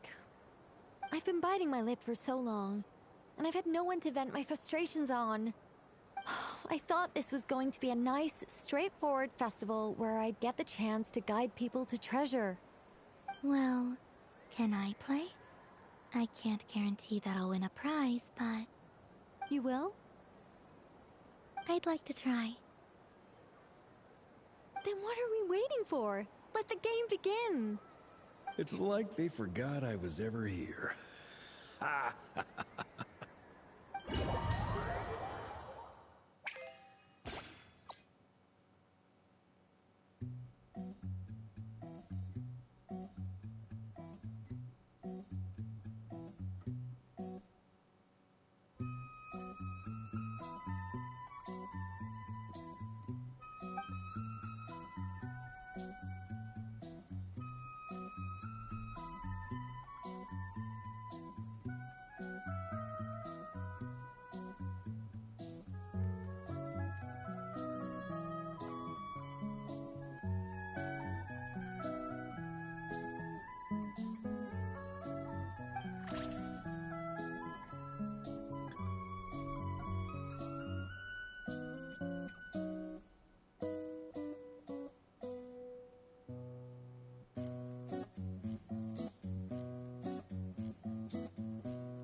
Congratulations, Miss Columbina!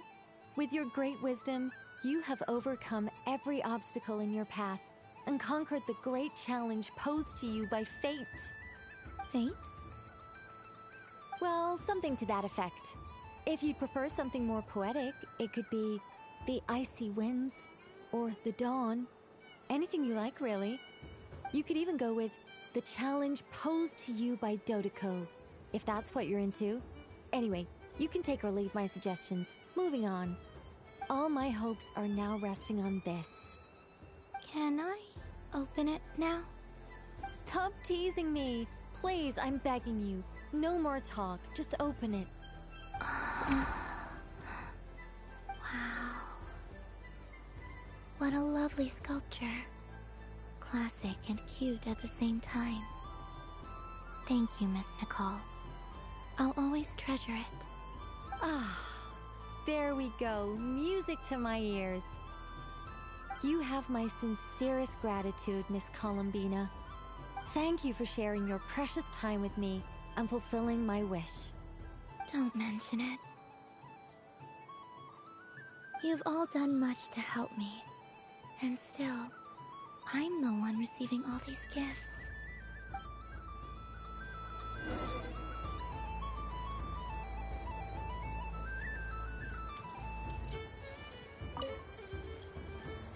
Welcome home, Moon Goddess. Oh, you're the genuine article. Alice was right. This Moon Prayer Night was worth watching after all. Another one that talks. Greetings. Pleased to make your acquaintance. I am the Hexenzirkel member they call B. Barbeloth Trismegistus. Columbina Hyposelenia. Pleased to meet you too. Hyposelenia. A fine name indeed. Now then, Miss Columbina, do you wish to hear a mage's divination? Divination? The Frost Moon Scions used to ask me what would happen in the future. Is this like that? From the perspective of the one seeking answers, perhaps. As you look to your journey ahead, if you seek to understand the unknown, resolve your doubts, and soothe the confusion in your heart, divination could be for you. The unknowns on my journey. Of course, if one wishes to peer into fate, then hydromancy is the more precise option. But that is a complex affair, and to relegate that majestic art to the status of a festive amusement would seem somewhat uncouth. Besides, it is sometimes better to not know fate with great certainty.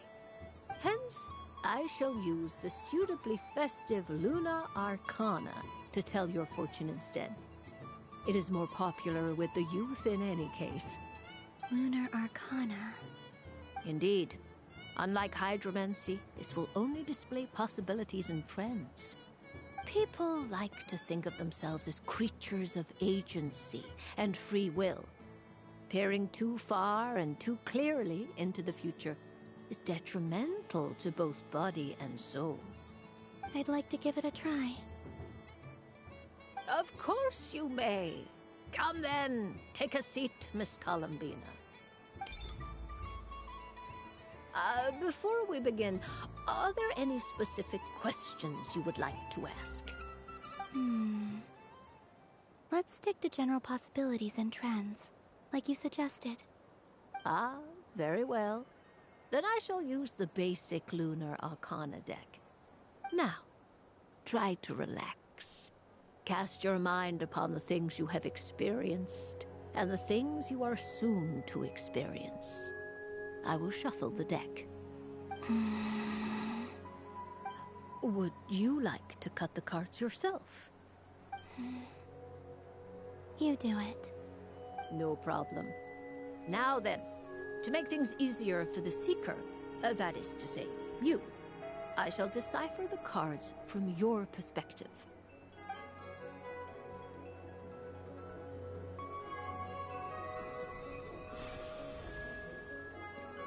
Please, draw the first Lunar Arcana. This represents destiny and is the foundation for the divination as a whole. Now, draw your second card. This will stand for the past, the sum of all your experiences that have come before. And now the third Arcana. This is the present, your interpretation of the current moment. Finally, the last card. This shall speak of the future, which... Oh. Kuvaki Pulse? Fascinating. I've never encountered this before in my role as a diviner. Something has exerted an influence upon this card, causing it to leave its designated position. What do you make of this, Miss Columbina? Perhaps this is the guiding hand of fate in action. Of course, if you wish, you can choose to deny the validity of this card and draw the future for yourself. No, it's fine. Let's go with this one. A bold decision. I must say I'm looking forward to the results. Well then, let us flip the Lunar Arcana in sequence and see what emerges. Sure.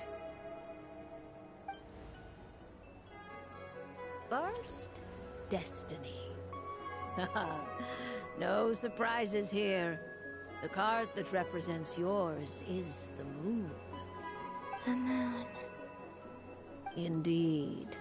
The moon can represent the truth at some times, but deception at others.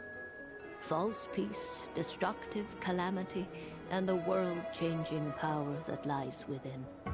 When the moon is placed on the destiny tile, it indicates that your destiny is not what it may appear on the surface. Instead, it may yet have a hidden side. It symbolizes a journey through the fog, fraught with uncertainty and deception, where one must face inner challenges head-on. I don't understand. Patience, my dear. This is but the first card, which serves as a basis for the interpretations that follow.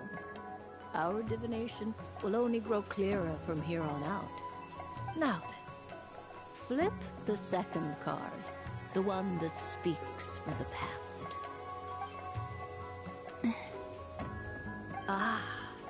The Hermit, but inverted. Inverted? Yes. The Hermit symbolizes solitude, introspection, and the pursuit of truth. When inverted, it represents isolation, truth out of reach, and a path that leads one astray. Combined with the moon as one's destiny, the Hermit inverted represents a choice you made to stand alone in the past. It was a choice made not out of fear or arrogance, but for reasons that others could not perceive. You fumbled through the darkness without a guide, but you did not find your way. Rather, you went astray. More than once, it would seem. Is this about how I became Kutar despite not wishing to become a god? And how I joined the Fatui because I yearned for a place to belong? I suspect only you know the answer to this question. All is not lost. The past is in the past, and so it shall remain. Shall we look into the present now? Oh my. The Lovers. One of the most interesting Luna Arcana. What does this one mean? This means that you have had an unprecedented emotional experience. The joy of finding your soul becoming intertwined with that of another. A precious and wonderful thing indeed. It's true. I've made a lot of friends recently, and they are very good to me. I like them a lot. That sounds lovely. I am most delighted for you. The Lovers can also represent us. Yes. My return to the moon. I understand. Parting with friends is never easy, Columbina. But rest assured, this is not the end of your journey. There is always another story waiting to be told. The future always lies ahead. The future. Well now, it's finally time to flip this most mysterious of cards. Why did it appear? And what does it wish to tell you? I'm ready. Very well. Flip this card and see what lies on the other side. Oh. Miss Barbalot? What is it? This card is death. That doesn't sound very good. It depends on how we interpret it. It is true that it can represent an agonizing death, a complete and utter end, but at the same time, it can also represent rebirth. Do not forget that your destiny card is the moon. That lends your future many different potential meanings. If death spells the end, is it unavoidable? As I have said, divination can only display general trends. It is a rough guide, but it does not show predetermined outcomes. Allow me to summarize it for you. In the past, you may have lost your way, but now you have gained new connections and new strength. You now face an important decision, one that may bring about a great change in what is yet to be. This change might, in turn, be the end of all things, or their beginning. But remember, everything is subject to change because of the moon present in your destiny. You must see the truth clearly and face your innermost thoughts. The truth. My innermost thoughts.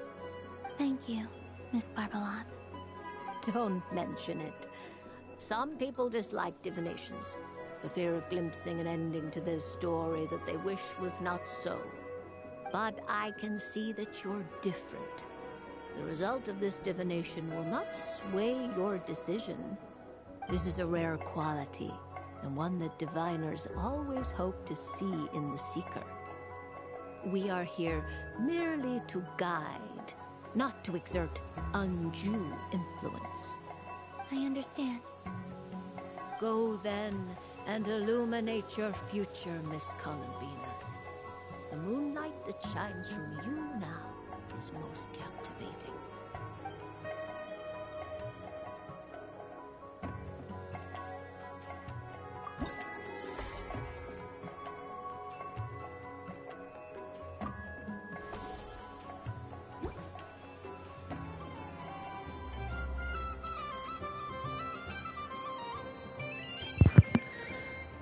Okay. This is what I'm gonna have to do. I guess.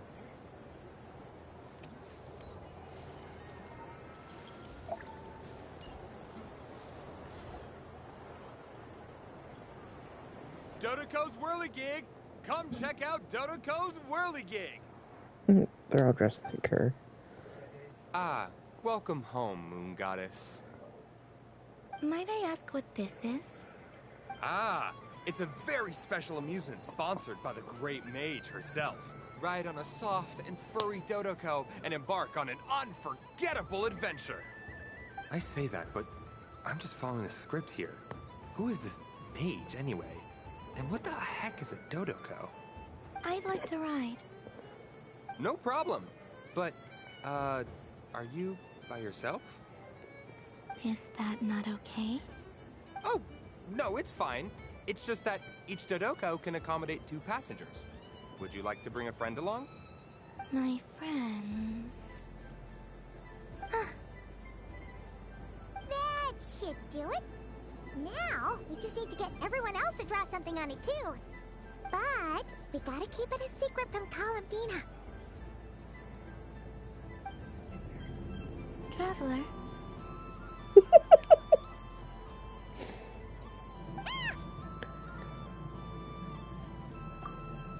I want to go on that ride. Will you join me? Let's go then.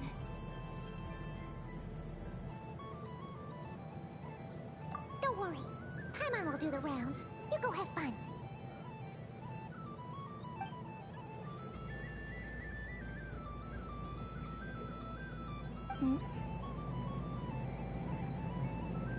All right. I think we have to wait in line over there. Please take your seats. For safety reasons, you mustn't try to leave the ride before it comes to a complete stop. All right, you're all set. I wish you both a wonderful journey.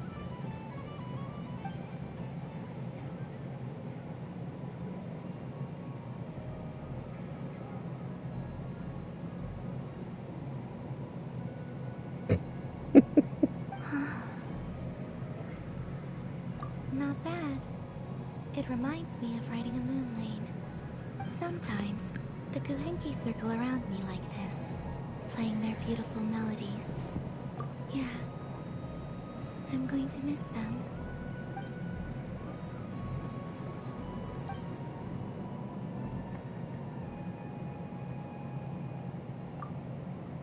It does. I've felt scared in the past, too. But this is a little different. You know something? I got to see a lot of fascinating things during my disappearance. I saw how the Frost Moon Scions act around their families. So different than how they used to act in my presence. And I also saw how they interact with their friends. It made me curious at first. Why do people act so sincere when they're worshipping gods, but save their truest, warmest feelings for each other? Slowly, I came to realize that it's because they trust one another. They know, deep down, that they'll be accepted for who they are. All of it. The good and the bad. I know. I knew it the moment you started calling out my name. What I fear now is the end. I fear losing all this the very night I have gained it.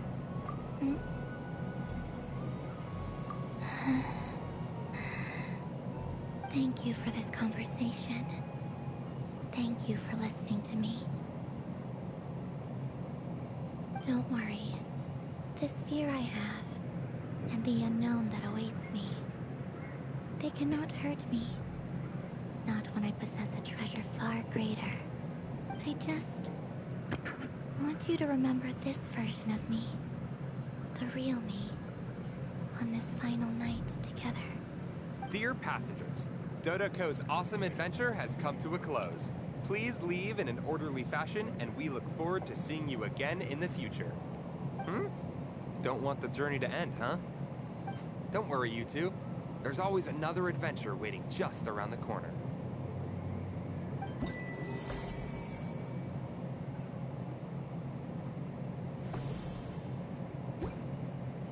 So this is the Frost Moon Scions area. It feels very familiar. But everyone looks much happier than usual.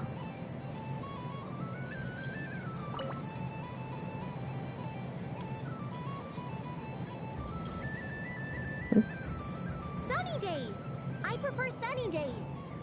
Ah, well, you are as warm as the sun itself, Moon Goddess. Very well. I believe your spirit animal has to be this most adorable chic badger. Wow! Thank you, Mr. Talking Magic Lamp. Have a very happy festival, Moon Goddess. Lance? That's you, isn't it? It's our little secret, my dear traveler in Paimon. Okay, sure, but That's not why his are you here lantern. selling sugar sculptures? Everyone celebrates in their own way. After gazing into the abyss and spending time around gravestones all year, what better way to relax than to see sunny smiles on the faces of the living? Besides that, I like to think of myself as a fair judge of character. I dare say matching personalities to confection suits me rather well. That's not what Paimon was talking about. Aren't you afraid that your true identity might be exposed? Should I be? There is all manner of magic in the air this Moonprayer night, thanks to the work of the great mages. I see Miss Columbina is hiding in plain sight. Why should I not do the same? Why miss this rare opportunity to enjoy a special evening in my true form? Fair enough. You got a point there. People who don't know you will probably think you're just a talking lantern. Well, now that we see eye to eye, what brings you here? Not a search for your spirit animal, I presume? Ah, well, actually... Here, see for yourself. Oh, this is... How wonderful. A beautiful idea. Yeah, we just met Barca, and he said that having everyone draw their own section was kind of boring. So, he did your bit for you. Ah, Varka. Ever the maverick. I see his artistic skills are truly one of a kind. In that case, I shall paint something on Mr. Albedo's behalf in a short while. What? Why not now? Ahem. Welcome home, Moon Goddess. Whew, that was close. Hello, Flint. What? She recognized you right away! What keen eyes you have, Miss Columbina. Especially considering they are shut. I did not see you. Rather, I sensed you. I can sense the fluctuations in Kuvaki all around me. One would expect no less of the Moon Goddess. Might I interest you in some candy? Yes, please.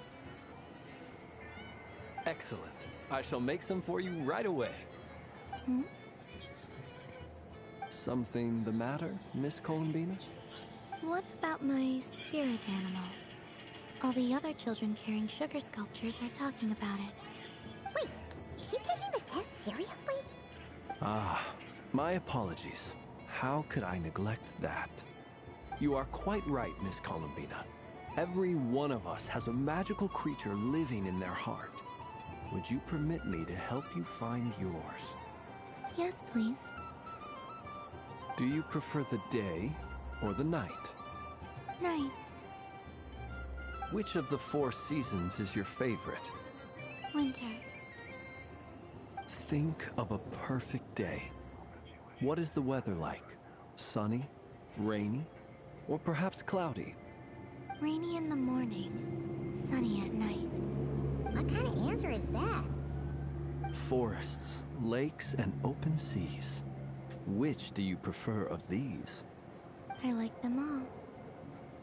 Imagine you opened your very own shop. What would you sell there? Moonlight, I think. Wow! Paimon would totally shop there.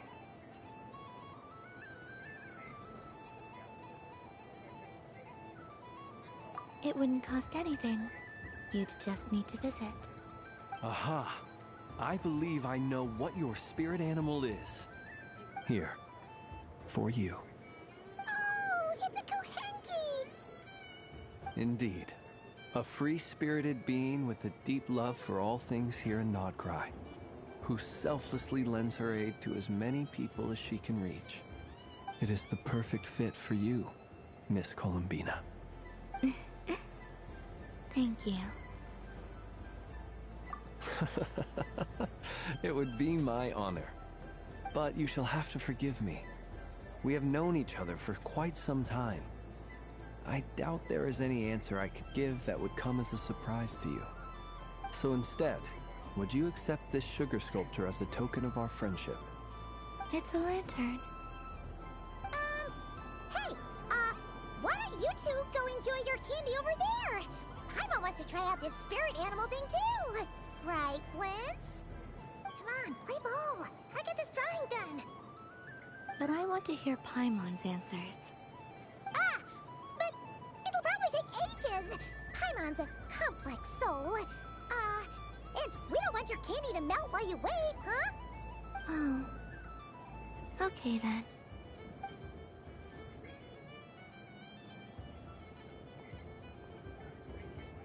Phew. Nice excuse, Lady Paimon. That was some quick thinking. Yeah, no thanks to you. A little help next time?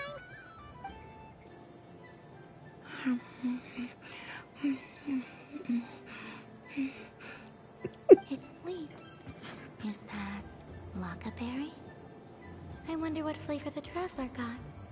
This way, this way! It's the candy-selling lantern! I'm coming! Of course. Traveler, maybe we can share? Yes. I found out recently that people share their food sometimes, so I'd like to try it. Or... is that a no? Thank you.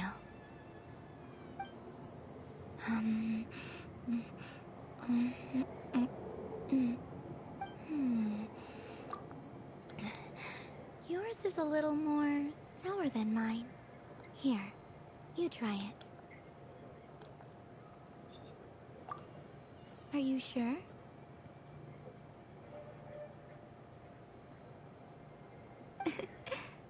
Amazing.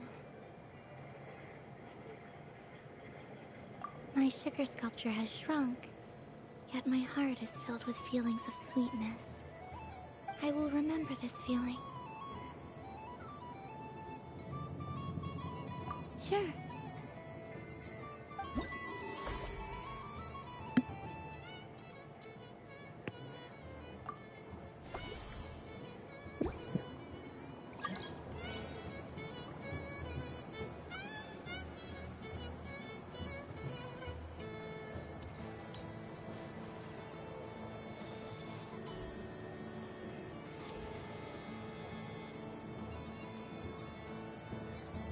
I wish for a never-ending supply of Laka berries.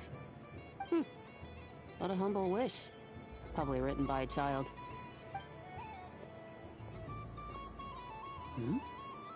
Is that Lauma the Moon Chanter?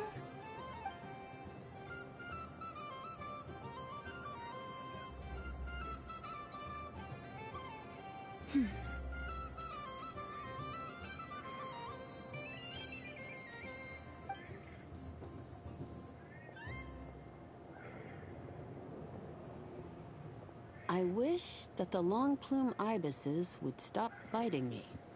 Oh dear, poor Lauma. All right, I'll write that one down for you. I got it. While everyone else is celebrating Moon Prayer Night, you're as busy as ever. I don't mind. It's rewarding work. A good kind of busy.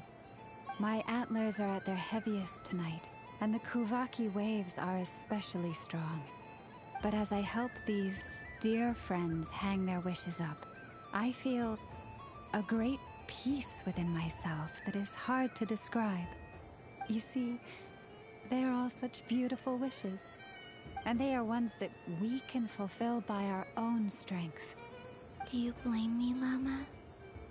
I want to hear your honest answer. It is by the help of so many people that I can return to the moon. But I feel as though I've hardly done anything in return. You've done plenty, Columbina. I say this in earnest, both as someone who knows your history, and also as a friend who has seen what you've been through. What about as a moon chanter? I feel proud to honor our moon goddess's wish. And I'm sure any moon chanter in history would have felt the same way. Thank you for your kind words, Lauma. But... Since you asked for my honesty, I won't lie to you. My feelings are mixed right now. Besides pride, I also feel... I suppose it's a reluctance to let go. Once you return to the moon, we will be far apart and separated by a false sky. I'm sure those of us left behind will gaze up at that sky, yearning for the moon once in a while, just as you used to do. I will miss you, Lauma. I will miss you all. I hope to stay in touch. I will try and find some way to send messages down from the moon. Perhaps you could use Kuvaki. I've heard Yehoda say that signals can be sent using long and short waves, or strong and weak lights. That sounds a little complicated. What if we forget what the signals mean? We could prepare a codebook beforehand, but... You're right. It wouldn't really suit you. Still, whatever happens, I believe that you will find your own unique way of communicating with us. And now that I think about that, my heart feels lighter. Because you trust in me? Yes. I have faith in you, and in the power of truth. In my experience, the truth tends to be difficult. But that's what makes it stand out from what is false. So I'm confident that your thoughts and your love will shine through the curtain of lies. We will know it when we see it. Thank you. Now, could you help me hang up my wish? Is this... I wish that all who dwell in this moonlit world can find a place to belong. And I wish that I shall one day see my friends again. It's 2 wishes. I hope that's not too greedy of me. Not at all. And I think you speak for us all with the second one.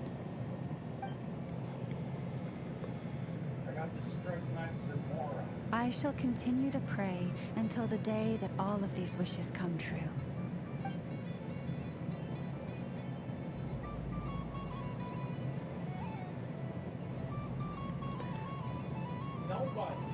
There was one guy, I had to walk through the store, and there was one guy, the restaurant for last year, so we were talking about it, and he said that there's this one that doesn't fit the other side, but he said it's not like Wendy's.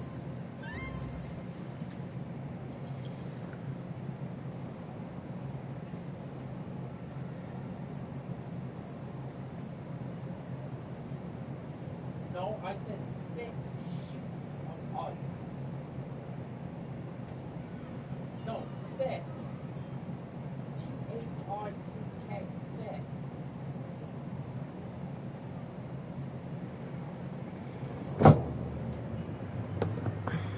No, it's the thick.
Where'd it go? What's this? Should I give it a try? Sure. Oops. Ah, she goes. Oh my god. There.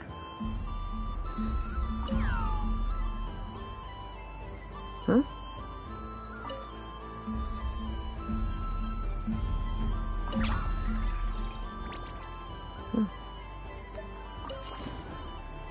Okay. Alright. Is this one? I have no idea.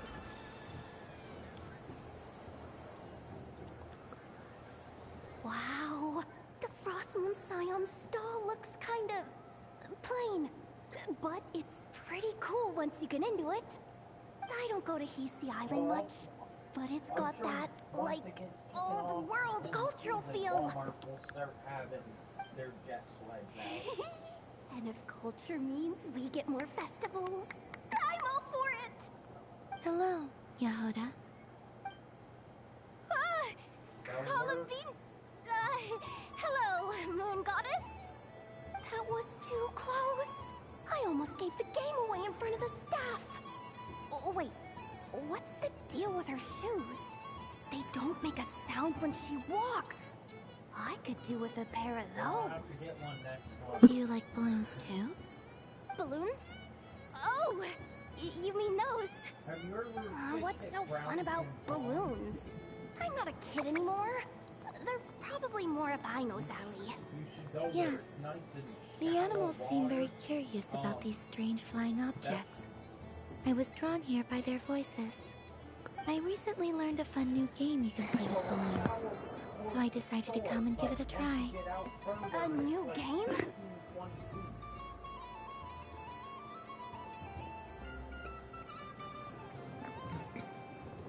Hello?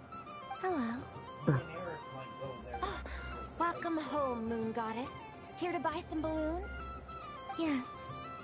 Could you give me a few that haven't been inflated yet? Are you sure? I guess it's not a problem, but... Yes, please. Thank you. Uninflated balloons? But those are just little rubber pouches. What does she want with those? Would you like to play the balloon game, Yehuda? Huh? Sure. I guess. How do you play it? Wait here a moment. Oh. This is so weird. What have I got myself into now? I thought I saw Columbina nearby. Uh-oh! That's the Fourth Harbinger!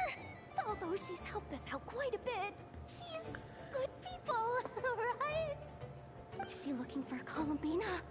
Oh, guess that's my ticket out of here. I'm not sure my heart can take being sandwiched between two Harbingers.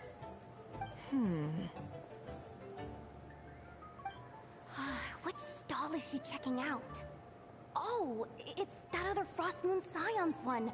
Try on the headgear, see what it's like having antlers or animal ears for a day. Oh, I wouldn't be caught dead wearing that stuff. So embarrassing. I have enough gear to carry as it is.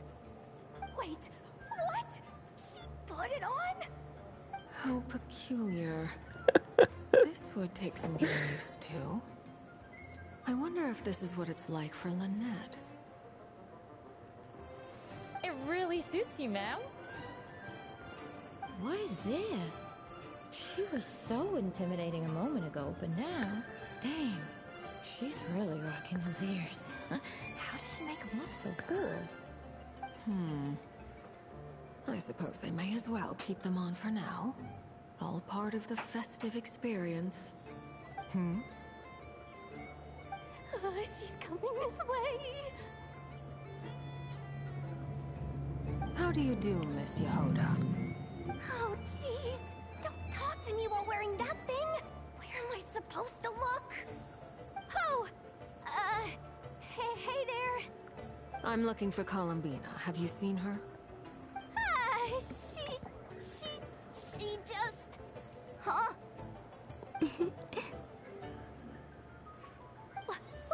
Oh, wait. Is that what she meant by balloon game? Yeah. Huh? No fair! How come I get caught in the crossfire? An ambush from the rear? Is this a declaration of war, Columbina? Would you like to play too, Arlecchino? Seriously? Are they gonna start some beef right here, right now? Gladly. That said, I believe there is another who would like to join. Boss Nev! Thank goodness! You've gotta get me out of here! Things are kicking off big time! Hello there. I'd like 10... no, make that 20 balloons, please. Uninflated. What? Miss Moon Goddess, I hope you're prepared to pay the price for assaulting my employee. Welcome to the game, Nefer. Just to be clear, let's keep this a fair fight, okay? No strange powers, please and thank you. Naturally. Don't just stand there, Yehoda. Aren't you going to team up with me? Huh? Do I have to? Of course. Don't forget, the Curatorium has a reputation to uphold. I knew something like this was gonna happen.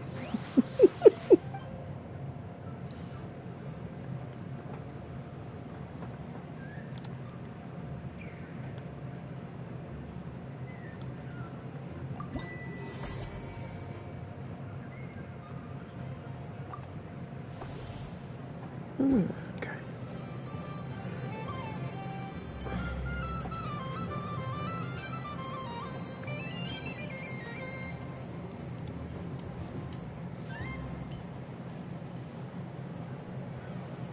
We need to take a photo together.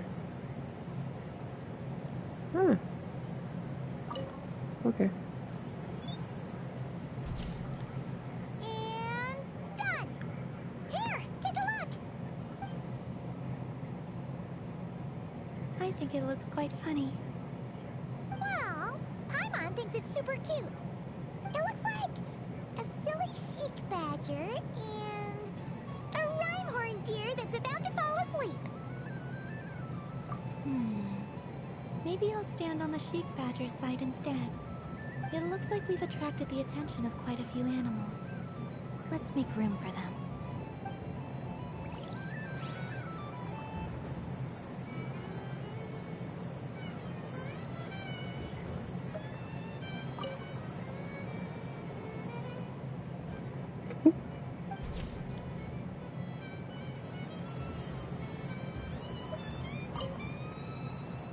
If this were any other day, I'm sure it would make for a great photo opportunity. But Moon Prayer Night has rendered my antlers uncomfortably large. Doesn't it look like this rhyme-horned deer has 2 sets of antlers?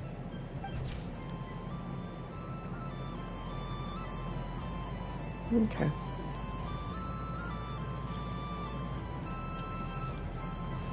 Right down here.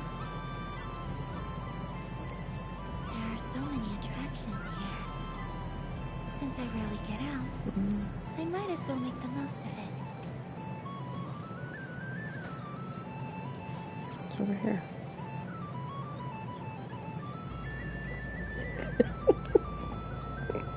This doesn't make any sense! How am I losing every single time? Wait, Inefa, you're cheating, aren't you? Yeah, that must be it. I am not cheating, Aino. Uh-oh, sounds like Inefa's turning into a big baloney bot. I think it's time for some serious maintenance. Moon Goddess, help me. Miss Columbina, Aino is attempting to cheat. What the? I'm not the cheater! You're the cheater! How dare you throw it back at me?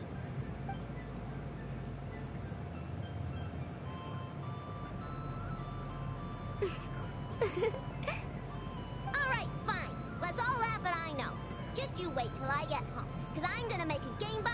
win 100% of the time. Let's see you laugh when I come back and beat your butts. You'll all have your heads covered in stickers when I'm through with you. We came to check everything was okay after all that yelling, but,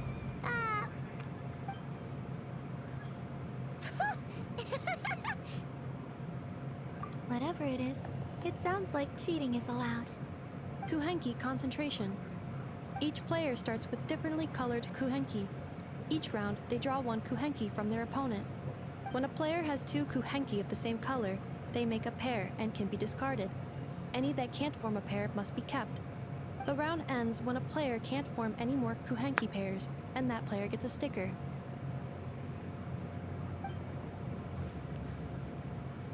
ooh, can 4 people play as well? That is fine, so long as the turn order is fixed beforehand. Alrighty then. In that case, the 2 of us will join as one team. Okay, but if you lose, you're both getting stickered.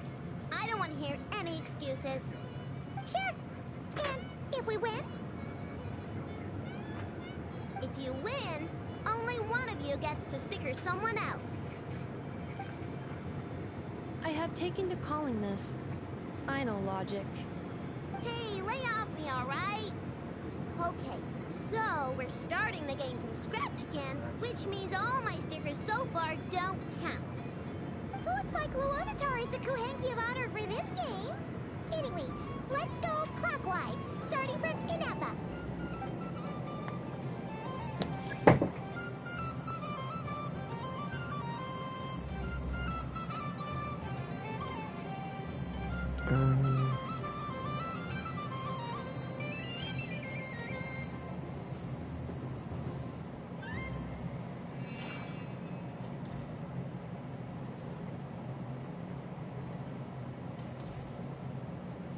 Nice! That's a pair!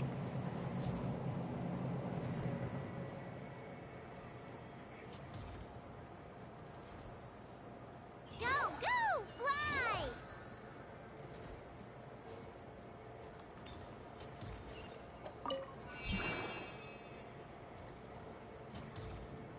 Go on.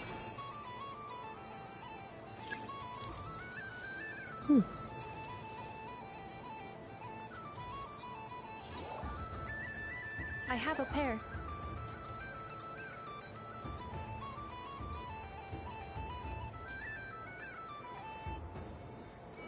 Uh-oh! We gotta pick up the pace!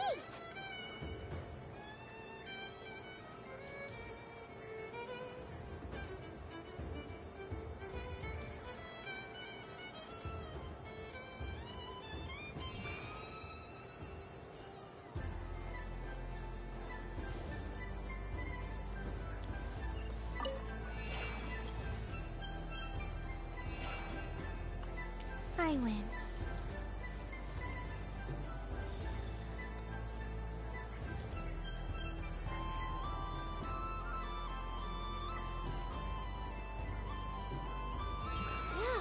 That was too close. We're out!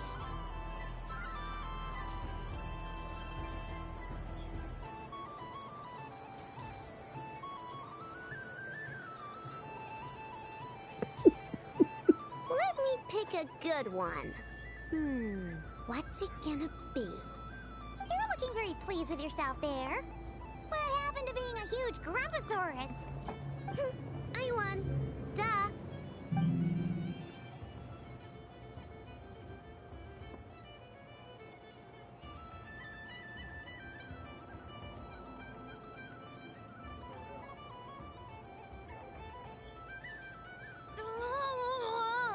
Me again?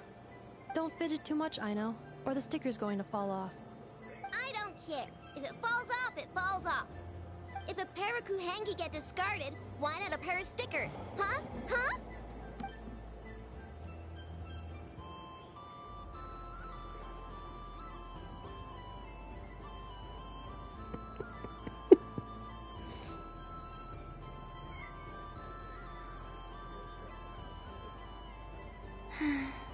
I've lost.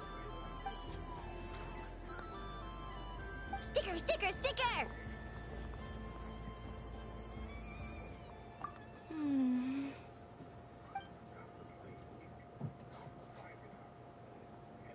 cute!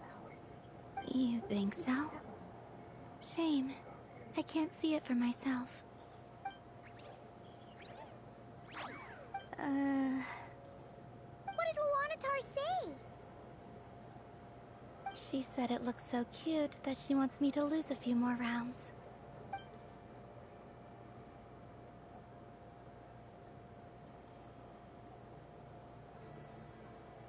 Who put these stickers on Paima's eyebrows?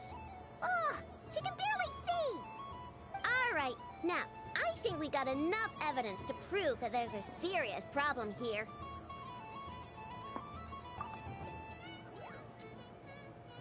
Yes, I agree as well. The culprit is... Ineppa! Culprit?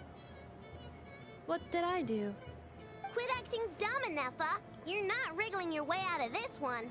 I've been watching you. Not only did you remember whose side Luanatar started at, but every time someone drew a Kuhenki, you were logging it and calculating every last possibility. Which Kuhenki pairs were gone, who had what color Kuhenki in their hand, even our facial expressions. You were keeping track of it the entire time. Exactly! What Aino said!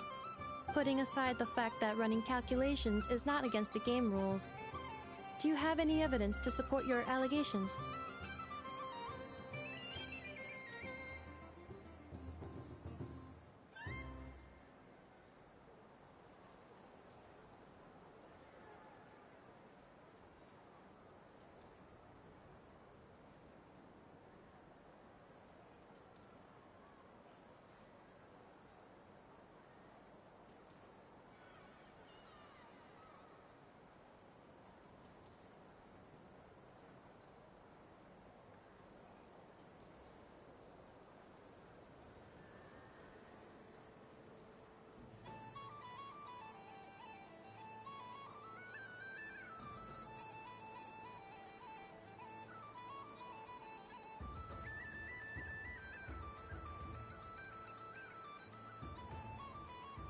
But that's not against the rules either.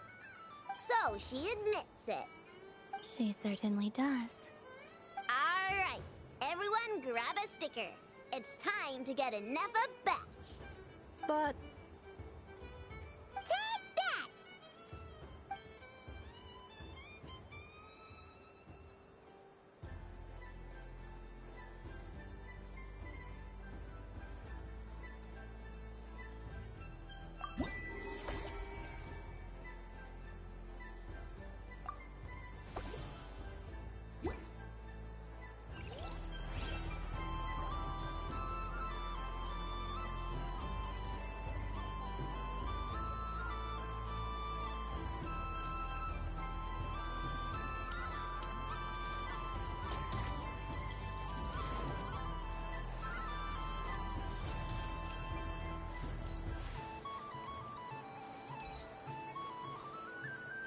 Moon Prayer Candy! Beautiful, tasty Moon Prayer Candy! Buy a whole box, share it with your friends and family! Candy? To share? I wondered what flavors everyone would like. Welcome home, Moon Goddess. Fancy a box of Moon Prayer Candy? Sure. I knew you would. Now, what flavor would you like? I'm not sure. What flavors do you have? Is this for yourself or as a gift? A gift for my friends. Ah, I see. In that case, I'd recommend apple, lockaberry, or midsummerberry. Those are the most popular. Do you have nocturnal blossom flavor? Huh. I've seen couples give those as gifts before, but I did not know they were edible. No? Okay then. Moonfall silver? You did say this was for friends, right?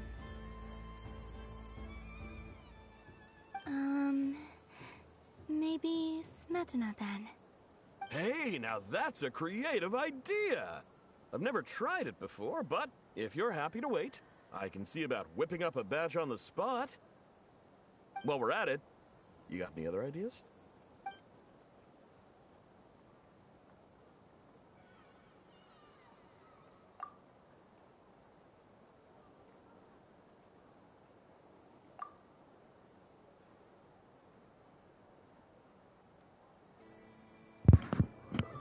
This sounds so gross.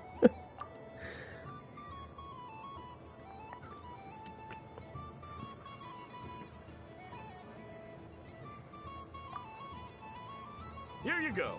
Every flavor you asked for is in there. Thank you. I should be the one thanking you. You brought me a whole bunch of new business. It's like a genuine blessing from the Moon Goddess. I hope you and your friends have a lovely night.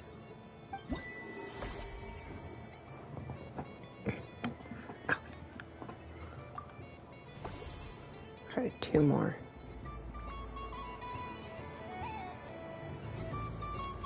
There's something over here. Huh.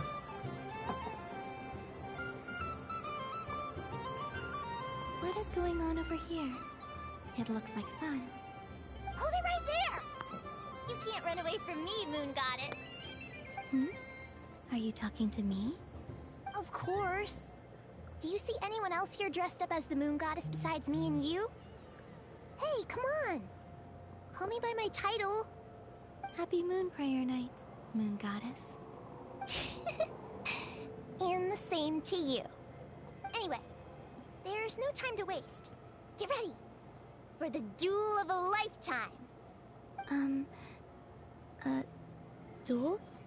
Meet my partner, Stacko. Come on out, Stacko. Well, don't just stand there. Let's see your partner. Partner?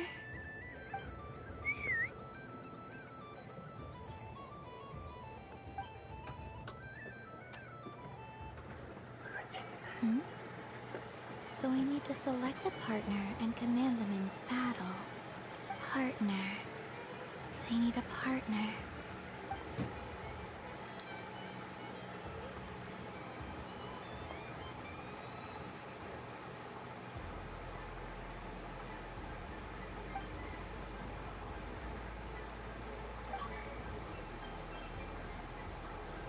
Whoa! Am I seeing things? Where'd you get a Kuhenki? They're super rare. That's great. But you can only bring one partner to battle against me and Stacko. No ganging up allowed. They all look so eager to be picked. Which one should I choose? I don't know.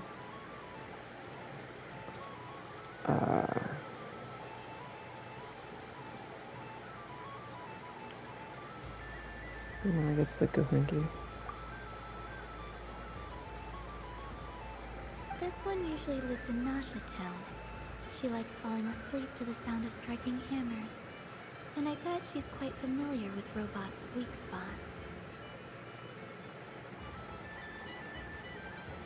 They all look so eager to be picked.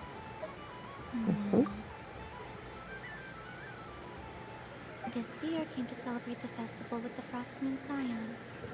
It wants to help me with its antlers. They are its pride and joy.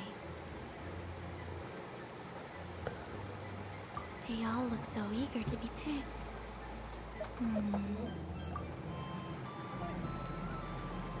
I'm not sure what this bot is trying to say, but it seems very happy. That bow, they all look so eager to be picked. Let's go with Kuhenki. This one usually lives in Nasha Town. Testing! Testing! Oh, this is an emergency broadcast! An exciting battle is about to take place right here at the Nasha Town Special Arena! In this corner, we have the Moon Goddess. Only one Moon Goddess can be victorious in this ultimate battle of destiny! But who will it be? There's only one way to find out! Now, without further ado, let the Battle of the Moons begin! I don't care who we're up against. Stacko and I ain't gonna lose!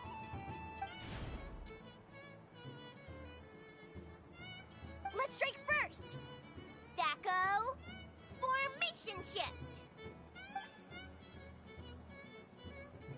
Ha ha ho! The robot has kicked things off with a change of formation. But how will this affect the battle? Nobody knows! The other party chooses to attack! Let's see how their partner performs!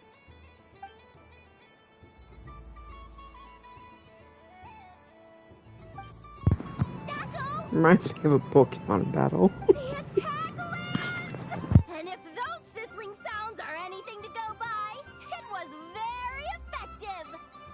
Okay then. Stacko, maintain formation and enter your empowered state.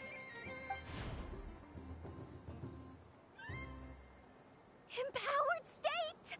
There we go! Now we're talking!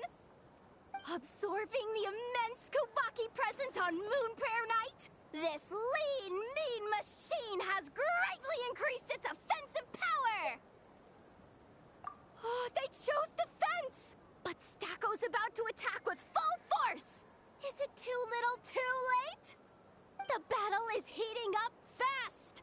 I'm about to start sweating machine oil over here! Go for it, Stacko! Set Kuvaki to maximum! Can their opponents withstand this blow? And what will this moon goddess do? Don't be afraid. Fight however you wish. It's a moon lane! A deft use of a moon lane allows the Kuhenki to dodge the blow, and now it's spiraling around its foe in circles! One loop, two loops, the robot's screen is bugging out! It's getting dizzy! Stacko! Oh, Stacko is down for the count! Our winner is the Moon Goddess! The slightly taller one, I mean. You did your best, Stacko. I'll take you to Ainos for a checkup right away, don't you worry.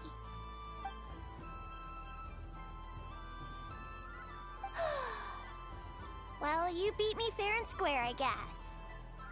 Honestly, I underestimated you. Won't make that mistake again. I think my partner deserves most of the credit. Just you wait. When I'm a little bit older, I'm gonna come back a whole lot stronger. You ready for a rematch?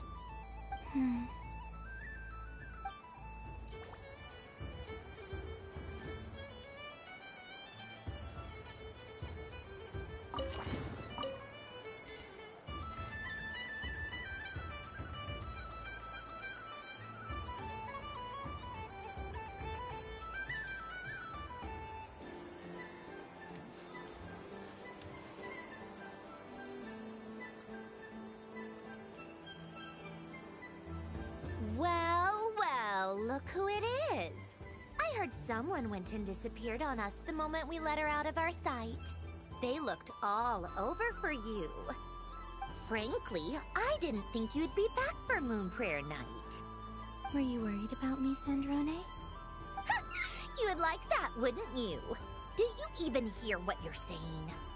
It seems to me like you disguised yourself with festive headgear, just so that you could come see me on Moon Prayer Night and make sure I'm okay. You didn't even bring Polonia with you. You? Ugh, I thought you couldn't see. I cannot. But I sense the confusion of those around us rippling through the Kuvaki currents. Based on what I know about you, let me guess what you're wearing. Is it cat ears? Shut up! I'm only here to protect the Fatui's interest in this territory. Running into you was pure bad luck. Really? But you were the one who asked Arlecchino to help everyone find my name. Columbina! Ugh! Just one more word, and I'll unscrew your vocal cords. It's Columbina hyposelenia now. Tell someone who cares.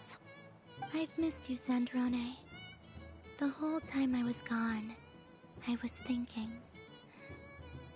I hope I get a chance to say some ugly words to you. Is that supposed to be a joke? Anyway, let's go play that game. What? You mean that frostfin whale? Yes. It's some kind of game where you get bitten if you step on the wrong tooth. Seems like fun. Who in their right mind would wanna... Because you're not a scaredy cat. Fine! You wanna play? Let's play. Don't complain when I kick your sorry butt. Lovely. You old geezer! I'm gonna beat the pants off you! Just you watch! I almost forgot. Sandrone? What is it now? You'd better not lose, or I'm going to beat your head in. What? Allow me to demonstrate since I'm feeling so nice. You just step on the teeth, like this.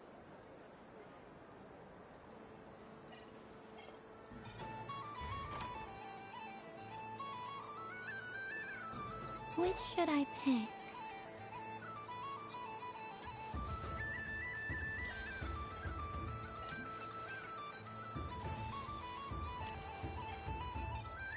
Your turn, Sandrone.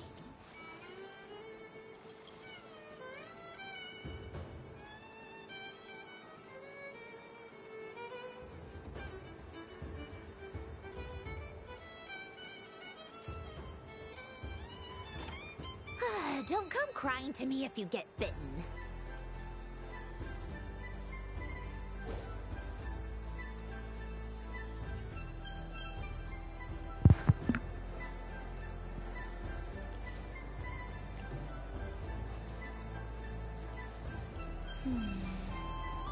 I'm getting a bad feeling from this one. Sensing Kuvaki doesn't count as cheating, right? I want to switch. There are less and less teeth remaining.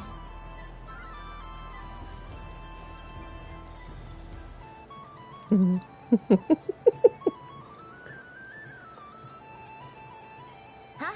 What's that noise?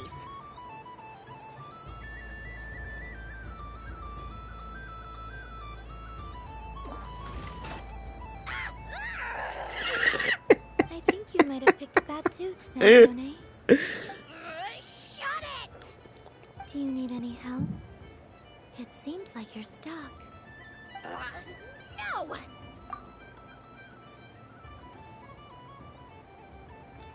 It's just a blasted toy! How is its grip this strong? Stop laughing! All right. Well, you lost. So just like I promised. Hey! What are you doing? Are you seriously? Hiya! Why you? Oh, just you wait! Rematch! Are you all right, Sandrone? That was quite a strong bite. Are your clockwork parts?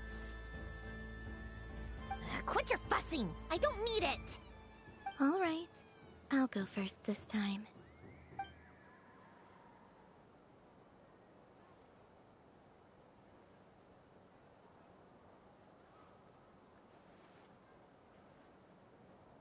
I see it now. She can sense which teeth are rigged. So I just need to avoid the same ones that she does.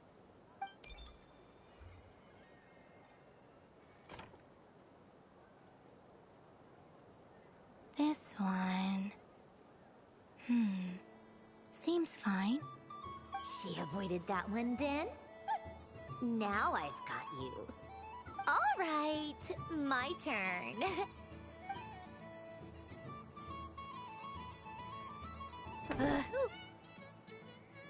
What? Looks like you lost again, Sandrone. Wait! There's more than one bad tooth! Bonk.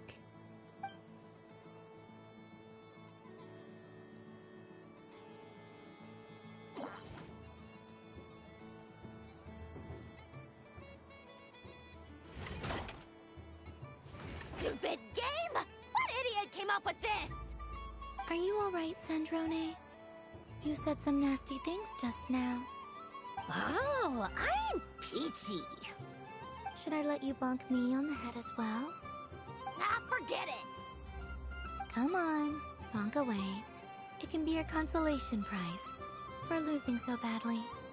I told you, forget it! Gah, you've always been so annoying. Singing right outside my door, inviting yourself to my tea parties, going AWOL. And now you're off to the moon or something.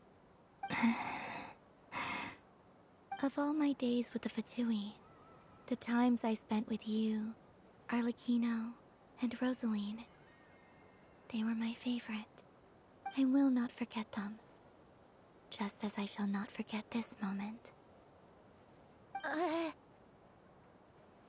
We'll always be friends, no matter where we are, right? Who'd want to be your...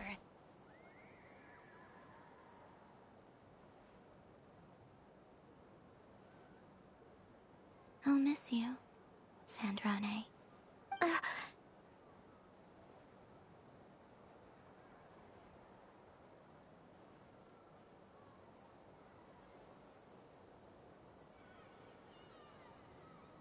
Goodbye, Sandrone.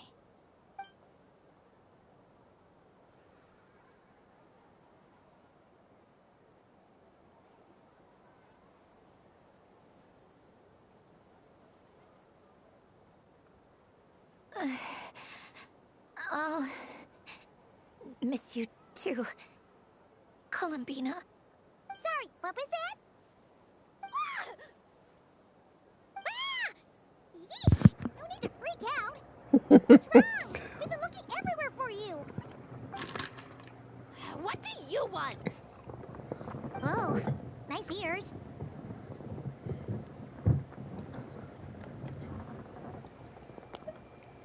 What do you want? This. Huh? It's your turn to draw something. You're one of her friends too, aren't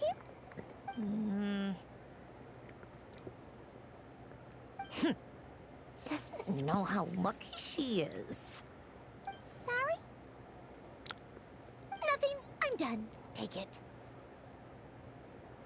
Oh, that was fast. Oh, and one more thing. Last time we spoke, you mentioned you were interested in the Narcissan Kreuz Ordo's research. Remember? There were too many people when we last met, so we didn't get the chance to do this. What are you talking about?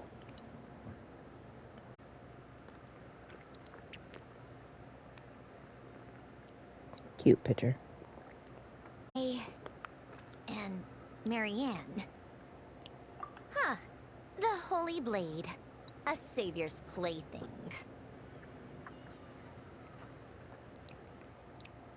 It's not about whether I approve or not. These people, they would sacrifice themselves for the sake of the world. Especially Alain Guillotin and Renee. That is something I would never choose to do. Still, I didn't know they had any pictures left from that time. If I'd have thought to bring a camera, I'd have... What? Yeah, of you being bitten by the frostfin whale and Columbina bonking you on the head. Tear it up! Now!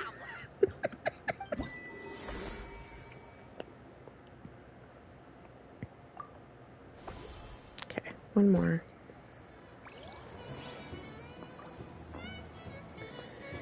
Wherever that is.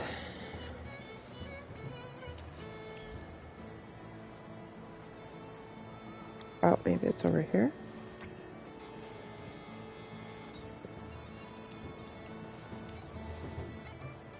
somewhere.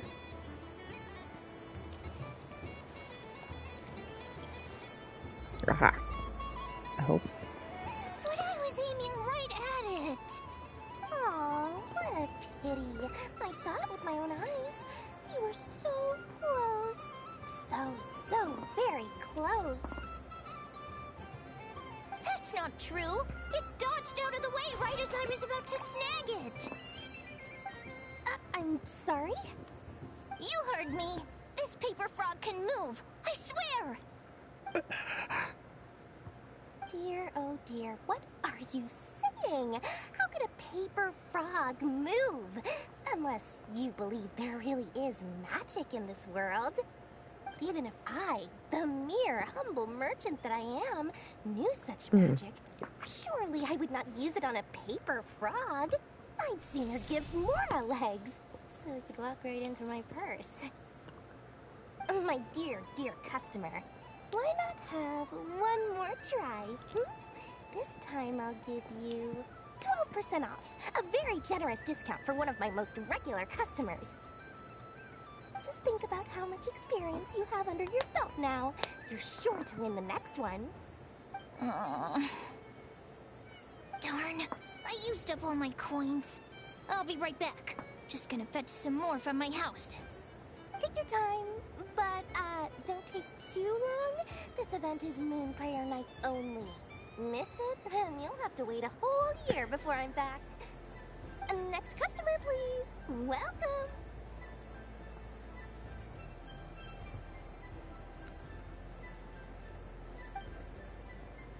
Hello. Whoa, what's this big one doing over here? How do I tell my employees not to go running around this time? Should have known a glance wouldn't work. I haven't known them long enough. Dory? Why, hello there, Miss Columbina. Would you like to play my ring toss game? The rules are very simple, and it's easy to get the hang of. How much for a round? Oh, first time's free. Not a single Mora. After that, well, we can cross that bridge if and when we come to it. But with your sharp eye, sharp skills, I'm sure you'll win all the prizes in one fell swoop. That was an obvious enough hint for them, right? Right?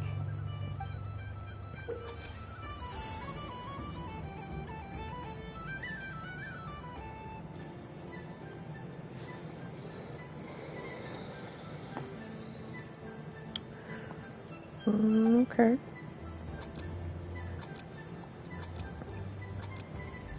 Well, whoops. Oh. Here comes the ring. Oh, peanuts.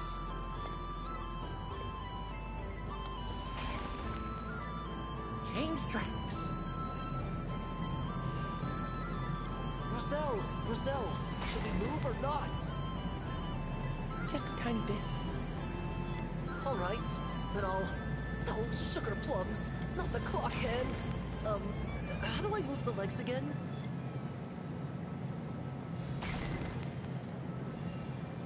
Stop it! Stunting!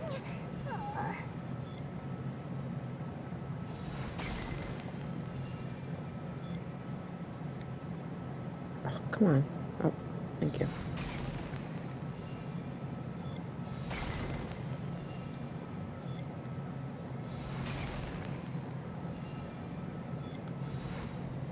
Whoops.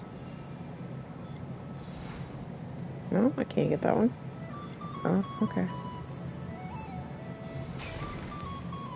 Is that it? Okay. Let's see now. Let's see. Wow, very good. That's the highest score we've had all night. And here's your prize. Now, how about another round?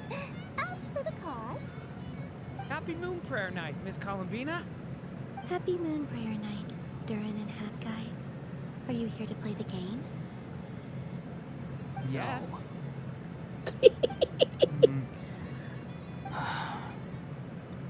You said we were just coming here to say hello. I did, but then I recognized a few more people as I got closer. Do my eyes deceive me? Is that... It's our little dragon. He's all grown up. Someone's popular. Well now, since you came all this way, why don't you try out this lovely game we have going? First try is I really hope I can pull him. He'll have a go. I'll pass. It's only one free try per customer. You can't give your try to him. I'm aware. How has Elder Almond been lately? He's in great shape. He goes for a run in the forest every morning to stay fit and healthy. He tried to go boat racing with Firecracker a while back, but he couldn't even make it onto the Lotus Leaf. Firecracker was in fits of laughter. How about you, little dragon? Can you still fly? Yes, I can. But you've become less chatty. Has growing up been tough on you? We call that maturity. You know, the thing people sing about. The knight wields a sword of stone to defend those hearts that are made of gold. Stone is very heavy. That's what keeps him from talking too much. That's awesome! I want to be a knight when I grow up too. Ring, here I come!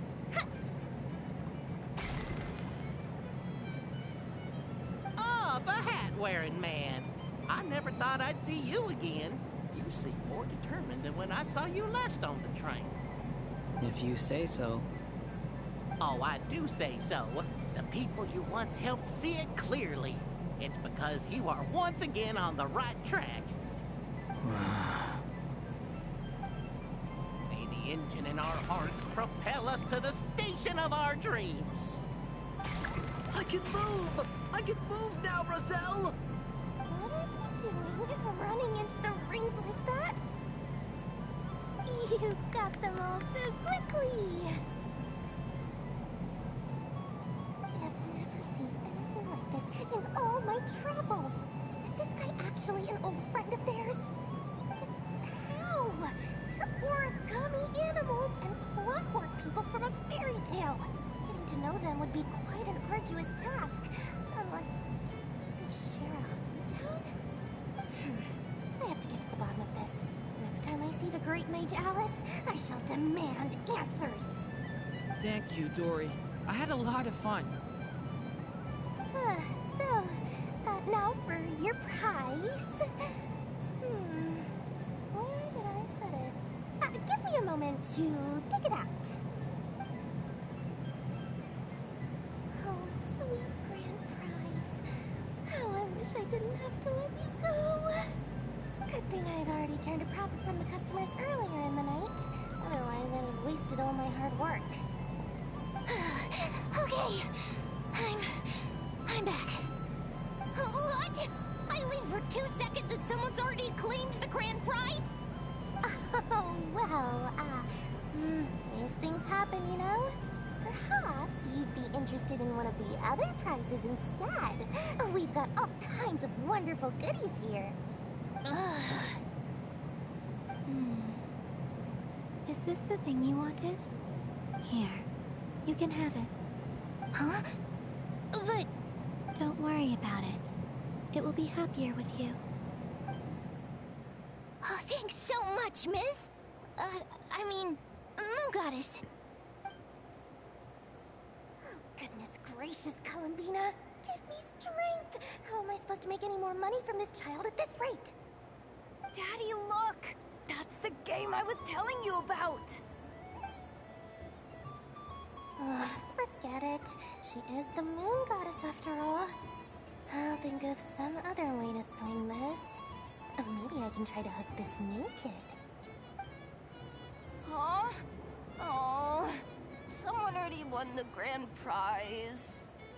You can take mine if you want. What? Why? Why are all these bleeding hearts coming here to ruin my business?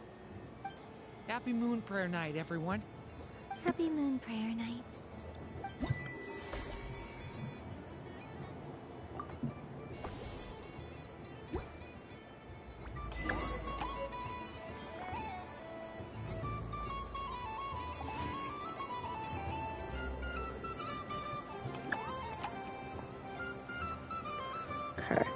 Is that it?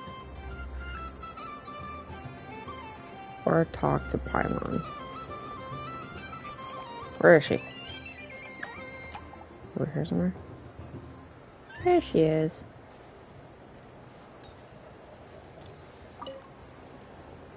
Traveler. Hey there, Kalamina! Are you done checking out the festive amusements already? Are you sure you don't want to look around some more? You might not get another opportunity like this for a while. Right now, what I'd like to do is... Oh.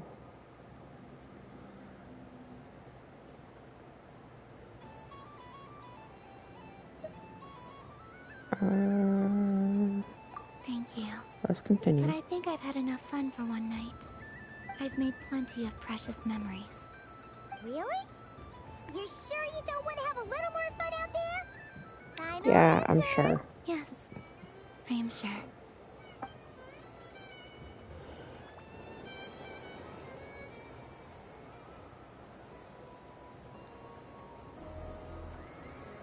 This was the most fun I've ever had on a moon prayer night. Everywhere I went, people were saying, "Welcome home," and there were friends at every turn. I only wish it could last longer than one night.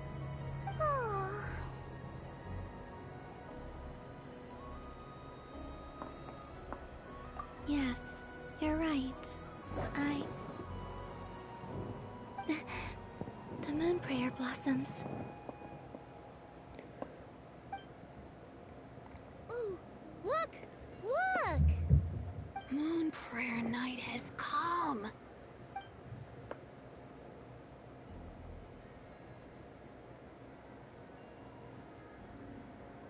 The moon. It's so beautiful. Happy Moon Prayer Night, dear.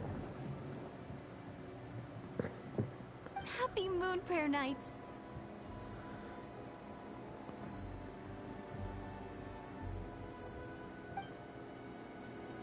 Happy Moon Prayer Night.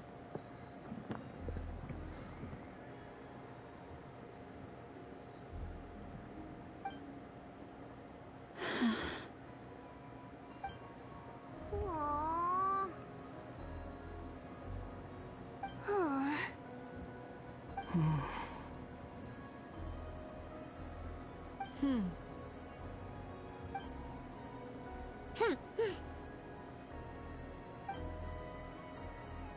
Time flies when you're having fun.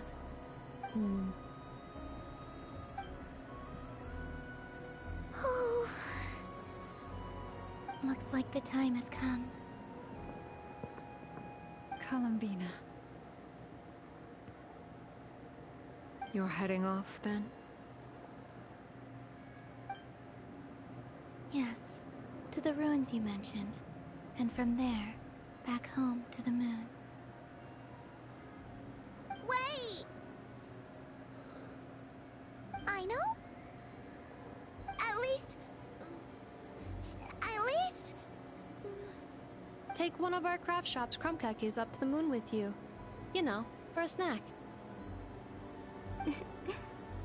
Sure. Why not? The Curatorium of Secrets believes in proper farewells.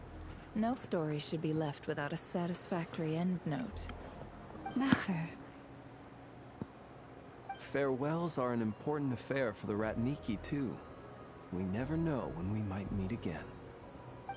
Haha! And here I thought grand farewells wouldn't suit tonight's mood. But I suppose friendly passion is not to be stopped, eh?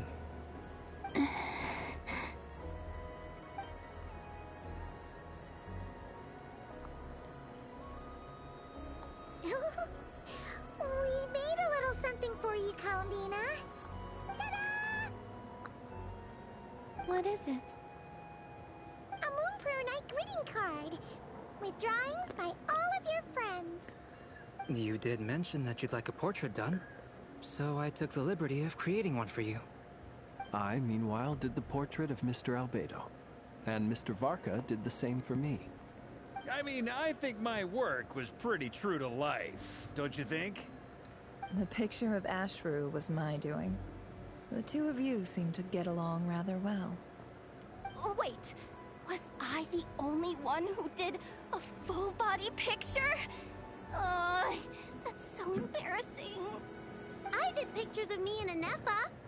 I did my own portrait and one for Hat Guy. Plus, there's the two mages, Arlecchino and Sindrune. So, if you ever miss us, just flip the card open and we'll all be right there with you. I don't know what to say. Thank you so much, everyone. This whole Moon Prayer night was more than I could have ever asked for. It is the greatest gift I have ever received. Lama, I figured it out. Figured what out? Remember how the Frostmoon Scions used to use milk as invisible ink to write hidden messages? That was a very long time ago. Oh, are you saying? Yes. When I miss you all, I shall use moonlight in the same way, to write words that only you can see upon the moon itself. Wow, that sounds lovely. Quite. But how will we see them? Simply open your windows on nights when the moon shines bright, and the moonlight will naturally flow towards the words I have written. That sounds most fitting indeed. Very true to form. I'll try to write them in places that won't disturb your sleep.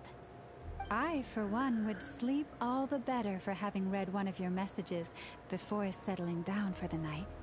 Exactly. So don't worry about disturbing anyone's sleep. Just promise you'll write to let us know you're okay, all right? All right. I promise.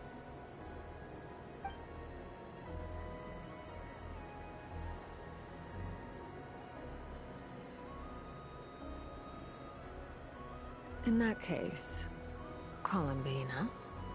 I'm ready.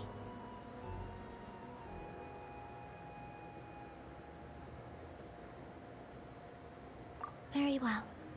Let's go.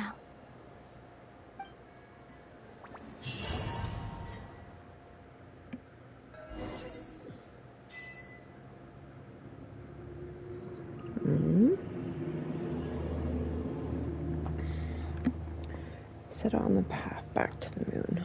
In just a few moments, I will be gone. I still don't know what to expect on the moon. Will I really be able to send messages to my friends? The Kuhenki, the animals of Notcry. I'll never get to see them again. I wonder where I'll... Whoops.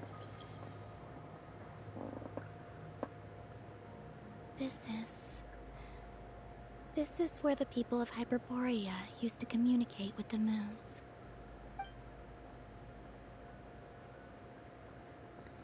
Eternal moon, frost moon, iridescent moon. When the power of all three converge, the gate to the moons shall open. Moon marrow preparations are complete. Only the final step remains. I'm sure Nasha Town is livelier than ever at this moment. Yeah, it's a shame you couldn't be there for it, but it's now or never, right? It's fine. I'm more than happy with this. My last piece of luggage. My only piece of luggage.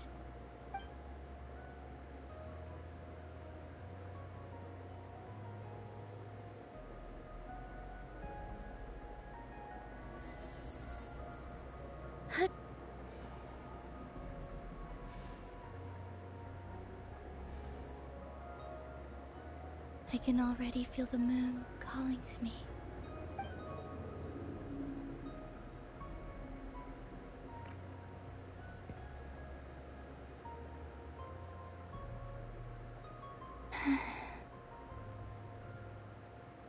Your home lies on the far side of this light, Columbina. From now on, we will at last have a reason to pray to the true moon. Columbina. Yes? I'm listening. Be sure to come back and see us when you get the chance.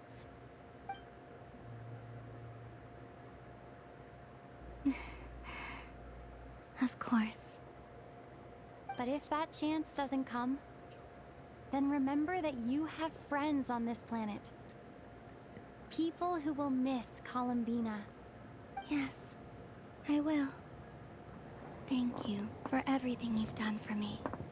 And remember, come night or day, the moonlight shall always connect us. Well then, farewell, my friends.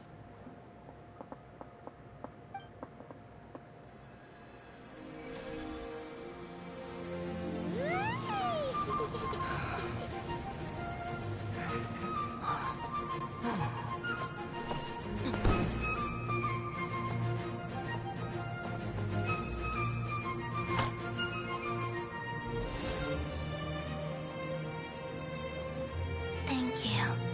This was my happiest night in Tevat. Farewell, Columbina.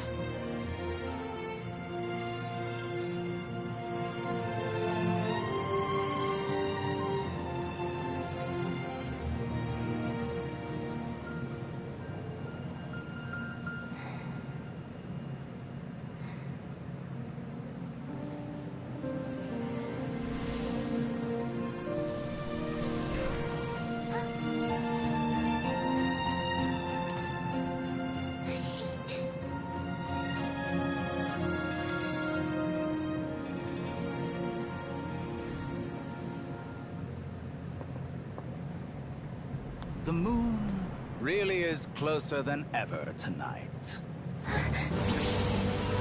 Oh, great.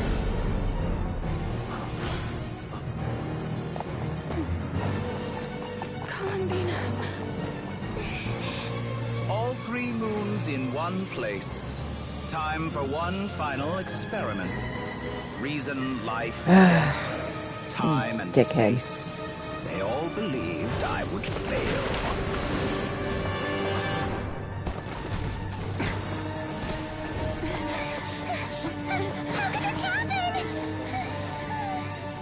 But Tevat's primordial power never did belong to the throne of heaven.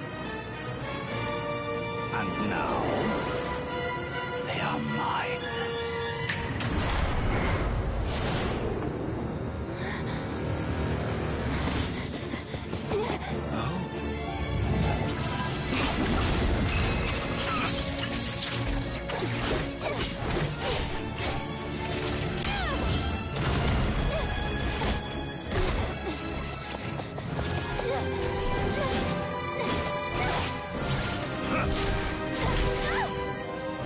No, as long as I'm here. The Doctor is free to wield the 3 moons' power.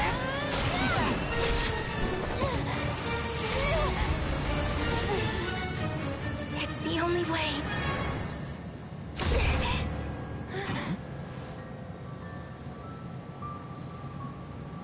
I guess I won't be going home today. Columbina! No!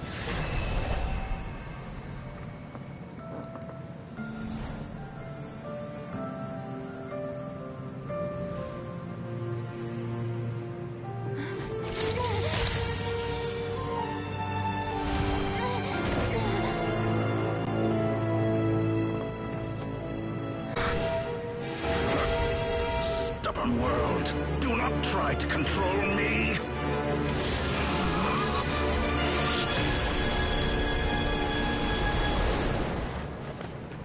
Columbina.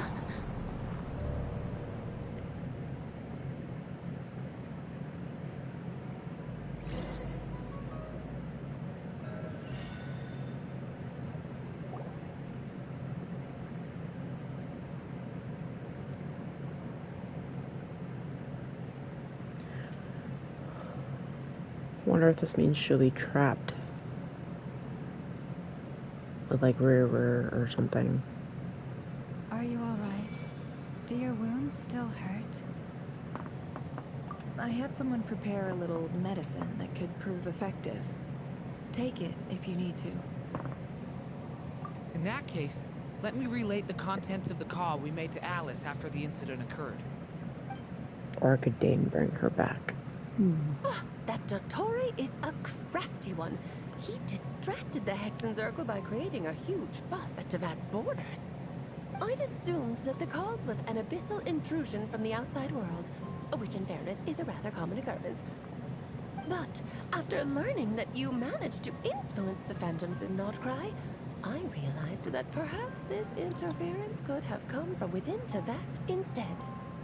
But we weren't able to change their fates. True, you couldn't change how their stories ended, but you did build some variables around yourself. Variables? Yes. Things you heard that you could not otherwise have learned. Ideas that would otherwise have never crossed your mind. All these things are variables. Of course, most variables usually pale into insignificance with the myriad of possibilities floating around.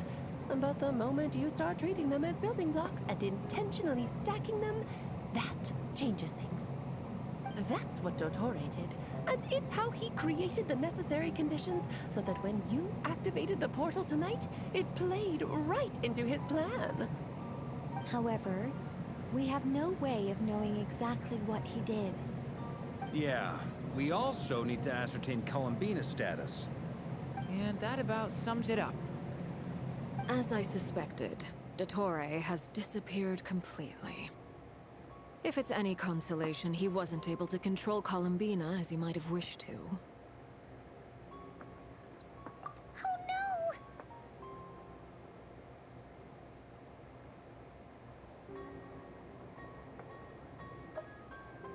What does that mean? She did what? All we saw was Dottore appeared and used some kind of power. The next thing we knew, he and Columbina were gone, and you were falling into the sea.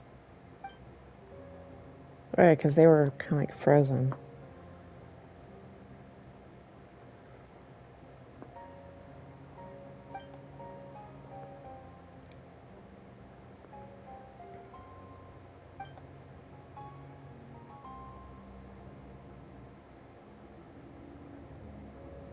Probably. Columbina intentionally opened the Moongate and escaped into the same mysterious world as Rerir and Thalindis. Sounds like bad news. Knew it.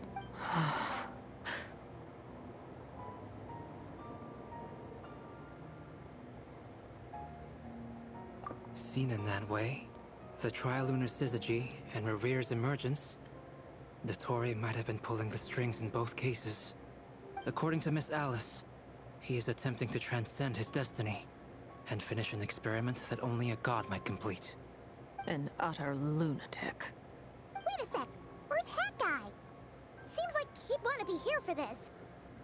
He took off with the Dodo communication device after we spoke to Alice. He said he had a hunch that he wanted to investigate by himself. The look on his face was terrifying. I've never seen him like that before.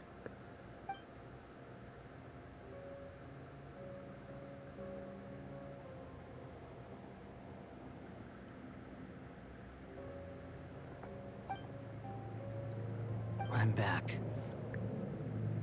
That guy! I went to look for the Hyperborean phantoms again.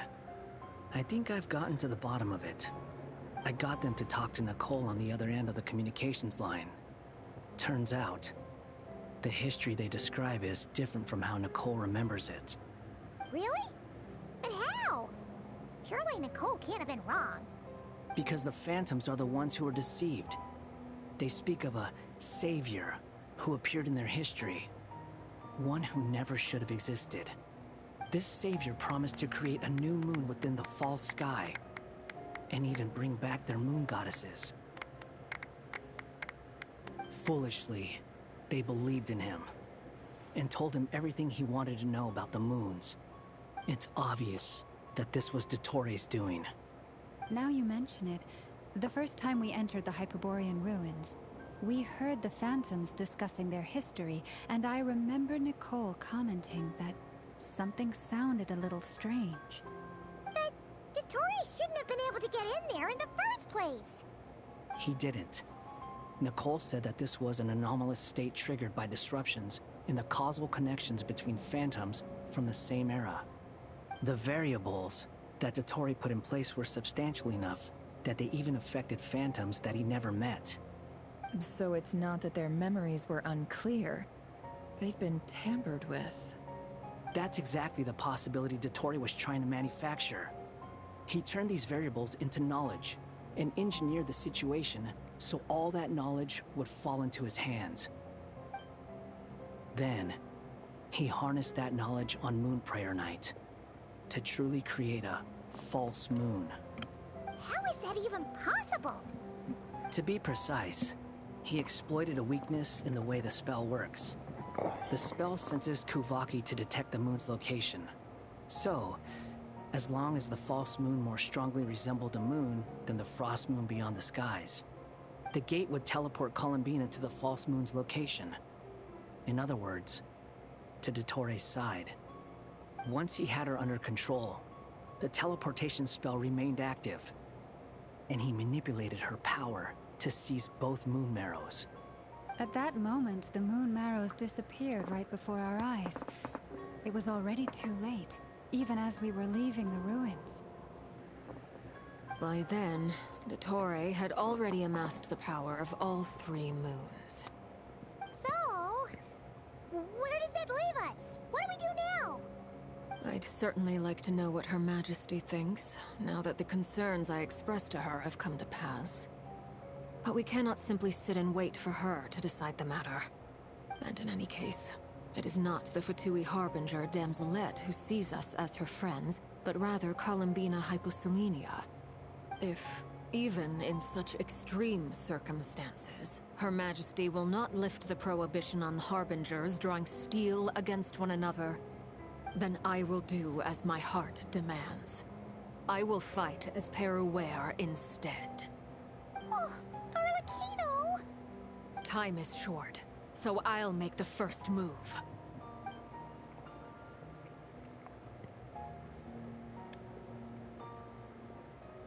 Whew. Even Arlecchino seems to be losing her cool now.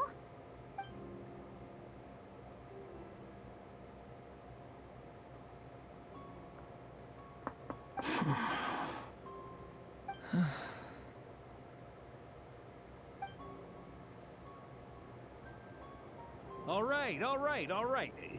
Lose those dejected looks for a moment and let me get a word in. It looks bad, I won't lie. Very bad, in fact.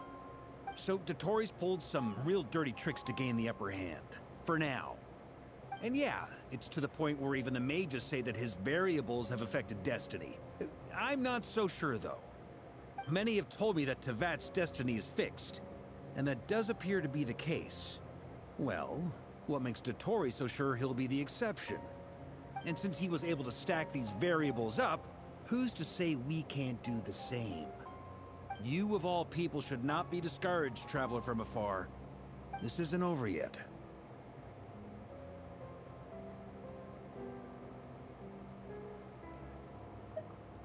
And you're not alone in that.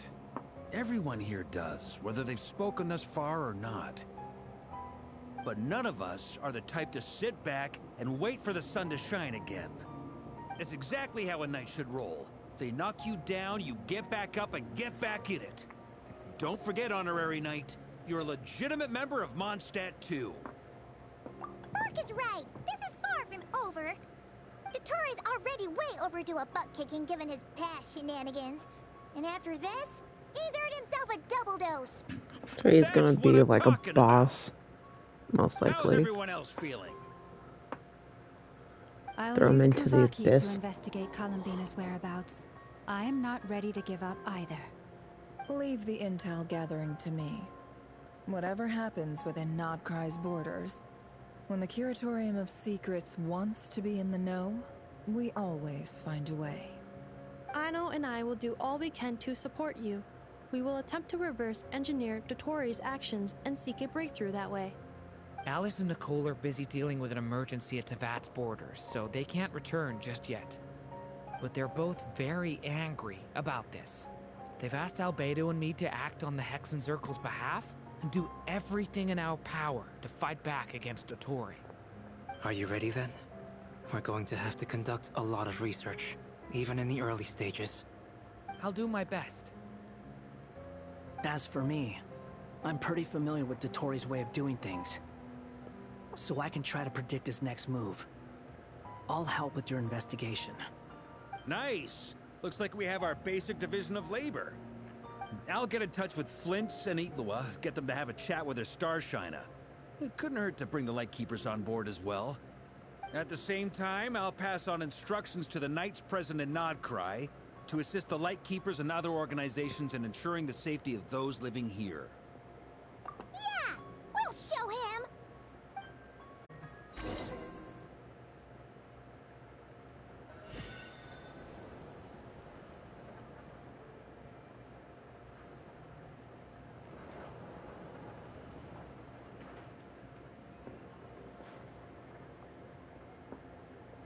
I never thought that Columbina would become my real name.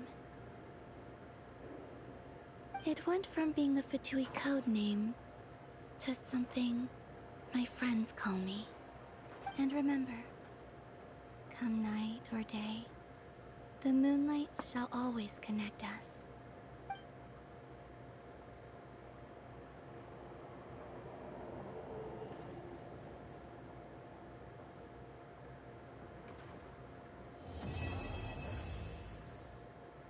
Knew it.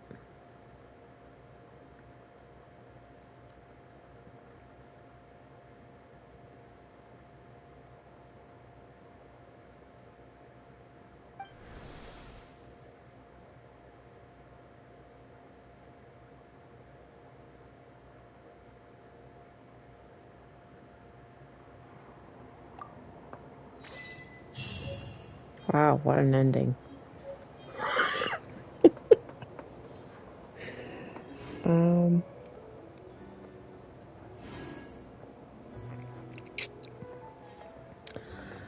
Okay.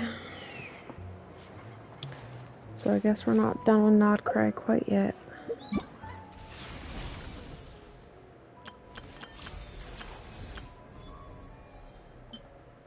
Clean.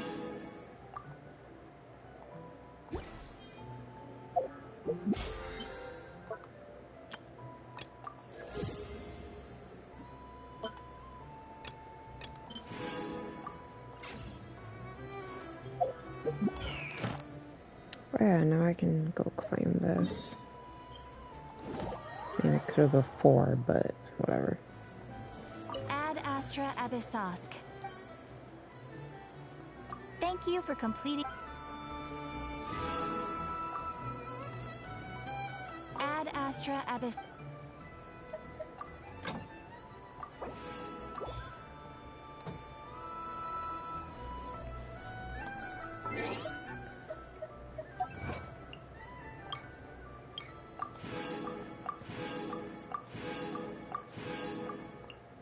They need a claim all button.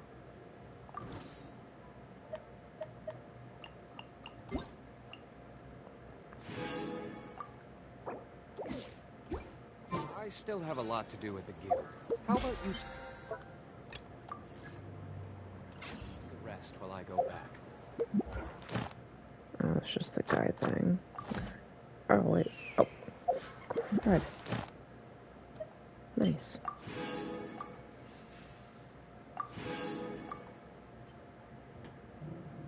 Unlock new gameplay mode or function?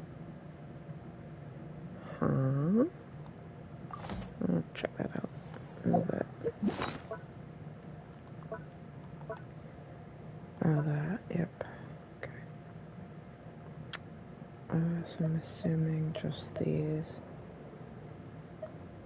The night pamphlet. Why use it? Oh. Oh.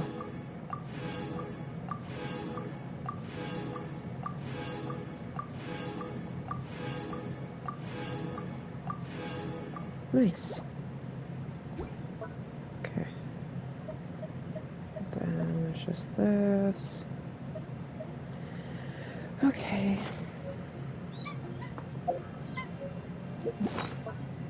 Did I miss? Oh. Got 2 of those.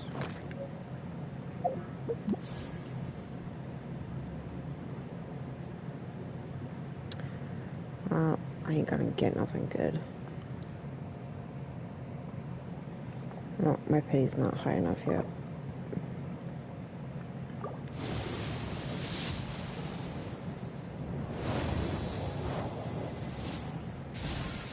That's fine.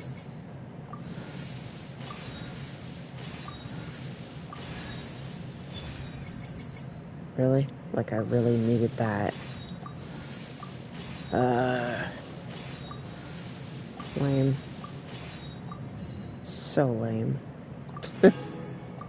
My friggin' luck though.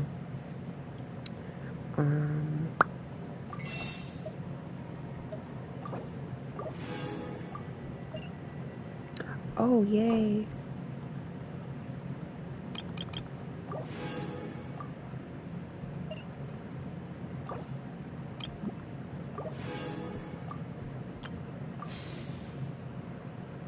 Oh, 5-7.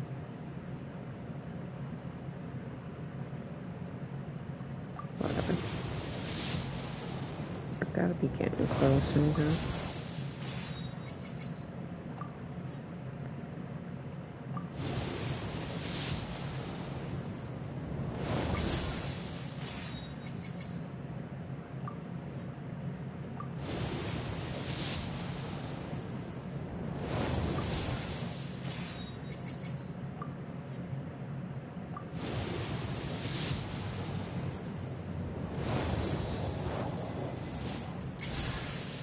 Hey, nice to meet you.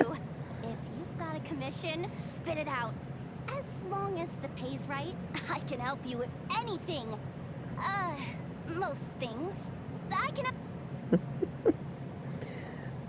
Let's see character.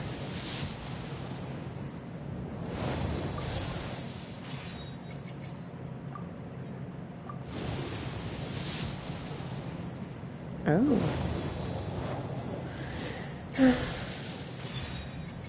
Ugh.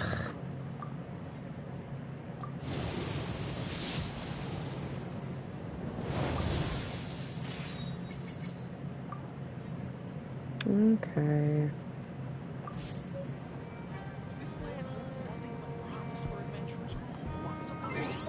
Wrong button. Oh, okay.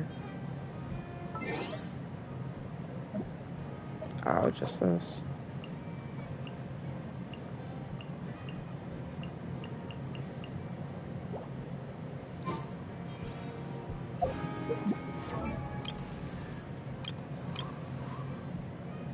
Okay.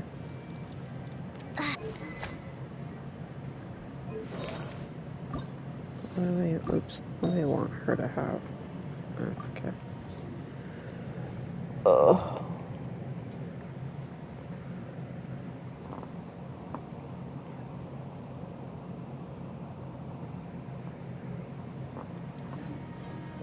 Cool.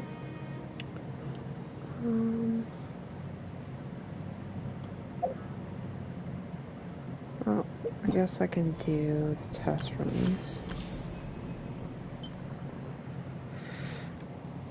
Okay, let's see.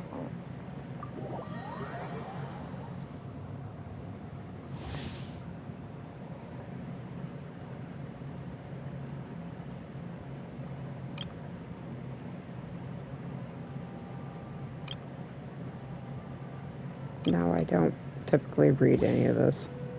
Just saying. Oh, only him? Why only him? It's pretty cool.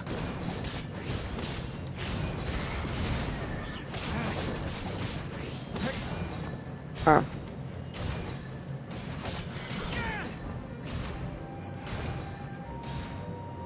Oh, it keeps going? That's freaking cool. I went to school. Oh. Nice. That's a skill. Elemental skill. Attacks. Burst.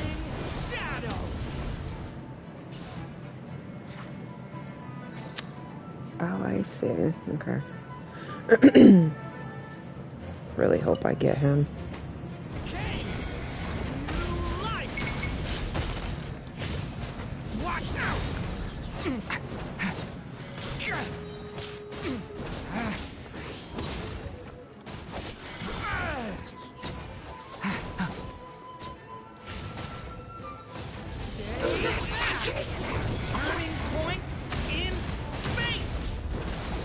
Oh, yeah, cleave.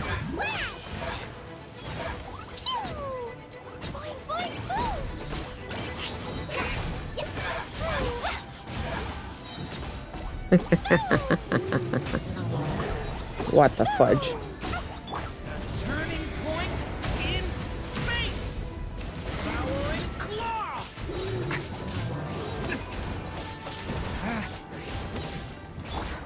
Witness my great undertaking. Live.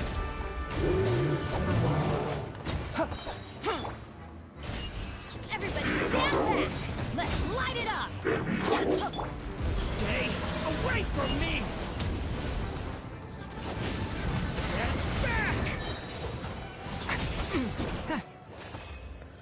Yeah, I want him.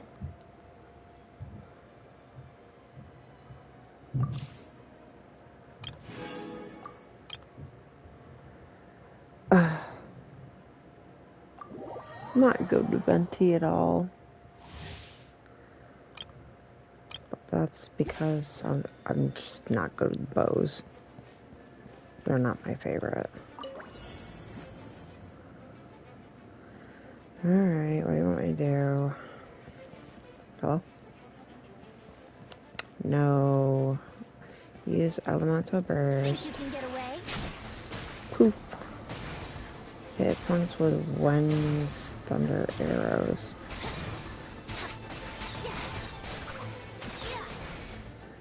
Basic tutorial 1 out of 1.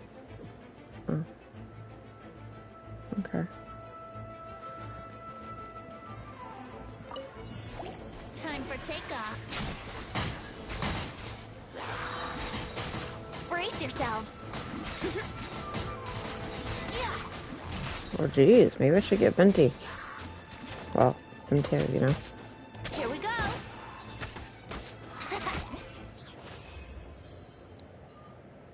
Dang. Okay.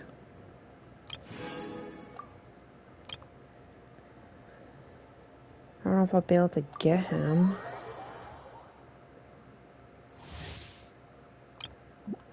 Another bow character too. Okay, whatever.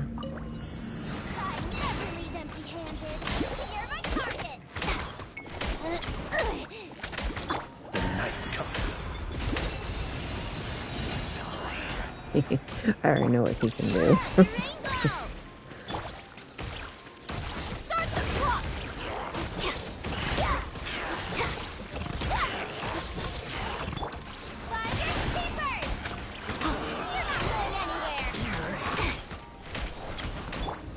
Be silent.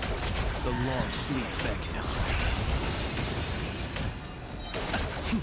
Close your eyes.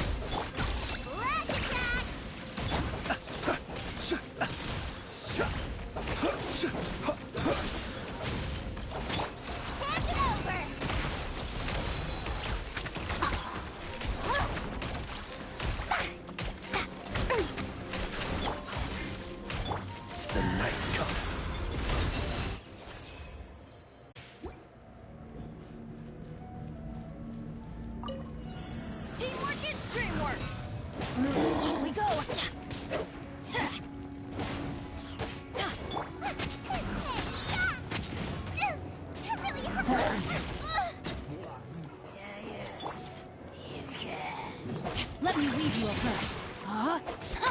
Rain outlines your fate. Surrender and be gentle. I'm going in.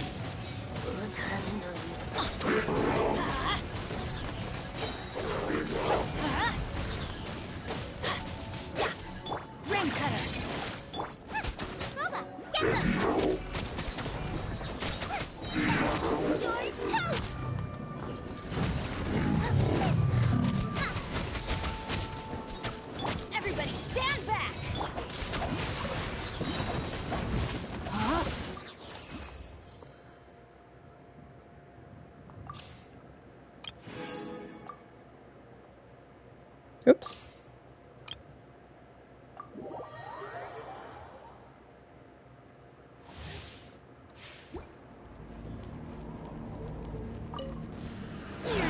New hunt watching today? Witness the power of good. Confess! Don't be scared.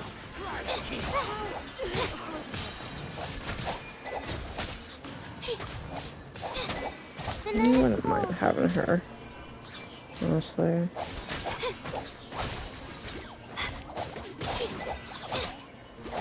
Have fun with this gift.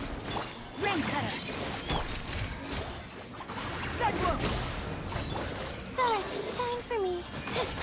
My guiding stars.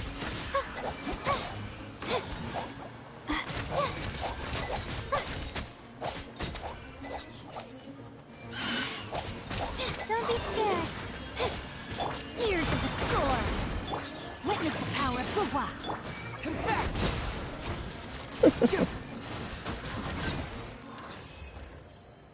Nice ending pose.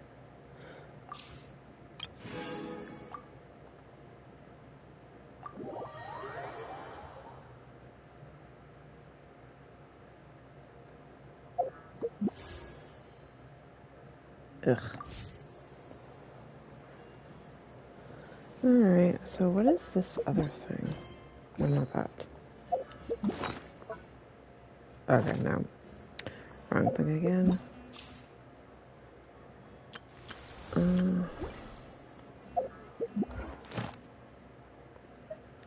Unexpected.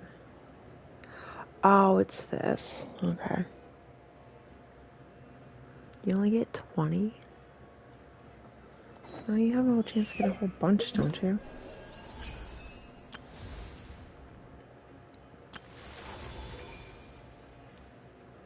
Ow. I'm gonna try to get Dern first before I do that.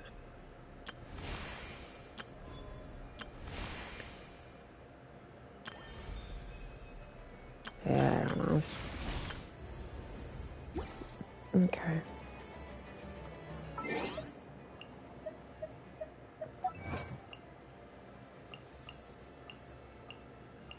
Where is it? Oh, I'm just blind.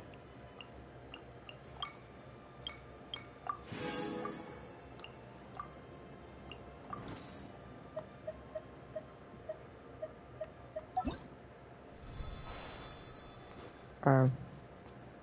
It's cute. Oh, kitty. What the hell?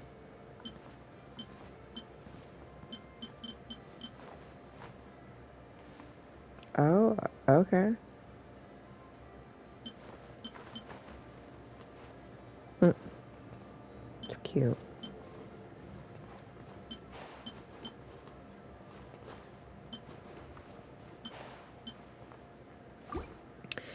Anywho. Alright, well. That's everything. Good story. Good story. Maybe next time do like story quest or something. But I'm done for today.